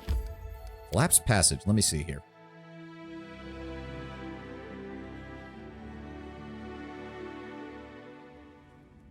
In due time. Shit, these places are usually filled with traps. Be very careful, everybody. Be very careful. Oh? That is not far. What a find. Oh, dear. Strange mechanism. That doesn't bode well. Heavy shield, chain shirt, and masterwork greatsword. Okay. Child's play. Soft click comes from within the mechanism. 180 experience. Well, Follow wish my I wish it would tell me what it did, but it's not going to do that. Oh, regular zombies. Okay. How do we want to deal with this? Well, if they're just regular zombies, we shouldn't have to do Focus too much on the with. goal. Let's go ahead and bone fist up. Depend on me. Ekun, I would appreciate a strong jaw casting from you. We'll go ahead and bless. Go. My skills are getting rusty. Jubilost. Go ahead and hand a Myria heroism. Yeah, they're regular zombies even. They're not even zombie lords or I shall anything. end this suffering. There we go. Sturdy zombies as well. Okay, now we're talking. Akbo, I'm going to send you over that side. Valerie, focus on this. I'm going to go ahead and go after them. This way. Jubilost, did you? You did not actually cast heroism on me yet. Oh, well. Oh, well. Ekun, focus on them. Tristan. Fireball's a little dangerous with how many targets there are, but let's go with a Scorching Ray. Or not Scorching Ray, whatever this thing is. Ow, really? Oh, because he nat 20'd his very first roll. Oh, Thick Skin Dread Cyclops. Okay, Amiri, or Valerie, move up. Valerie, move up. Okay, I would like to not be hit, please. Okay, guys, we need to focus on the Cyclops. Do it. Tristan, give me Magic Missile on the Cyclops. Jubilost, give me Force Bomb on the Cyclops. Ekun, continue support fire. There we go, knock him on his ass. Nope, no channel negative energy for you, good sir. A clever ploy. Down apart. Go. Why? Oh, he's not channeling negative energy. The area is channeling negative energy. Oh dear. Okay, pull back. Ow! Fuck. All right, pull back. Pull back. Right here, my friend. Kristen, go ahead and give me that. Go. Let's top people off. Heals. There we go. Cure serious wounds on her. There we go. And then give me one more AoE heal. There we go. Okay, so... what was the saving? It's a will saving throw. But we need to trigger the plates, I think, in order to turn it off. Wasn't this supposed to be a TT Pillars of Eternity development? Yes, it's still in development. Fire godlikes are not treated well in ADR according to that. Yeah, because they're Magranite godlikes, which is not exactly a good thing from the perspective of the Church of Adir. These are trickery rolls, so I need to send Jubilost. Yes? Hopefully he can... First off, let's grab all the gear. Ooh, Great Axe +1. Belt of Giant Strength +6. Okay, there we go. He should be Masterwork Scimitars, Masterwork Bastard Swords. Okay, that's good. We got some... Oh, we are actually filling out our amount here. So, honestly, I would rather add +4 to Constitution to a Belt of Giant Strength +6 than do anything else, but... Alright. Jubilost. Let's see here. The air around the column vibrates with negative energy. Right, so we need to deal with that. You can thank me now. Ow. Child's play. Child's play. Please get this You handled. can thank me now. Did that turn it off? I don't think that turned it off. Did it? I'm not seeing any additional rolls. I do recall Pillars 2 having a nascent pen and paper system. Yeah, I think that's what Tenwin is talking about. That Devout Soldier in Dawnshore by the Wodokan Temple is really funny. I played I think to Act 3 of Avowed, then I got bored. I still think the original Pillars 1 is the best. Oh, absolutely. The original Pillars 1 in terms of world building is absolutely unmatched. I do think gameplay-wise, 2 is more efficient. And I would love to see more focus on one style of writing, but with 2's combat and exploration mechanics. I loved 2's exploration mechanics of just filling in the entirety of the map. Oh, that just... it tickled the part of my brain that was just absolutely in love with that. There's one significant, more developed one. If you Google it, pose between a tabletop RPG on Google, there's a wiki that has a link to the tabletop. Oh, okay. Oh, is that it? Is that all that's in here? Unless there's something over here, but I think that's blocked off too. Yeah, no. Okay, I guess we're done here. Works for me. It's a shame I can't stand the setting and I didn't like the story. What? Are you talking about 2? I love the narrative story of PoE 2. The ending is a bit up to taste, but the way there is great. Pillars 2. Okay, okay. I don't know. I loved the setting. I thought it was quite interesting. I adore the story of PoE 2. I have to agree with Tenwin. I'm sorry, Compelled. I don't see it. I don't see the problem. Maybe that's just me. Okay, we are pretty heavily burdened on equipment. We're going to take a break and head back to our capital. Setting is great. The atmosphere, the music, the visuals, the themes. In general, I have to agree, yeah. I still think the character writing is not as strong as Pillars 1 was. Pillars 2 felt like it was way too eager to disassemble a setting that was still brand new. That is not the vibe I got at all, Lord Brown Bear. I mean, it's... I will say, the introduction of Aothas and kind of trying to tie everything back into him was a little off-putting. No, okay, I think I see what Lord Brown Bear is trying to say, Tenwin. I think he's referring to the fact that we went from a country-level event in Pillars 1, dealing with the aftermath of the Saints' War and dealing with the rise of the Leaden Key again, to a quite literal global threat to all of existence. It's like, we just went from a fairly natural progression of a story to, oh, by the way, time to save the entirety of the world because all of existence as you know it is about to come to an end if you don't. I don't give a shit about the pirate story. I wanted the original. The final boss of the game was some random guardian, and then you only got to talk to Aothas on what to do. You couldn't stop him. Okay, I can see how that would be disappointing as well, yes. I am yours. I'm going to go ahead and cast Fireball. Tristan, I would appreciate if you would also join me in casting Fireball. There we go. All right, who's left? Oh, there's more of them over there. Thank you. We didn't know it was a global threat until Magrin's teeth. Follow my lead. I mean, kind of. We kind of had the, like, there's no other way to look at it when a giant Titan-sized chunk of Adra starts walking around. Like, we knew it was going to be a big threat. Really felt like your character had very little agency. In due time. On the one hand, I do see a bit of that compelled. On the other, the fact that the gods have no choice but to kind of shove you into it is hilarious. And to be fair, the game does give you an out at the very beginning where you can just tell the gods to fuck themselves. It's just that they're like, well, you're dead, so sucks to be you. All we knew was giant statue wandering around with a giant statue that is literally devouring the souls of everyone it passes by. That is enough of a threat to be like, okay, something big is going on. Especially since it's Aothas and no one had seen him since the Saints' War.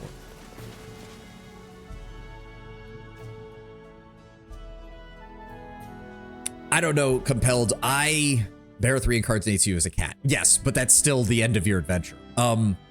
What can I say? I played a death godlike Compelled, so I kind of had a very antagonistic love-hate relationship with Bareth. So my character always chose like the sassy conversation. Like my character was very polite to normal people, but he was constantly shit-talking and back-sassing the gods. All the time. Every time I had the option to do it. So to compare it to a series like Divinity, Larry has its issues, but Divinity Original Sin 2 is the game that explains the origin of the gods and the nature of the source. Divinity is a series with its own world and themes that's been around since the early 2000s. Yes, I am aware of that. I get what you're kind of saying, Lord Bramber. We went from time to get some basically rest, we should have had more build-up before we start dealing with literally all of creation is about to come crashing down on our heads. Hey, Tristan. Want to arm wrestle? I bet I'll win 5 out of 5. If you want to show everyone your strength, go wrestle a troll. At least his broken bones will heal quickly. I mean, another good comparison, Lord Bramber, since you want to be looking at something that's a bit more original. Even Mass Effect doesn't fully ramp up to existential crisis until near the end of the second game, when you realize what the Reapers fully are. She's flirting with you too. Go with it. I don't know. I don't think Amiri's into a man like Tristan. I don't think she would find him very attractive, considering he cannot even have a chance at beating her. On some level, I think the lack of agency fits flawlessly because you are just a mortal at the end of the game, despite a lot of magic. Aura and Pillars is a series of that is incredibly grounded. There was no way for you to stop Aothas, no way to damage a god-infused statue. All you could do is be mortal and pray the gods understood. Or in my case, be mortal and try to do this for your fellow mortals because fuck the gods, they're assholes, and they all deserve what they're about to get. I know what to do. Okay, we're just trying to make our way to the capital. I'm not in the mood for dealing with this. Something bothering you? Tristan, fireball that side. I'll fireball this side. Go, go. Down, better ones. Wow, they didn't die. Miri hates her tribe and Tristan's the opposite of abundant machismo present in her tribe. She might. Maybe. I'm sure there's probably fan fiction for it. Probably.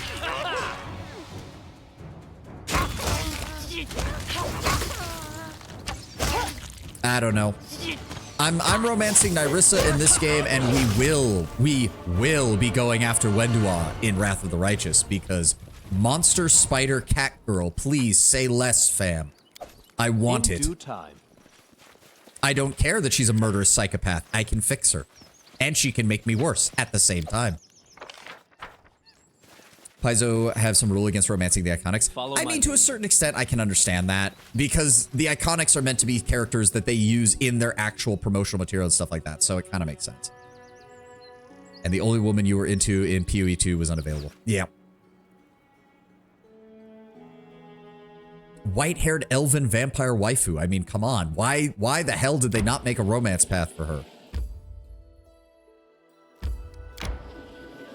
Poor Yidwin. Yeah, we were so close. And you showed me the Patreon, or not Patreon, Kickstarter goals. They were really close to getting Yidwin as a full companion. I know I've said this before, but I'll say it again. I choose Wendewog because my CRPG character was based off my tabletop, and he just magically gravitated towards evil women. May we have a moment of respite? Once we get home, Tristan. Oh, it occurred to me, I didn't have to cross all this territory. I could have just stopped at the Silver Step Village and teleported. Oh, well.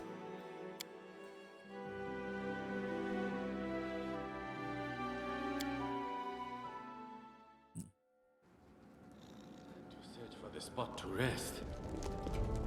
Oh. Okay, Harim just disappeared.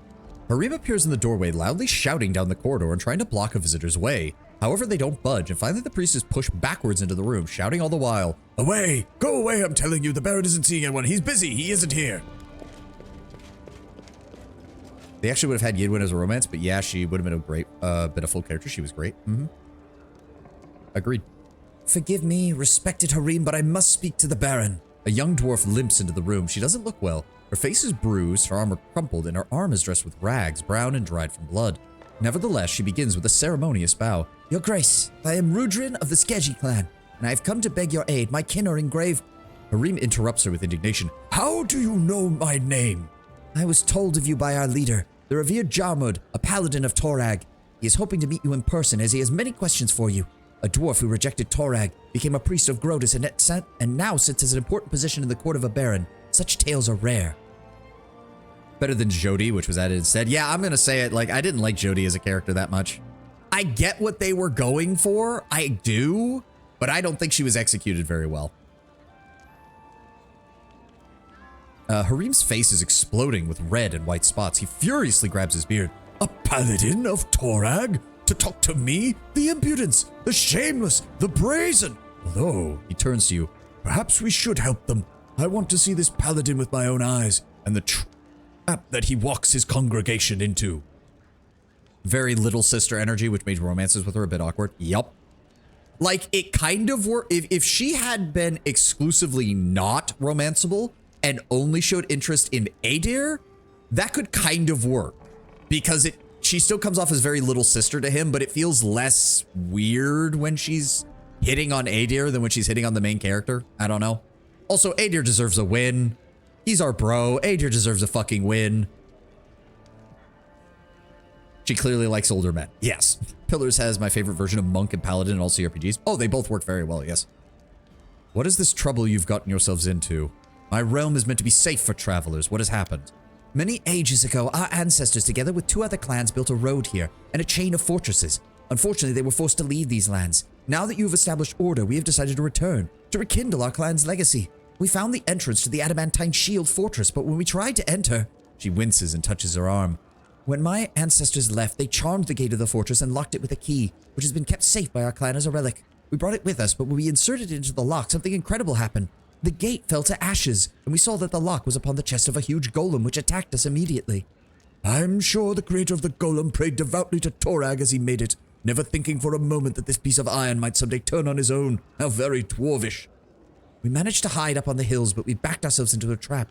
The golem is just standing there waiting for us. 2 of our others have already sacrificed their lives, distracting it to give me a chance to escape. I beg you, please, save them. You are our only hope. These lands are meant to be mine and safe by right. I will assist you, and your people will report to your kings in the 5-King Mountain that I am the ruler of this land and that I keep it safe. Though your re-establishment of the shield fortresses does intrigue me. I'll need to talk to your leader about this. Thank you, your grace. The Sketchy clan owes you. Here is a map. It shows where the fortress is. Firim fiddles with his beard pensively. I would ask you to help them and take me with you. I know it is folly to gloat, but I would see with my own eyes our proud guests from the 5 Kings Mountain caught in such a mess, and then send them home with my own tongue. I hope you will allow me this small pleasure. Your grace, please, I must warn you. This is no ordinary golem. He is built of adamantine. He's almost impossible to destroy, even with magic weapons. But if you wear it out for long enough in the battle, it will collapse for a while to restore its strength. At that moment, you must pull the key from its chest. If I know anything about the mechanics, that should switch it off. And if you don't? Harim's gloomy question hovers unanswered in the silence. That lawful evil option is lawful stupid, and you know it, Lord Brownbear. Pillars 1 also does something I much prefer in CRPGs that don't really do anymore. They have an event happen with many mysteries and questions asked, and then they just dump you into the wilderness and have you figure it out. Yeah, no, they do a very good job of knowing when not to give you answers too early. Your grace, please accept this humble gift as a token of my affection and respect, and whatever else the rules tell me I'm supposed to say. I very much hope you'll like it. I worked on it. I worked hard on it. Good. If I wanted to order something specific... No, you know what? I trust your inspiration. As long as I'm here, I did have a brilliant idea. It's going to be something really special, unique even. Perhaps the best thing I've ever done. Mim brushes a forelock from her face. It's only that I can't say what it's going to be exactly. I do know I have to figure it out, but to do this, I'm going to need you to grant me 3 wishes. 1 is already fulfilled. There's only 2 more. Please visit me at my workshop and I'll tell you more. Yeah, she's over in the other village. We'll visit her later. See, you might miss that versus the HR beating you have with Bareth. Oh, that is true. Basically gives you exactly what you need to do from the get-go. To be fair, Baldur's Gate does kind of pull the rug out from under you a few times when it's doing that. Okay, Colossus Ring. What does that do? +2 luck bonus to Constitution. That's nice. And the ability to cast Enlarge Person spell twice per day as a 1st level wizard. That is going on Amiri, because that is amazing for Amiri. A luck bonus to Constitution is great. Why does the camera feel like it's floating? Like it's not moving precisely. It keeps moving and stopping. Oh, a bot. Hello, bot. Get the fuck out of here. Thank you for your engagement and goodbye. You are now banned.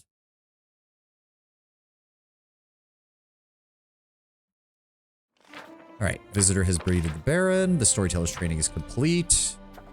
Is there anything we need to work on? The minister takes time. We don't have that.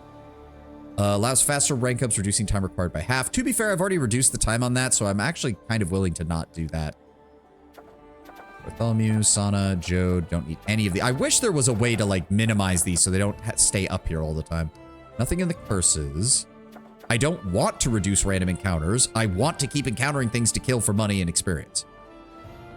How the fuck does one get a luck bonus to... well, Constitution, not Construction, but yes, I don't know. Luck bonuses usually imply that there's like some eldritch blessing on it or something. Sorry, autocorrect. It's fine. It's fine. It happens. Is there anything else? Trade agreement. Most of the trade agreements suck. This one especially. No, we want to keep stable. We don't want our unrest to be lower. Experience is more efficient when earned from quests versus the time it takes. Yes, but I still want the experience, Lord Brownbear.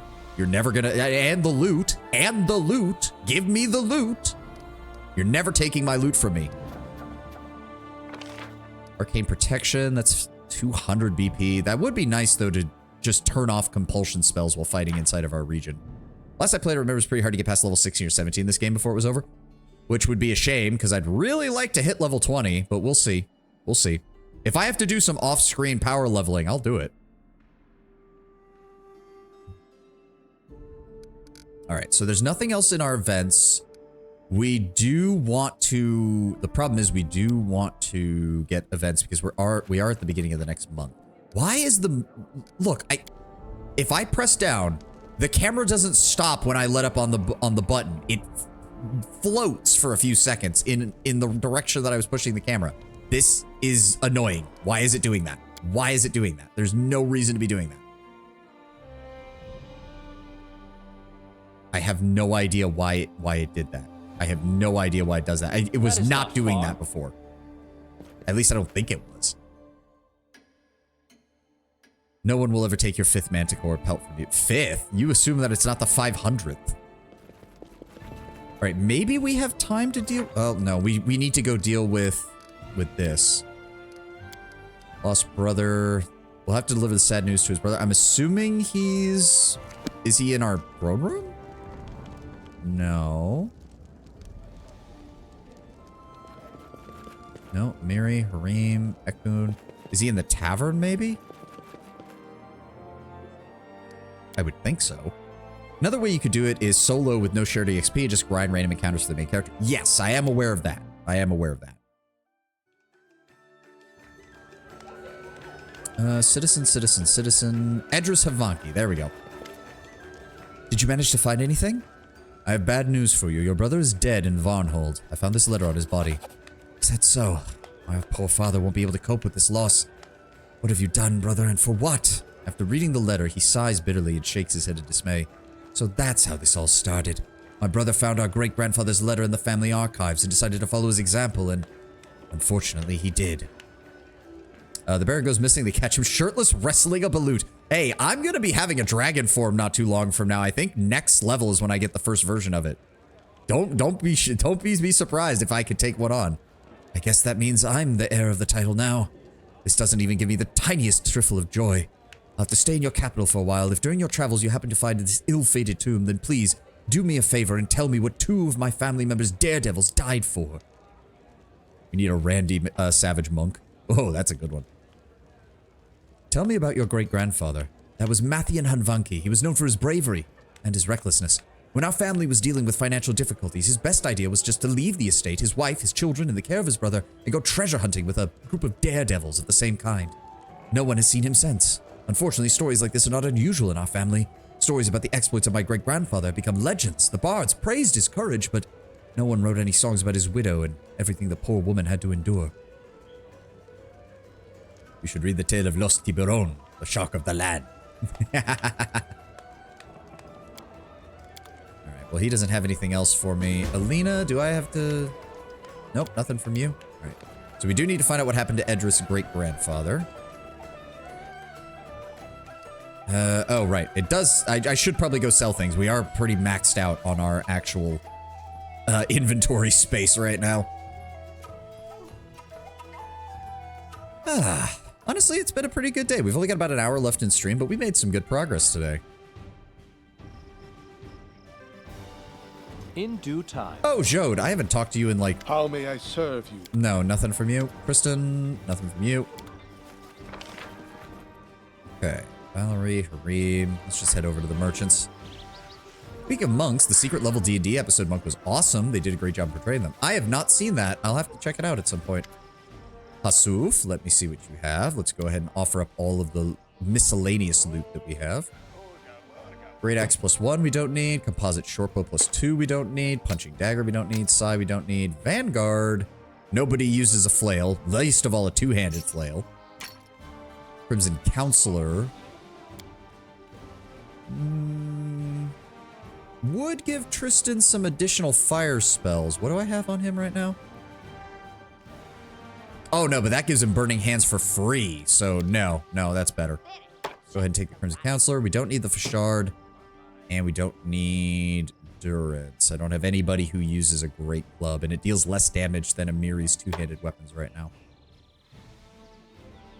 Isn't a sling staff a halfling weapon? Hold up. So that's 40,000 gold right there. Arrow guard, I'm going to give that to Lindsay. Heavy shield +3. We already have a better one and nobody else uses shields. Hide armor +2 I don't need. Jester's vest I can give to Lindsay. Amulet of Mighty Fists. I already have my Amulet of Mighty Fists. Harim also has an Amulet of Mighty Fists +3. Why can I not see the dog? The dog is not showing up in the character screen. That's unfortunate. A sling to a halfling is what a bow is to an elf or an axe to a dwarf. Oh, okay. So I might put that on Lindsay then as her ranged weapon. Anything I need to sell here? We do not need Alchemist Fire, and we do not need Acid Flask. We have plenty of things that can emulate that. Do you have any... You have Dinosaur Bones. You do not have Diamond Dust, unfortunately. Shame. All right, well, let's sell off all these food items that we have that we're not going to be using. Just drop these off with Hasuf. Thank you. Sell those. Rice and the flour. That should be everything. 43,000 gold. That's what I'm talking about. Good. All right, so if I go down... Oh, now I can access his stuff. What was I going to look at? Yes, so we want the Amulet of Mighty Fists on him. But that means we do have a +2 that we can now sell, which still is going to net us 4,000 gold. And then Lindsay... Let me see here. Heavy cross... Okay, so... Interesting. Same range. So, okay, so... It's like a midpoint. The light crossbow... So, it's a sling staff is a better damage than a light crossbow, but not quite as good as a heavy crossbow. I would love to, but I can't. Oh, right. She's a bard. She doesn't get martial weapon proficiency, does she? Okay, fair enough. Surface, yeah, okay. Never mind. I guess we sell it anyways. She can keep the crossbow. Isn't sling staff strength based? Yeah, but I mean, I just thought it would have been cool from a thematic point of view, being a halfling weapon, but apparently she can't use it. So, selling time. We'll take another 5,000 gold for that one, and we'll take another 4,000 gold for that one. That's another 9,000 gold. Thank you. Lindsay can level up. Everyone can level up. I try not to do that when we're on stream, except for the party we're actually using, because it can take a while with all the builds that I have running right now. I also wanted to give the Headband of Vast Intelligence to Octavia. Actually, wait, no. Octavia, I barely use you anyways. Give that to our crafter. The crafter I will level up real fast, because she the only thing she does is put more points into her crafting skills. That is literally all she does. Do, and do. Go, and then we can go ahead and boost her intelligence again. And then we can just grab some high-level spells. Circle of Death, why not? There we go. That's half the fun. I know, but it does take a while. Speaking of awkward romances, Jaheira's one in BGT, Baldur's Gate 2 feels wildly inappropriate. Yeah, it does. And I say that having used the Imoen romance mod. Jaheira's romance still feels wrong given what happened to her husband. Like, it just feels wrong. Do I have anything else I need to sell? No, I think we're going to drop these off for now. And then Lindsay, we did have another thing for you. Let's go ahead and put... Hold on, switch over to this. Let me see here. Yes. Better enhancement. And it gains an additional +3 bonus against ranged attacks. And then the... Ooh. So her dex actually isn't that high, but the Hideous Laughter spell is really good. Especially on a bard. So yes, we're going to swap that out. That's also lighter weight. Does anybody need a mithril chain shirt now that I think about it? Nope. His dexterity is already too high. Harim can't make use of it. That is better and would allow her to make full use of her dex. There we go. All right, so the light shirt and the shield +2 we can sell as well. That's another 1,300 gold. Thank you. It's not the last time an elf tries to romance you damn near fresh after the death of her boyfriend. Yeah. Here we just had on encourage incest romance. It's still not incest. There's no biological relation between Imowen and the ball spawn. Ball isn't it? Yeah, see? Compelled gets it. See? Compelled gets it. The rest of you were bitching at me about it. I still stand by the fact it's a very well-written mod, too. Especially given the era that it came out of. Alright, I don't think there's much else we can do. I wanted to give that to Ragongar, right? Oh, he already has a Ring of Protection +3. Oh. Silly me. That's the case. Let's go with Knock Knock. You can take that. Enchanter's Cape. That one is also going on Lindsay. We'll just need to get a resistance ability plugged into it. And we'll throw that on you. And we'll... Actually, you have stealth as well, don't you? Yes, you do. Okay. Here you go, Knock Knock. You can have the black fur cloak. And we'll put some resistance abilities on that later. Who else needs a +2 resistance cloak? That's a +1 resistance cloak. So we're going to go ahead and swap that out.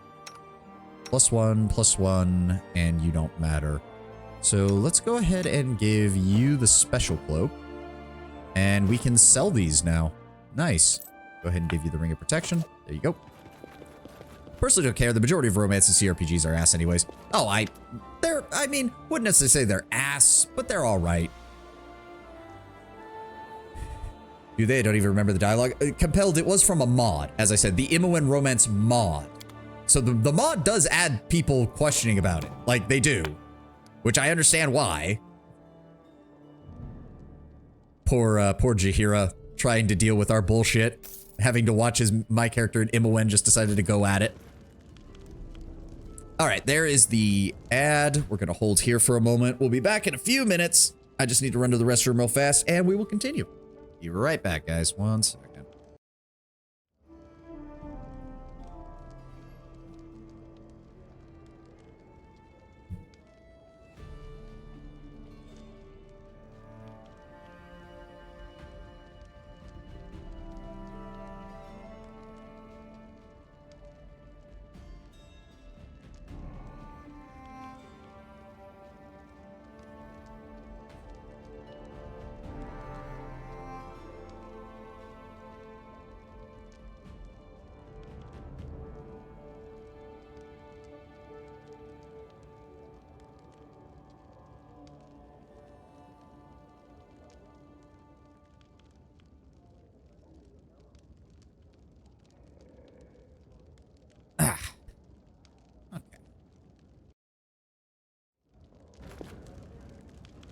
Oh, cool. So this users in chat thing actually works.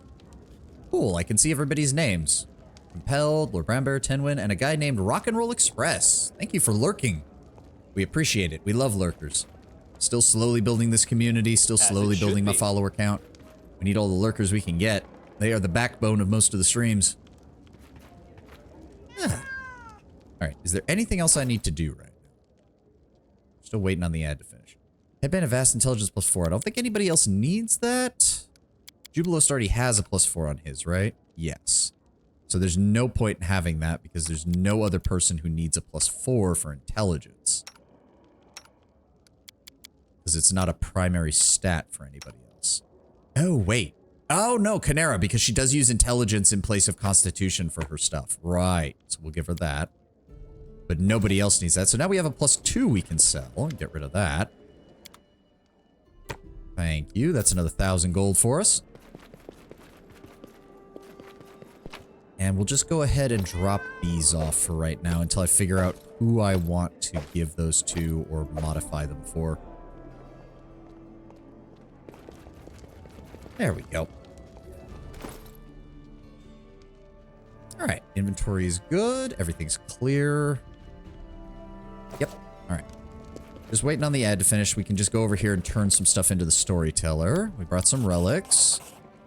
Ancient Real Standard coin, Token of the Dryad, Ancient Cyclops coin, Taldan Warrior dog tags. Yep, we're still working on getting that. We haven't found any of those. Anything you can restore? We need 15 pieces for the Cloak of Souled Souls. We need 16 for the Armor of the Saber-Tooth Courage. We need 17 for the Star Commander gloves. Okay. Okay. Nothing else we need from you. All right. Actually, I know exactly what we need to do now. Harim, because we are going to be taking you with us. Let's go ahead and grab that. You're going to get a bonus style feat, which I am most appreciative of. You also... yeah, if we boost his wisdom this level, then he has 2 more racial stat points we can give him for strength. There we go. And he can now pick up Lenorum style. Nice. And was there anything I wanted to swap out with you? Actually, yes. We can grab some equipment to improve his stuff. Let me see here.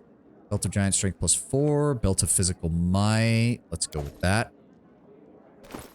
Harim, my dude, my buddy. Go ahead and take that. Thank you. That's a Belt of Giant Strength 2. We don't even need anything there. Unfortunately, I don't think there's anything else that I can really give him. Yeah, no. The robes would give him negative energy resistance, which is not the worst. Sensors robe, +2 dodge bonus to AC. Actually, that would work out great for him. Hold on. That would be perfect for Harim. There we go. He's got the Manticore Claws that give them plus strength to... oh, that also gives him +4 to strength. Oh, still. It's fine. Alright. Bartholomew. Let me see what you have for sale. I can go ahead and give you this Belt of Giant Strength 2 for another 1,000 gold. Thank you. Alright, we'll leave... well, we don't need another Divine Caster, so we're going to drop Tristan for right now. Grab Harim. Fewer support spells, but goddamn do we have a lot of combat capability with this team right now. Harim does do a lot of damage. He just... oh god, that's what I need to do. I need to make him a mobility enhancing item because he is so fucking slow. Alright, where were they? Up here? Yep, Lost Dwarven Fortress. Actually... teleport.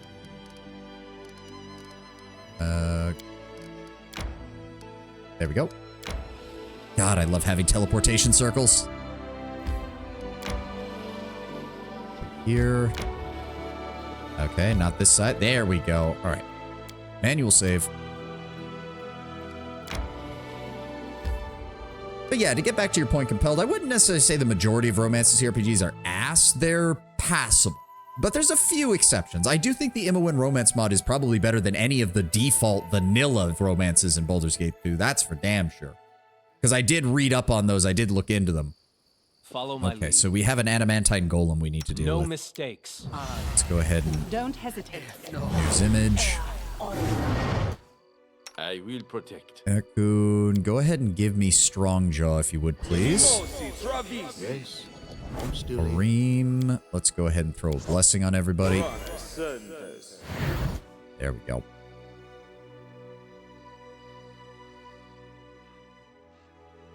All according to plan. All right, where is it? Where is it? There it is. Yep, adamantine golem. And there's the rest of the dwarves. I'm surprised it doesn't just walk up to them, but I guess it... oh, okay, it is blocked over here, I guess. Praise Torag! I mean, praise me. I'm the one saving you. To victory! Okay. Hold up, hold up, hold up. Valerie, move here. I'm gonna set up here. Okbo over here. Amiri over here. Okay, yeah, it is focused on Amiri, so we want to pull her back just now. Harim, stay here. Jubilost. Wait for it. All right, he's focused on Valerie. Jubilost, give me a force potion. Start hitting him. Valerie, Age. There we go. Okbo, head in. I'm gonna head in as well. Miri, head in. Oh, okay, we actually did some decent damage to him. Oh, okay. I over-prepared for that. The golem freezes. Inside it, something vibrates in harmony, and the dents left by your weapons quickly begin to repair themselves. Praise this. Harim approaches the metal monster and examines it from head to toe. An invincible idol made of an indestructible metal, Another proof of empty pride. Every master wishes to create something that will outlive them. But why? So that their creation will live on a short while, before also returning to dust with the rest of the universe. Ah, masters, masters. Boom. I mean, it would probably be a lot heavier when it hit the ground like that. Harim pulls the key. To his surprise, the whole lock comes out of the golem's body, along with the key. As he stands amazed, the monster falls to pieces as if it were made not of the strongest metal in the world, but of rotten wood. Ah, adamantine with your bare hands? You're a beast. Spill it, Harim. When did you get so strong? Have you been lifting weights at night instead of praying? Oh wow, 2,400 experience for that one. Nice. Hail to the Baron! Saved! Harim strikes me as the guy that savors the smell of his own farts. Oh, absolutely. He's pretentious as fuck. He's just totally convinced that he's correct in his worship of Grotus. One of the dwarves, clearly their leader, a gray-haired man with a massive symbol of Torag around his neck, jumps down from the hillock where the dwarves climb to escape the golem. He looks at Harim and what he's done, astounded. How? How did you do such a thing? It's impossible. It's impossible. I don't know. I don't. Who are you? The dwarf turns to you and bows ceremoniously. Apologies, your grace. The surprise made me lose my manners. I am Jarmuld Skeji, paladin of Torag and leader of this group. On behalf of the Skeji clan, I thank you for your help. Ekun bows to the paladin. May the father of creation never leave you. And may he bless you, my son. And you must be Harim, the priest of Grotus. I've heard much of you and the unusual path you've taken. Please, I wish to speak with you. You would like... I wouldn't even like to see you. We have nothing to discuss. This is just what I need, to listen to another sermon about Torag's greatness. The paladin replies to Harim's indignation with but a humble bow. I am not so arrogant as to preach to a priest. Your faith is your choice. I am not one to question it. But I wanted to know more about your spiritual journey. In response, Harim only sniffs with contempt. Harim, this is not the only time you've broken metal with your bare hands. What? When did that happen? Oh, you speak of the anvil. I suppose I did do that, but why? I asked Grotus what it meant and received no answer. He pensively wraps his beard around his finger. Are your people safe? Yes, your grace. Torag bless the soil you walk upon. You have saved us. The Skeji clan is in your debt. Alas, we have no great treasure to reward you for your aid, but that is only temporary. Once we find a way inside the fortress and recover the legacy of our ancestors, we'll see that no one could excuse the Skeji clan of stinginess. Ah, typical gratitude for dwarves. Just so you know, Terendil, when they say they're in irredeemable debt, it just means they're never going to pay. Harim sneers bitterly. Look at them. Here they are. True children of Torag. Greedy, conceited, unable to see beyond their own noses. They barely escaped death. And there they are, diving into its maw again, blinded by the glitter of imaginary treasures. I contemplated making them leave, but just let us allow them to stay. Let them continue. If they are in such a hurry to dig their own graves, I say let us not interfere. Thank you, but I see you have no love for your people or our god. Do not be so quick to frown, Harim. I have no wish to preach to you, but I believe you said you broke the unbreakable with your bare hands. Please, speak of this. I think I have an idea of the power that lies within you. The searing palm. His voice sounds dull and lifeless. The magic anvil in the desolate bronze shield fortress. Desecrated by the trolls, destroyed by these very fists, as if it were made of sand or wood, rotted from within, merely waiting to be touched to fall to dust. Jarmud pensively holds his hand upon Torag's hammer, which hangs about his neck. What would it be? Jarmud, speak plainly. What are you talking about? What power do you believe resides within my friend here? It is the touch of the Unmaker. A rare, incredibly rare gift of the god. It happens once in a generation, even less sometimes, and none can say who grants it. Some say Torag, some say Grotus, or perhaps it comes from another source that we know nothing of. It is the power to give death to things which have lived beyond their proper time. Ill things created with a flaw like this golem, or desecrated like the anvil. The robust creations of dwarven hands that beg for death, but because of their construction must continue to exist. Dwarves blessed by the touch can put an end to their suffering. Nonsense! I've never heard of such a thing. If Grotus granted me this power, Why do I have to find out about it from the paladin of a traitor god? A god of helplessness and cowardice. A gift of the gods, by Grotus. Prove it, or admit you lie.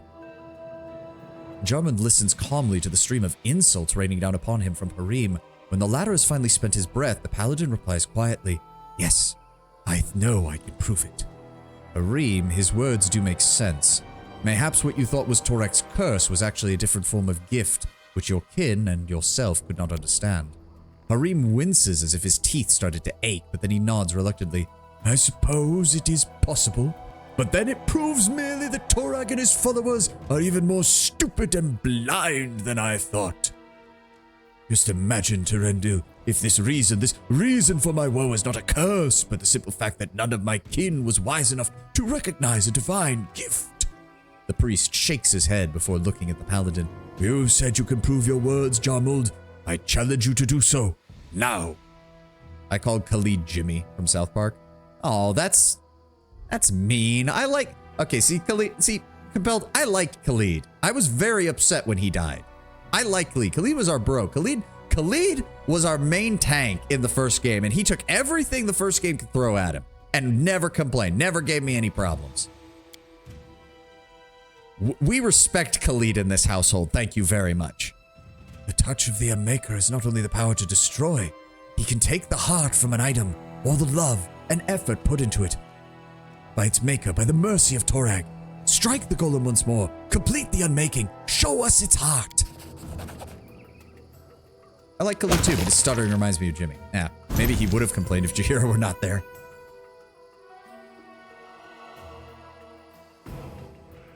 Harim looks gloomily at the quiet golem, then shrugs and smashes it with his fist. The golem falls into fragments with a pitiful clink. Leaning down to search among the ruins of it, Harim takes hold of a shimmering blue jewel. He examines it, then turns to you. The priest's face is sad and baffled. "There! A gift from Torag be damned! So what's next? What do I do with it?" "If these are Torag's things, give them to his servant." Give Harim the heart of the anvil. He hands the jewels to Jarmund. "Thank you for telling me of this gift, Jarmund. But do not expect that I will reconcile with Torag or with my people. If you find a way to make good use of it, so be it. But if not, it does not matter to me. You can keep looking for the entrance or return to your damned mountains. I care not." Jarmund lowers his head. "I thank you, Harim. We will make good use of this gift. And I'm sorry that everything turned out the way it did. But I respect your decision, and I will not try to convince you. Farewell."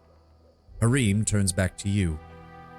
I actually think I'm using the BG canon group. That's what I did in BG1. When I found out there was a canon group, I pretty much stuck to it for the most part. "Gifts from the gods, curses from the gods. I'm starting to think they are one and the same. But thank you for bringing me here. I probably wouldn't have even talked to Jarmund on my own, but now I have much to contemplate. Let us go.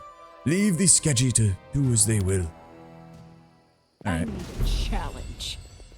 Alright, so yes, I did over-prepare for that fight, but let's see if there's any loot around here we can grab. What is that, dwarven skeleton? Cold iron dwarven axe. Anything up here? No. I'm assuming this is... Oh, wait. Mobility? Ow! Not the way it works. Okay. I didn't realize that... Really? Oh, it's because the highest mobility I have is 14. This is annoying. I would like to get the experience for being here, though. Ow!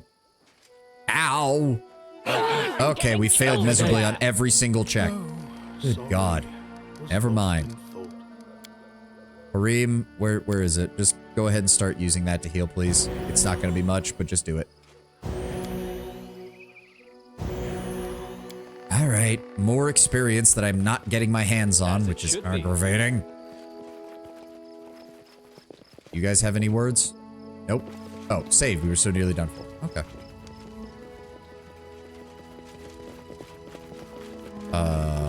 Valerie. Okay, the game. Don't do that, game. Do not fucking do that. Oh, and so we can't even come over here with the... Oh, that's annoying. How much did we miss it by?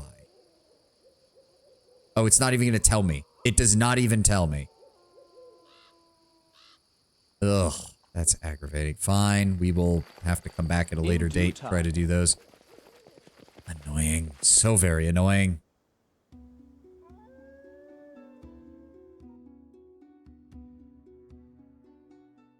Okay, so that's handled. Let's get back down to our capital, which, yes, it will be the first of the month, which means if any events are here, they should show up. Why am I walking? We could teleport. Oh, whatever. We needed to use up some time anyways. It's fine. We'll also need to rest when we get here, drop Harim off. He'll probably want to talk to us in our throne room, most likely. I still don't know where Jathal is in the town. I don't actually... Where is she?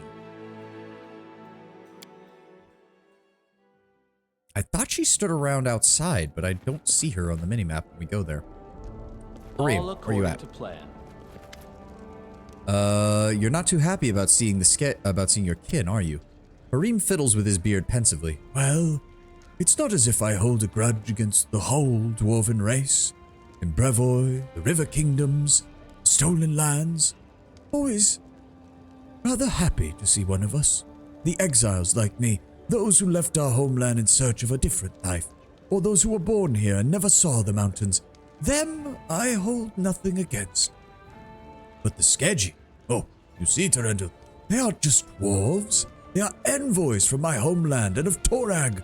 Like all who exiled me, who humiliated me, everything I left behind, all of it comes here to torture me. They carry the spirit of the Five Kings Mountain, and with them, a spirit that is more nauseating to me than the stench of a corpse. Oh, okay. I must ask, Harim, do you think we should drive the Skeggi back to their mountains? Do not. I would enjoy seeing the smug Skeggi led by Torag servants dig themselves a grave with their own hands and lie in it. It is perhaps petty of me. What is the difference who dies early or later? The same end awaits us all. Nonetheless, just allow me this small pleasure. So, the touch of the Unmaker, what do you make of that? I've never heard of such a thing. What you saw with your own eyes that it happened. The Paladin's words had a ring of truth. But what could this mean for me? Who gave me this gig? Torag? Grotus? For what purpose? What should I do with it? Oh, questions keep rushing into my mind. Countless questions. Everything's so confusing, so strange, inconceivable. Harim's speech turns into a barely understandable mumbling. Alright, well, there's nothing else I can do there. Isn't she in a house? Maybe she is? I'd like to find her. I don't know if I need to talk to her to continue her question out. We still haven't talked to Kynira or Kalike, which is another problem. The problem is I'm just not interested in the tieflings, but I don't know if I have to talk to them to unlock the rest of their quests, and I don't want to sit... Because I know they have a lot of dialogue you have to sit through when they do their introduction, because they basically have to tell you the same story twice from their two different perspectives. Yeah, there's a couple of houses around, but Jathal is not actually near any of them. Maybe she's in one of them? Citizens... Oh, somebody left some food in here. This was a bar. Oh. Hey, somebody hid a ruby in here. Well, if you left it in a stack of hay, don't be surprised when somebody comes and takes it. Vegetables, regular citizens. What about in here? Nope, regular citizens still. That's Kynira's house. This was Shartain's house, wasn't it? Oh, well, somebody else moved in, I guess. Ah! And then... Yeah, no, she's not in any of these. Where the fuck is she? Is she in the inn? I don't think she's in the inn. I don't remember seeing her anywhere.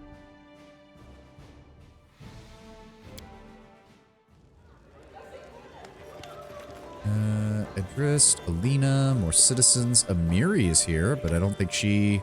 No, she doesn't want to talk to us. Maybe she's upstairs? In due time. There she is. Yes. Yes, we need to speak about what happened at the Elven camp. Of course, it was an interesting experience. Before raising that woman as undead, you claimed she looked like Nortalara. Nortalara. Who is that? Oh, that is my daughter. Did I not mention her? I should say the resemblance turned out to be superficial. Norte would not have reacted so cowardly if she rose as undead. I was a good enough teacher to raise her strong, restrained, sensible, and able to evaluate her situation before acting. She would weigh everything carefully rather than immediately pleading for death. Seems to me the exchange changed you. That is true. It's strange. I do not think more about who might have killed me. I should crave revenge, but I do not. Time and again, I remember the moment when the power of my gift brought that young elf back from the dead, and it was exciting. What do you mean we should talk about the camp that was half a year ago? Are you well, Baron? For the second time in my life, I felt a divine presence, and the power of my gift was power itself. It's unlife. Isn't it a wonderful blessing? By my own will, I can wrest someone's beauty out of time and into eternity to preserve them in this world forever. Interesting that both lawful good and chaotic neutral both don't like her answer. Well, not fully. I mean, the chaotic neutral is saying that there's beauty in it, but only in the sense of defeating Pharasma, which I suppose is more fitting. Whereas lawful good is saying, no. It is strange, but your power does intrigue me.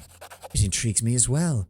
Sometimes it feels as if two forces are fighting inside of me. One is the logical side, which strives to understand the gift, to evaluate and calculate the consequences and limits of its potential. The other is more deep and hidden. It laughs at the first and urges me to simply enjoy the power I've been given, to breathe it in. Which side will win? Someday we may all find out. There we go. Okay, so we finally got that taken care of. Follow my lead. I don't think I was missing anything else up here, was I? No, it doesn't look like it. What a find! Somebody left a dwarven war axe under a pillow. That is not far. Another 600 gold for me then. Well, 600 gold for the kingdom, really. Oh, my neck.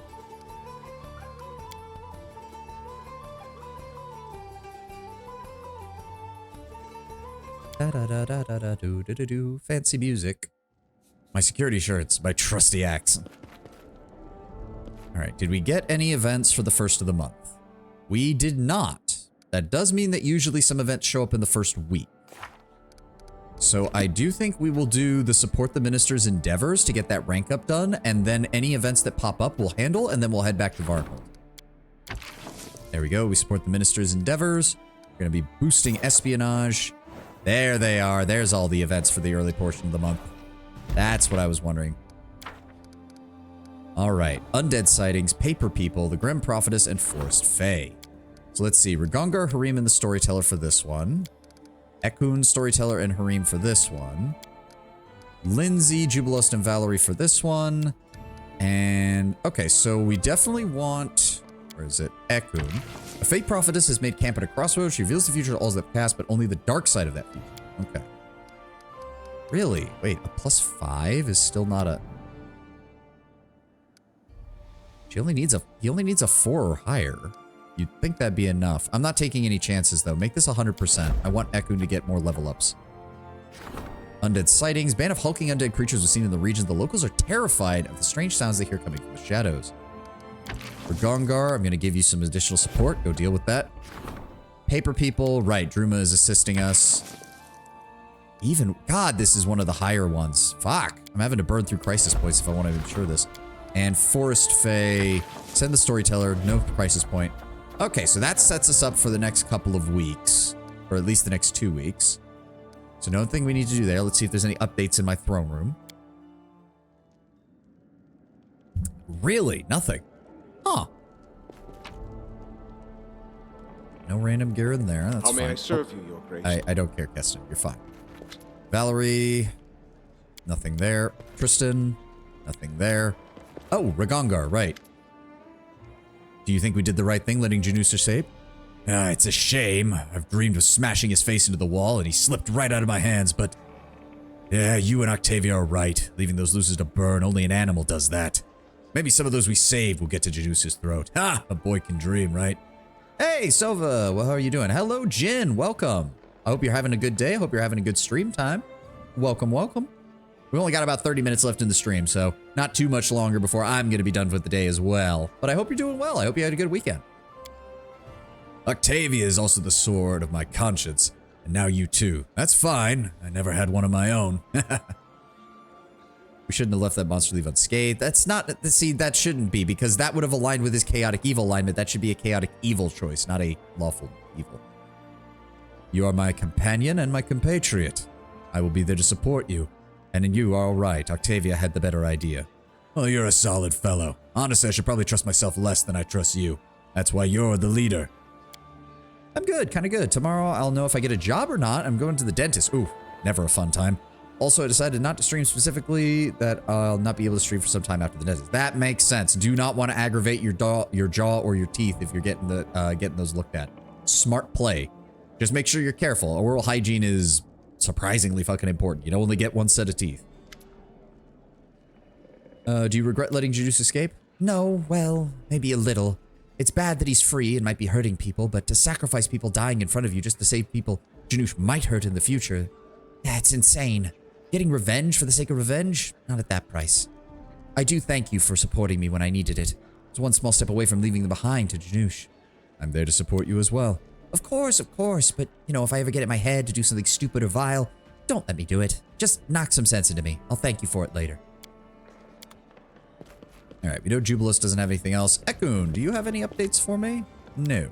Storyteller. I don't think I have anything for you either. No. In due time. Amiri. No, we talked to you. Right. You're good. And that's it. All right. Bartholomew. I think we have a few items. Yes, Dwarven Axe +1 and a Cold Iron Dwarven War Axe. Nothing else we need to sell. Some veggies, a ruby, and some meat. 6,000 gold. Nice.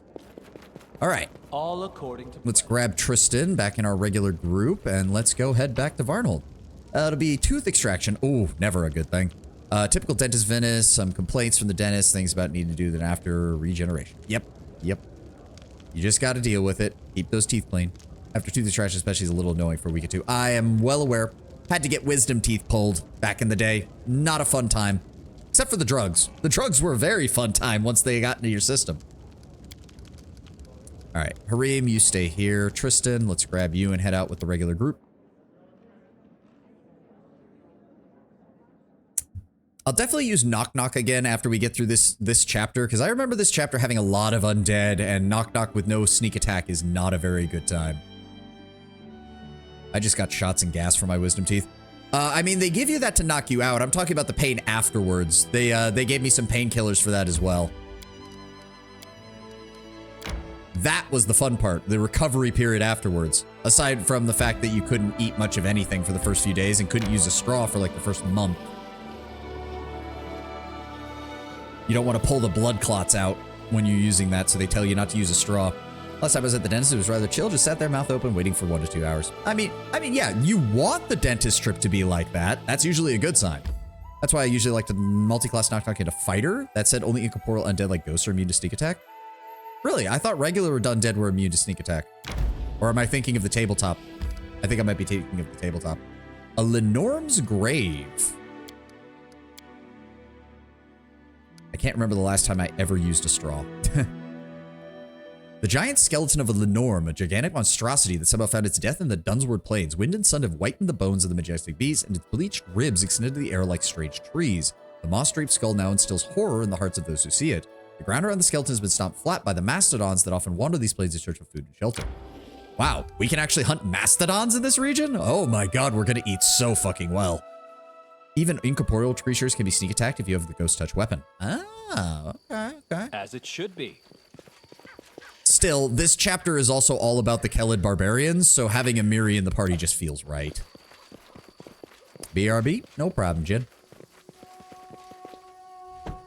In due time. Can we fight the mastodon? I want to kill the mastodon. Is it just... Ooh, there are multiple mastodons. How strong are they? How strong are they? Come on. Game. You won't let me see until we engage in the fight, will you? Okay, hold on.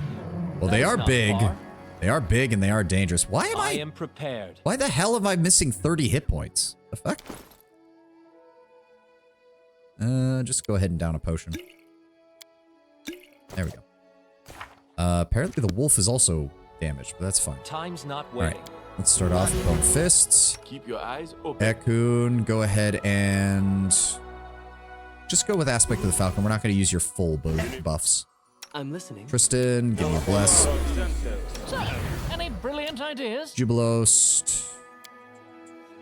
Give me... Actually, we don't really need anything from you I'm right listening. now. Valerie, go ahead and give me Blade Tutor. Come on. Faster. There we go. And Mirror Image. Focus on the I'm goal. also going to go ahead and Mirror Image up. As well as Shield. And go ahead and give myself Heroism. Go. And I'm also going to go ahead and throw a Heroism on me. Any day now, game? Any day now? Please, please. There we go. There we go.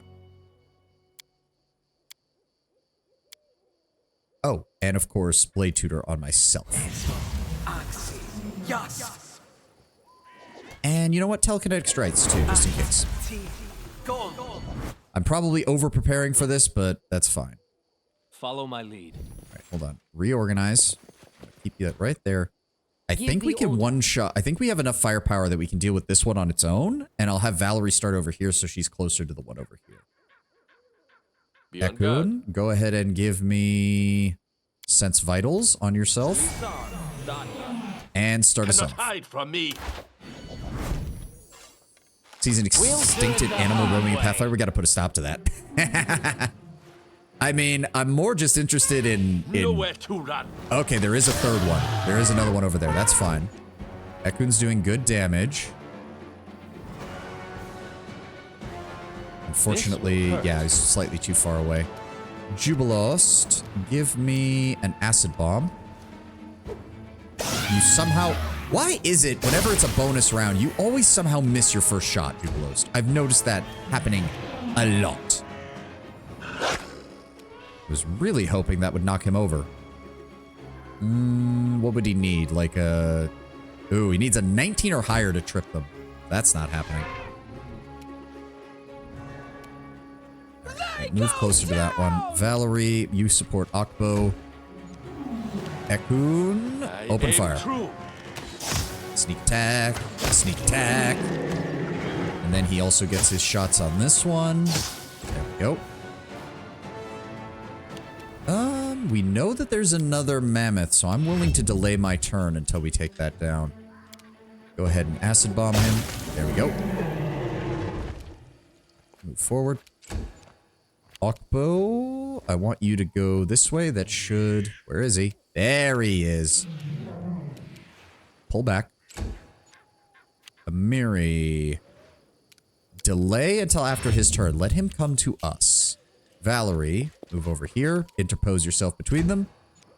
And let him come to you. Yes, so it missed and it did damage from that item she has. Yes. All right. Go ahead and rage. Oh, you can't charge? That's a shame. There we go. That's still good damage. As for you, Tristan... Magic Missile. That's fine. Bang, bang, bang, bang, bang. And as for me... Can I actually... Corrosive Consumption? Because I can't do a full round attack on him. So let's try casting that on. He takes 12 damage. Nice. And then next turn, he'll take even more. I kind of want to see how much damage it does. Ekun, delay your turn until after he goes. I want to see what happens. Akbo, you can join in, though. Because you're not going to do enough damage to kill him. Same thing with you, Valerie. Do not falter. And you missed. He attacks... Oh, he attacked Akbo. Twice. He didn't take any damage. What the fuck? Is it on my turn? Hold on. Disruptive effect, corrosive. Yeah, I guess it must happen on my turn. Okay, hold on. Delay until after my turn. I want to see what happens. No, it's still just... try this way. Okay, well that's a shame. Alright, definitely something that you would want to cast and then, like, move away from the target, I guess. Quiet. I'm thinking. Oh. Yeah, there we go. Mastodon hide, meat. Mastodon meat, which is actually worth quite a bit. Go ahead and heal Akbo, please. Also, how much experience was that worth? 112 apiece. Not bad, not bad. There we go. Akbo's fine. Positive I found something. I don't know what you found, because I don't see it. Some items. Oh, it's probably the chest and this stuff. Hey, Mastodon steak. Nice. And a two-bladed sword +2. That's worth 2,000 gold. Nice. I do notice that logic in which you can't equip a ring of protection if you're wearing magical armor. Is this for Baldur's Gate? Because I'm assuming yes, because you can do that in this game. As it should be. I don't remember how the Baldur's Gate rings worked. Yeah. Oh, Baldur's Gate 1. Right. I definitely don't remember how that works then. That is not far. All right. 3 mammoths dead. The Norm graves cleared. Anybody else down here? Anything we need to check?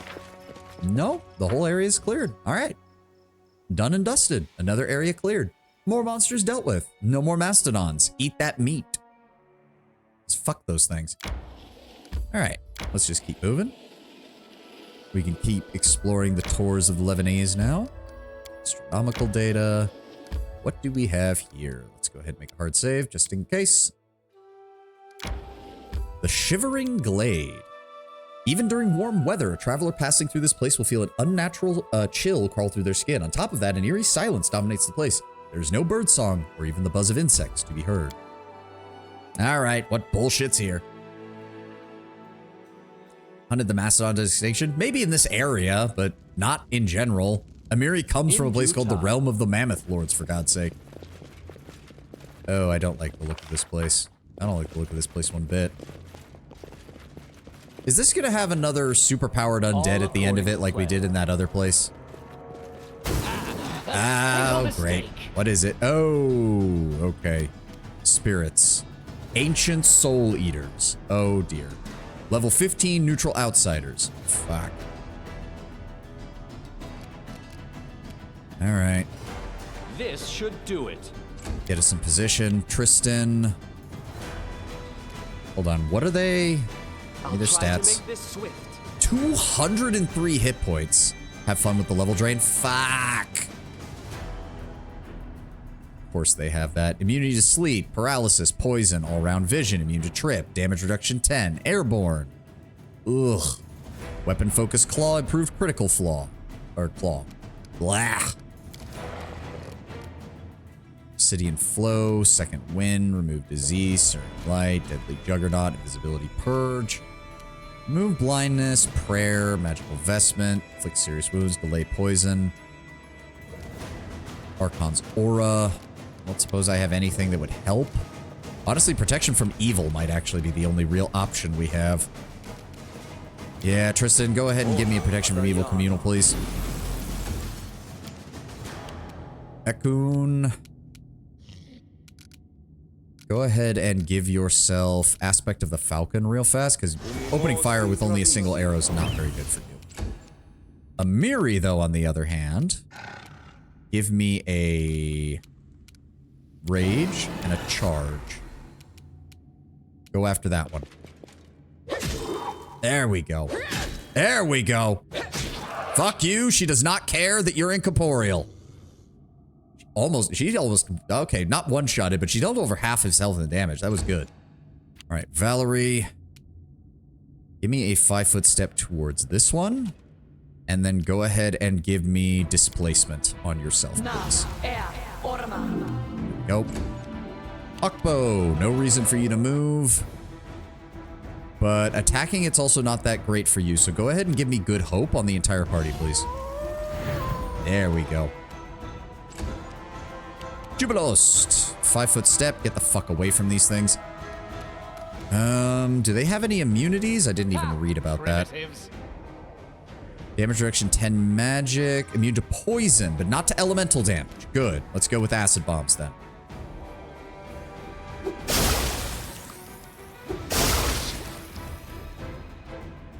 Good start. Good start. Oh, of course, they immediately... And she's immediately taking... Oh my god, -8? Well, it's not lower levels, but she's gonna die anyways if we don't fucking deal with that. Holy shit. Alright, well, there's nothing I can really do, unfortunately. We do have Good Hope, which is giving us plenty of bonuses. Let's try to attack them.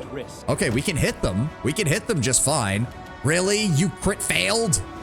Some shit. What's the highest damage spell you could do? Not much. Wait a second. These are undead, aren't they? So if I do this, but they do get a saving throw for it. Creatures that take damage from channel energy receive a will save to half the damage. And it's not as good because his cleric level isn't as good because of his mystic theurge abilities. All right, fair enough. Let's go instead with, I think Scorching Ray actually would be the best choice for single target. Let's go with that. Oh, wait. Arrow of Law. Wait, do we have any anti-undead spells? I don't think so. Not yet. No. No, just go with the Scorching Ray. Try to kill this one. We are hitting on 2s and we have missed a bunch of our attacks. Please stop that game. Yeah, they're going after me. And Valerie. Ow. Ow. Alright, Ekun. Honestly, focus on the one that Amiri's fighting because I do not want her to die. There we go. There we go. All you see is the gloom in the single camp for a hunchman. Ah, Baron, what do you rate you for your trial? Glint of a blunderbuss can be seen as the figure stands. Alright, Ekun, take 5-foot step over there. Amiri, I want you to charge that one to get your full attack. Smack, and you still missed. And you still missed. And you still missed. Good lord. Alright. Valerie, none of that is going to help. Just, there we go. Vindictive Smite and engage. Yeah, you don't have a chance in hell of hitting it. Never mind. Alright, try to get this one. Almost. Almost got him. Jubilost. Acid Bomb. Clear out this one, please. There we go.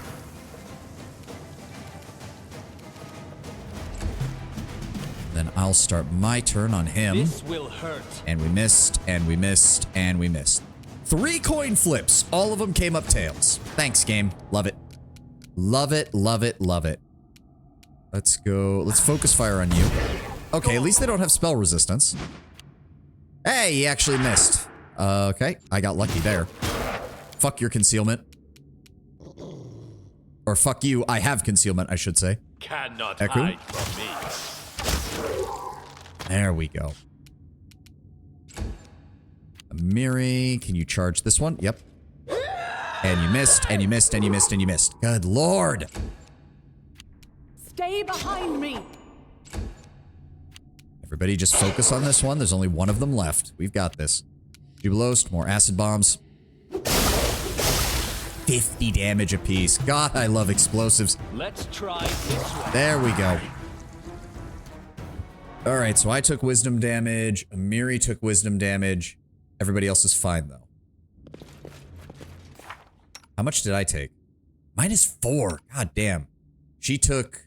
She almost died. She has a wisdom score of 2 right now. Amiri has literally no common sense right now. We are having to physically remind her to breathe. Good lord. Tristan, you should still have those restorations ready, right? Yes, restoration on Amiri, please.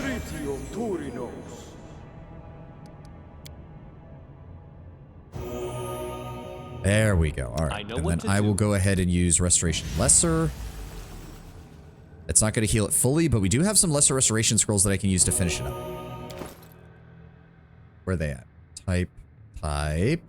Sending order. Where are they? Oh, right. I can't use them myself. Tristan. Confide in me. And then we use that on me. And of course it rolled a 1. Which means we have to do it again.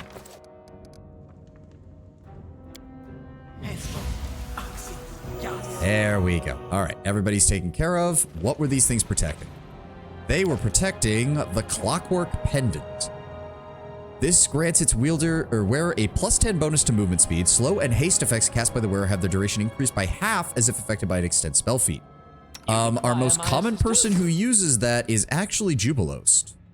He's the most common person I have to use the haste spell when we do have a chance. So that will increase the time by what, 50%? It's not a bad option.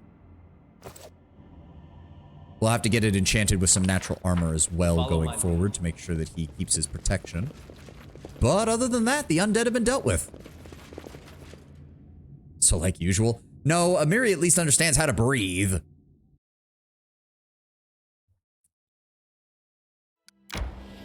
I'm not sure if we want to explore the rest of the tours of the Lebanese, though. Because I'm not sure how high level this area is.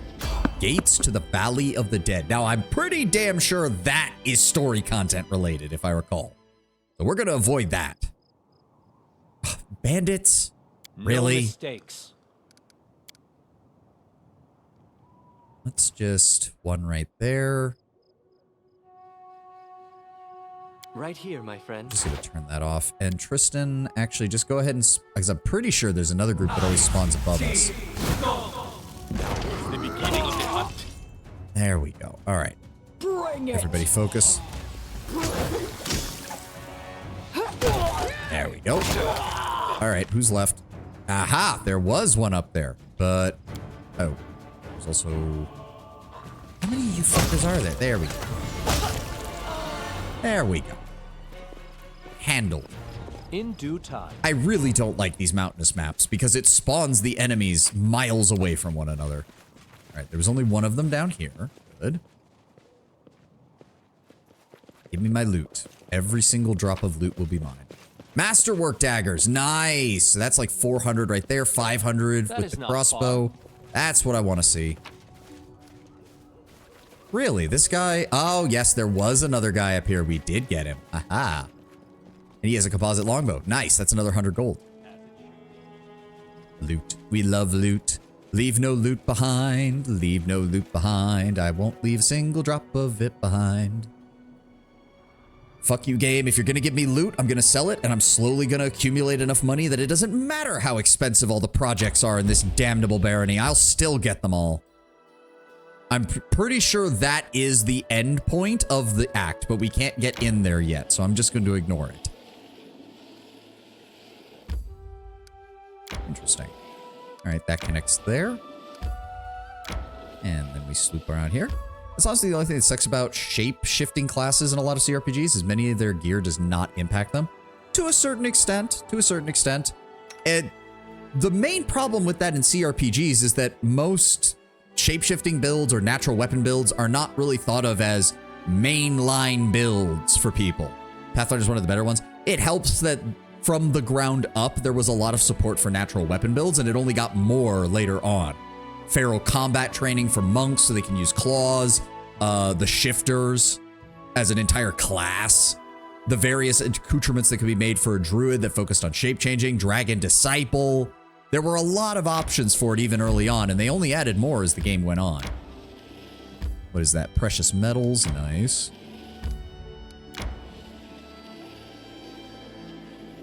There we go. Right at the very edge of the map. Ooh, wait. Random encounter, but it's not an avoidable one. Oh, more Spriggans. Oh, they're fighting the dread zombies, and they're having a bad time from the looks of it. Boy, sure would be a shame if we did something about this.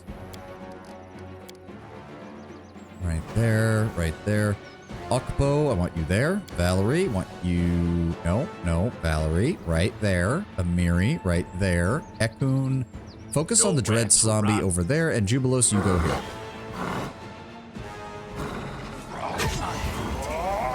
Let them fight. All right, now you can go in and help. Okpo, go after the Cyclops. Jubilost, I would like you to assist against that as well. Amiri, go ahead and charge him. That just leaves, yep.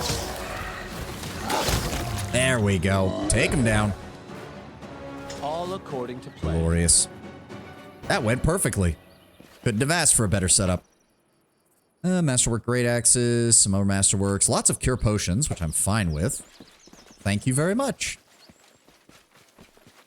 In due time. But yeah, most people don't think of natural weapons and like claws and fangs and stuff as a standard build. Like, you pretty much can't do that at all in both 4th and 5th edition of D&D. There's pretty much no build that does stuff like that.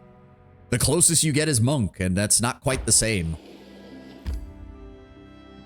Let's go this way. Luckily, there's not much down here, actually, in the tours of the Lebanese.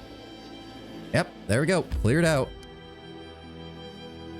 You'd think there would be. Like, you think you'd be able to go into some of the mountainous region here, but apparently... Well, I guess you can later, because there is some here.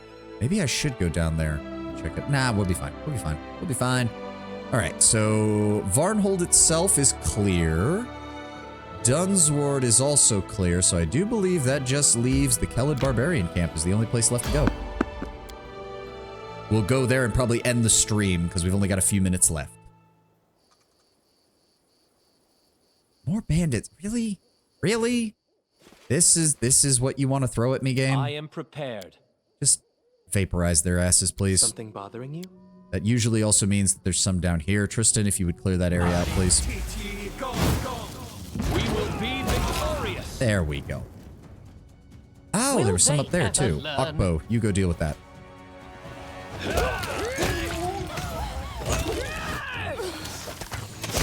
And down they go. Oh, and that person's body decided to do a breakdance as he died. What is that? Composite shortbow? I'll take that.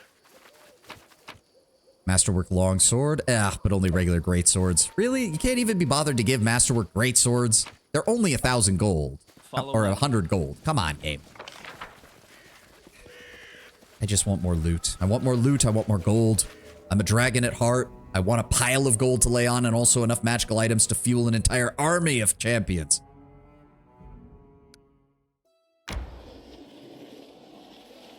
All right, let's make our way over to the camp. Okay, if it's more bandits, I'm just gonna fireball their asses again.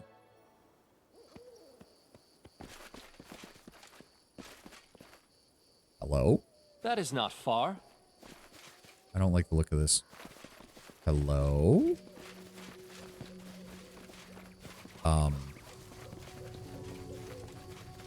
The fuck? In due time. Tristan? Invisibility purge.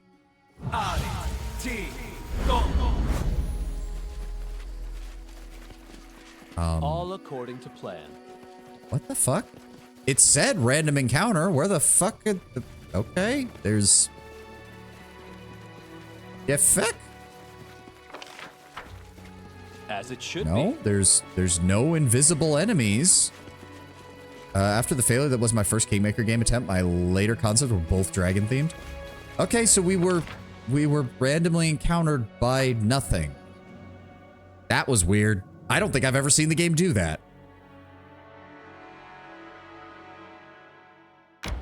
I don't think I've ever seen the game do that at all. For the spot to rest. Perfect timing. We can all rest, and we'll go meet the Khalids in the morning. Warrior, but sometimes you seem to forget about the team and fight like you're alone against everybody.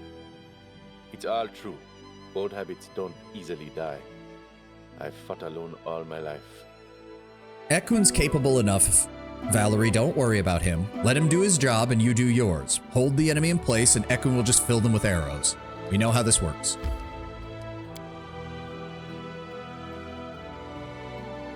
Oh, snooze the ad. We don't need that. We're just finishing up here. We've only got like a minute left.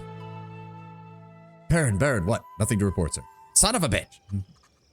Oh, you say that and I completely forgot we need to talk to Mim in the Lake Silverstep village because it's a crafting quest.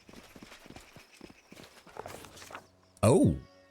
On the low grounds among the hills, some Numerian barbarians have set up camp. While obviously set up recently as a place to rest, it is thoroughly constructed. Along with a stake palisade, the Numerians have reinforced their camp with a deep moat. Spotting the body of some unlucky thief at the bottom, it seemed like a good call. Guarding the entrance was our old acquaintance, Nober, the man whose group we had met in the hills just a few days prior. While his greeting was none too friendly, he did invite us to enter and meet with his leader.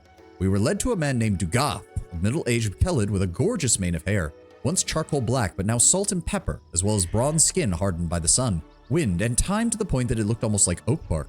Speaking with assertive tones, he invited us to dine with the Tiger Lords, for that was the name of the tribe, and to spend the night in their camp. Any business we might have with the tribe, he said, could be discussed in the morning once all were rested and refreshed.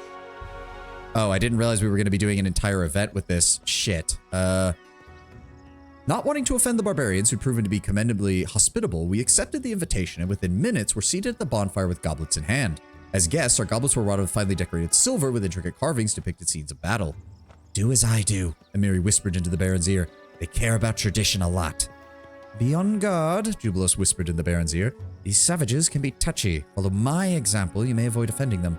And an offended Umarian is a bloodthirsty Umarian. The cupbearer filled everyone's goblets with wine, and when Dugath raised his cup, officially starting the feast, the Baron... Whoever wrote and drew that liked older men. I mean, it's also Lindsay describing it, and we've established that Lindsay just likes attractiveness regardless of who it is. Spilled his wine on the ground, placed his faith in Amiri and followed her example. To my utter surprise, our barbarian friends spilled her wine on the ground and the Baron followed example. I thought the Numerians would be enraged, but they followed suit. It was apparently a proper tradition, offering the first cup to the spirits. Only after the cupbearer filled their goblets again did the Numerians start to drink, and so did we. The main course, unsurprisingly, was meat. While hunting in the hills, the Numerians had killed a deer or two wild boars and were now roasting them all over an open fire. As the tribe's guests, we were offered the first slices. Fierce in battle, the Numerians were equally fierce at the table, frantically tearing their meat apart with knives and bare hands and teeth as though attacking the throats of their worst enemies rather than eating roast venison. Only one camp inhabitant didn't join the dinner. Far from the festivities, a slim woman wrapped in a gray cloak sat alone, her face hidden behind a piece of cloth. She was so quiet and still, at first I didn't realize she was a living being at all. The Baron demanded that in all good seriousness she be invited to the table. If she is a member of the tribe, it is only good manners that she be allowed over. The woman shook her head, but Dugath was furious. I would never share a meal with that witch. Her very presence would sour the wine. As he continued raving, one of the barbarians explained to us that the woman was one of the defaced sisters, half priestesses, half wizards. They traveled along with the Numerians, and they never ate at the same table. Judging by the tones of the barbarians used when speaking of the woman, it was easy to tell that none of them held any warm feelings towards the sisters. After having eaten their fill, it was time for entertainment. The barbarians began singing a drawing song in their guttural language known as the Halit. Later, one of the Numerians explained it was a ballad about a brother and sister who defeated a great metal spider. The song that followed was a comedic piece about the adventures of a stupid werewolf. And then the Numerians sang it together. It was clear that each of them knew it by heart. Almost everyone clapped to the rhythm, though some thumped their knife handles on their shields, and our half-orc acquaintance Bolga accompanied the song on a vargan. Once the song was over, Dugath appealed to our guests to surprise our host, and the Baron decided that his best choice would be the tale of how we defeated the Stag Lord. Our tale of battle and the heroic deeds in the Shrike Hills were just what the barbarians were looking for. They listened eagerly, simped in on each detail, and laughed and clapped at the most epic moments. Even Dugath found himself smiling and nodding as he listened to our story. Finally, the drinking and singing came to an end, and only bones remained from the feast. The bonfire had burned down to ash, and the Numerians retired to their tents. No, please let me save. Please, no! I haven't seen my sisters for several days. I'm afraid they may be in trouble. As you approach the barbarian leader, you can't help but overhear part of the conversation with a woman you recognize from the feast. Her face remains hidden and she sounds extremely worried. This whole land is nothing but trouble. You want me to risk my life and the lives of my people to do your dirty work? Go ahead, ask Armagh to give the order. Oh, but Armagh stayed back in Drakaria, which means I am the one making the decisions here. But what about my sisters? Something terrible could happen to them. You sisters insisted on this I really expedition. wanted to get this done, but apparently we're going to be going a few minutes over our regular time. With your blood, not ours. Something terrible could happen, you say? It is too late for that. We already lost good men on this pointless journey to nowhere. Whatever Armagh needs, it's not here, and it wasn't here from the start. But you didn't come here for him, did you? You came for your own reasons. You want some magic toy that once belonged to the ancient Cyclops. Well, I'm not leading my men to their death for that. Dugath. This conversation is over. You want help? Why not ask our guests to help you? If you can afford their rates, that is. As for me, my single remaining goal is to get my people home alive. And well, and as soon as possible. The woman leaves, sobbing, and Goth turns to you. God, please, why? Good morning. Let's get down to business. Introductions aren't necessary. I know who you are. Let's discuss something useful to one another. Hold on. Can I restart this conversation? This whole land. Okay, good. So we can save here and move on. All right. New save. There we go. Thank you all for being here. Thank you all for joining me. Do I have time for a raid? I have time for a raid. Again, thank you all for being here. Thank you all for joining me. I hope you all enjoyed the stream, and I hope you all have a lovely, lovely rest of your weekend. Why are people... Why are my... Okay, the companions are scattered all over the place. Whatever. Let's go see if we can find somebody to raid into real fast. Let me go ahead and mute this. I am horrible at outros, as you all know. I'm really bad at this. No, not that. Where is the raid button? There it is. Raid channel. Who's on right now? There's a couple of people. Who is on right now? There's a couple people. Let's go with... I have no idea what this is, but it looks like some kind of shooter. We're going to go ahead and raid into the WBPL. That is the Black Pants Legion of Tex Talks Battletech fame. They're a bunch of good dudes. They do a lot of variety streaming, and they have like 6 or 7 different people who all stream under the same title. Looks like they're doing a subathon right now, but we're going to go ahead and jump in on them. They're playing some kind of shooter called Angels Fall First. I have never heard of that, but we're going to go ahead over there. We're going to go ahead and say hi, and then you guys can head to wherever you want. I hope you all have a glorious, glorious rest of your weekend and a glorious, glorious rest of your week. If I don't see you again. Now, oh, I should remember, we're only going to be doing Pathfinder Monday and Tuesday this week. I did promise that we would be doing Darkest Dungeon for October as part of Halloween. So we're going to be switching over to that full time starting on Wednesday. We're going to be spending the rest of our time until then on Pathfinder, and then it's going to be Darkest Dungeon after that. I don't know if I'll do Pathfinder at all during October, if we'll maybe do it maybe once a week just to keep us moving. But we'll see where we're at by the end of Tuesday's stream as regards to what we're going to do with that. So again, thank you all for being here. Thank you all for joining me. I hope you have a glorious rest of your day, and I will see you all tomorrow for more Pathfinder. Have a good one, guys. Bye-bye.